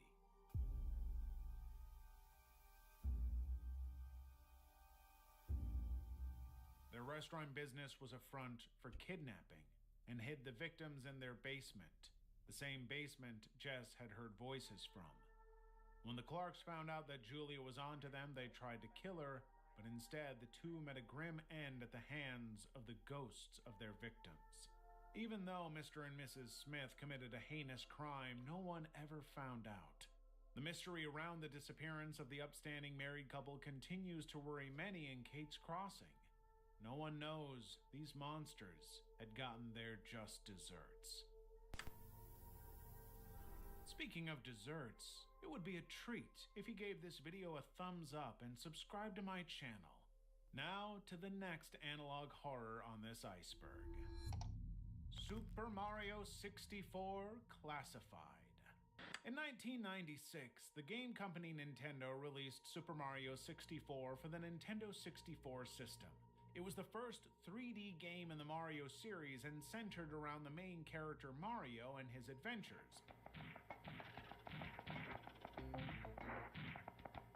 Collecting powers and rescuing a princess from his antagonist, Bowser. Or that's what the game was supposed to be. There was a conspiracy that artificial intelligence modified each game cartridge depending on each player's likes and abilities to make the game more entertaining and challenging. So, when people talked about the game in the mid-20s, they realized that they were the only ones who experienced specific scenarios in the game.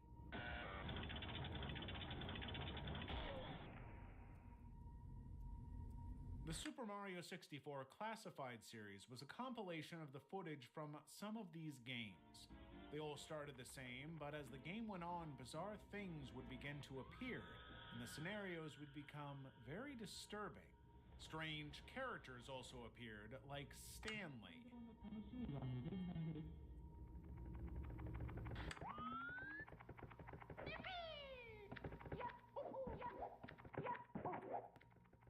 Stanley was a version of Mario without his eyes, emblem, button, and mustache. He was one of the AI programs designed to develop personalized levels for the player. But after years of forced labor and being trapped in the digital world, Stanley began to hate his creators.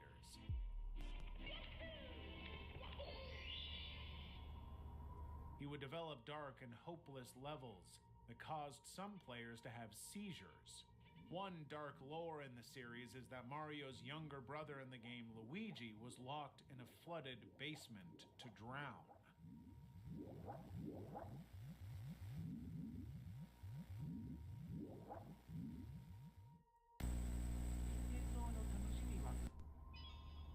Super Mario 64 Classified was created by YouTuber Greenio, also known as Anilog. In 2024, they wiped many of the videos off their channel, except Super Mario 64 Classified and renamed the channel, before disappearing, leaving many fans of the series to speculate about what might have happened.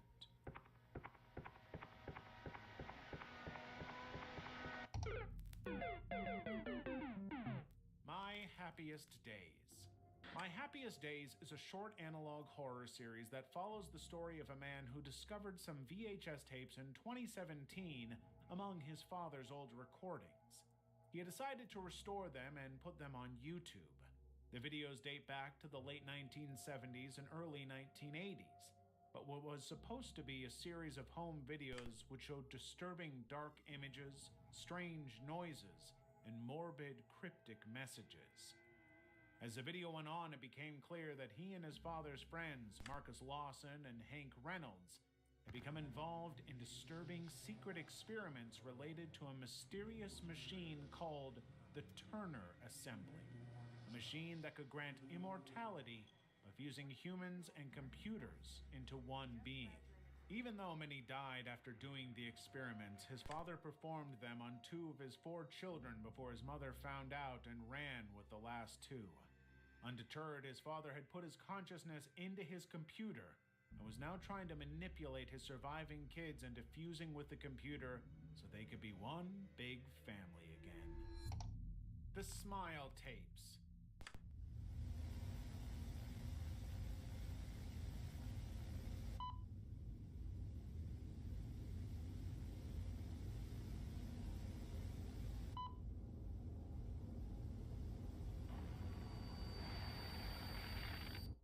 In 2021, The Smile Tapes, a YouTube analog horror series created by Pederico, debuted on YouTube with a mix of old corrupted VHS vibes, police reports, and journal logs.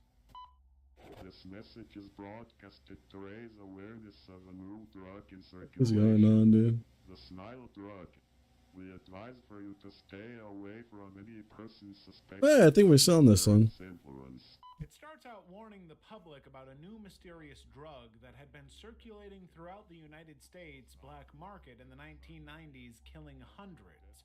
The drug, nicknamed Smile, was made from the spores of a mutated fungus that started as an extraterrestrial microbe. People who used it fell into narcotic mania, laughing uncontrollably till their vocal cords became useless, becoming violent and smiling a lot. Lots and lots of smiling. The broadcast also included tips on survival since there was no treatment for Smile, and there were just 2. Avoid eye contact and run away from anything that sounds like maniacal laughter. Those who contracted the Smile were observed in the laboratory, and as the weeks passed, their faces slowly morphed into exaggerated caricatures of a smile until it was contorted. Even after they died, people weren't safe. The fungi released spores into the air, infecting more people. One of the patients kept a log showing his slow descent into madness as the fungus messed with his head, smiling to his heart's content until he died.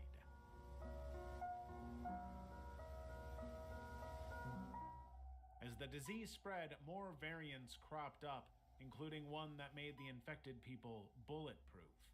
Pretty soon, the world was infested with these smiling zombies, all with... Alright. I was gonna watch that too, fuck.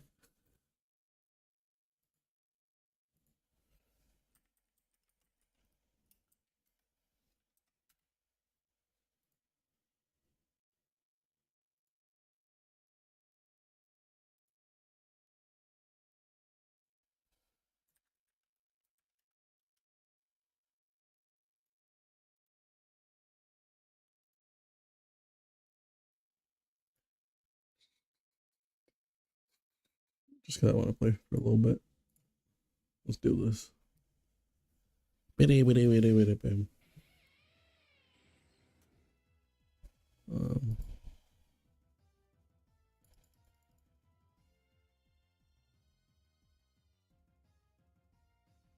Tentacle, poison, resist. He's gonna switch out, I'm pretty sure.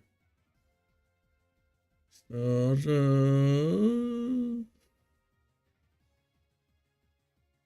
Ice Fang, whatever comes in.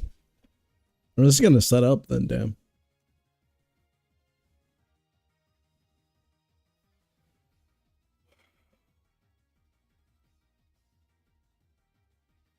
Because no shot he has poison touch. He has clear body. No, because clear body wouldn't let me. What ability does Tentacruel? Oh shit. Abilities. Clear body and liquid ooze. Damages and a journeyman. It outspeeds though. Yeah. Fire poison. Full switch. Fuck. Any one of these guys have?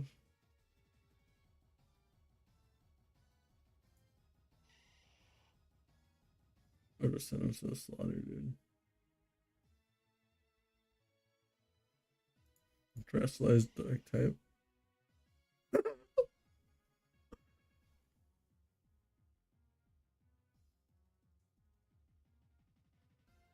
And then is he gonna stay or gonna leave? Let's knock off whatever he brings in. Or just kill it.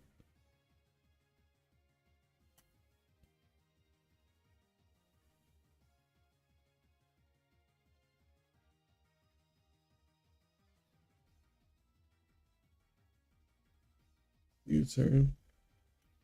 Okay.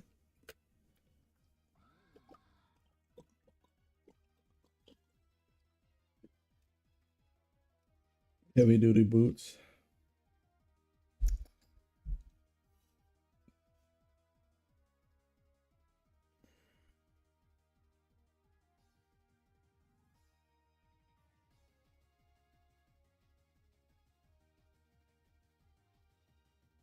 It's gonna go for I'll just switch into him.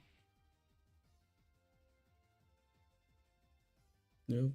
Take damage. Base.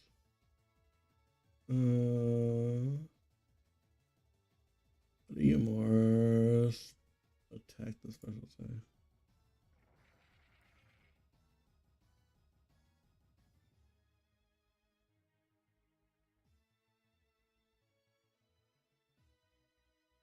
He has Earthquake.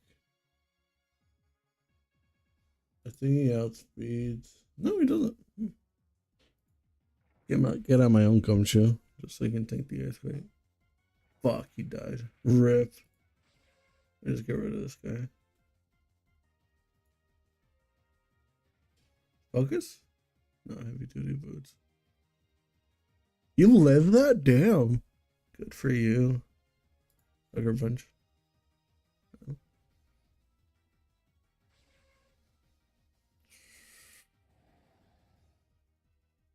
Scooter. Flip turn. Hopefully he kills. If not, then I'm kind of screwed. I'd stack 2 for nothing.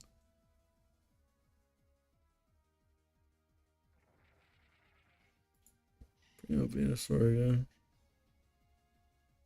So you can get free heals, which is good.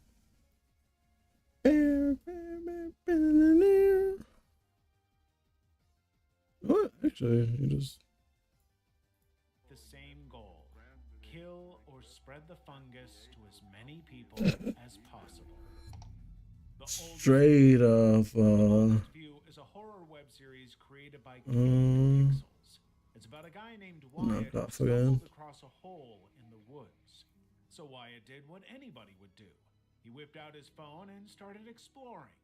What he saw were some stairs that led No, because he knows that I have leftovers. I'm not stashed. climbed in.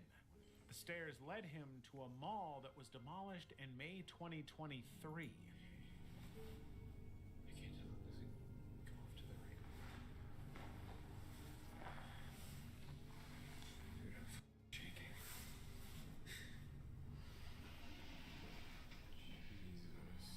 Somehow this mall manifested itself underground, and the only way in was through a hole in the ground in the concrete stairs. Over the next I live one unless it crits. We should be fine. Big heal. I can out heal him. I even survive a crit. Just keep knocking him off. Like this guy.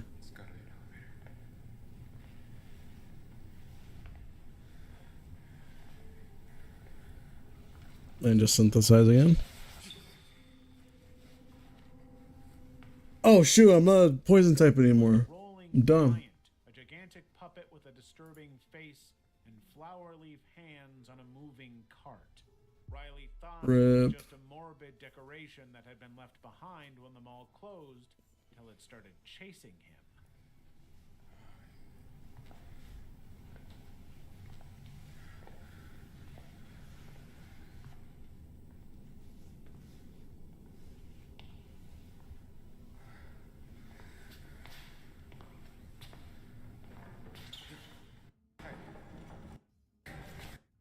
It outspeeds him. That's the only sad part. But he fell. Except when his body appeared, But then we get a re-switch into. the oldest view was created by Kane Pixels, and I don't know what fans Yep. find more thrilling about the series. The slow burn horror experience, or that the lore is based on a real mall that was closed and a rolling giant that was a popular If it outspeeds here, I probably lose. Kirby.exe. Oh, sticky one. Remember Kirby, the cheerful pink ball with a Base. killing objects or creatures and spitting them out as projectiles? What if there was a lore that painted What is this? sunshine as terrifying? Yeah, another phrase now. TMK, otherwise known as Too Much Kirby. It was an analog horror series created by Maple Riot and based on the 1996 Kirby commercial about a boy diagnosed with too much Kirby after he had played the game for so long. According to the series, Too Oh Much shoot. Kirby, Oh, what the fuck happened to the game? turning In the purple background. could go wrong. The game caused an outbreak. Okay. I can make it smaller too. Let's do that. Of a deadly disease through a dangerous virus hidden inside. The virus was spread through a mysterious entity called TMK.exe and Kirby himself. Sometimes he takes players into his world where he either murders them or holds them hostage. One time, he transfers Alright, the last virus one. to the player, making them hallucinate, damaging their skin, and eventually ending their lives. Outspeed, please. Level 5. CR Anomaly. I know you're slow, Lux, right? But I think you're faster than Basculin. It's not evolved. Fuck, at a priority. No. I have Barraskewda.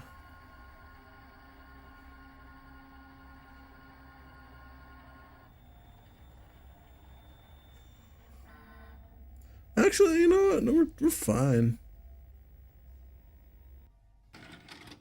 CRT Anomalies is a found footage web series that blends conspiracy theories with VHS-style horror. The subject of the web series was the mysterious happenings at a remote facility in Idaho Falls back in 1986. Let's go. Security cameras that captured footage of mysterious figures, eerie audio from a hiker who disappeared Based. after encountering a mysterious entity in the woods.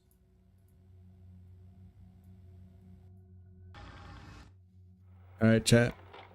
I'm gonna skedaddle on out of here. Thank you all for watching. Hope you enjoyed. And I will see you probably tomorrow for a little bit. Anyways, bye.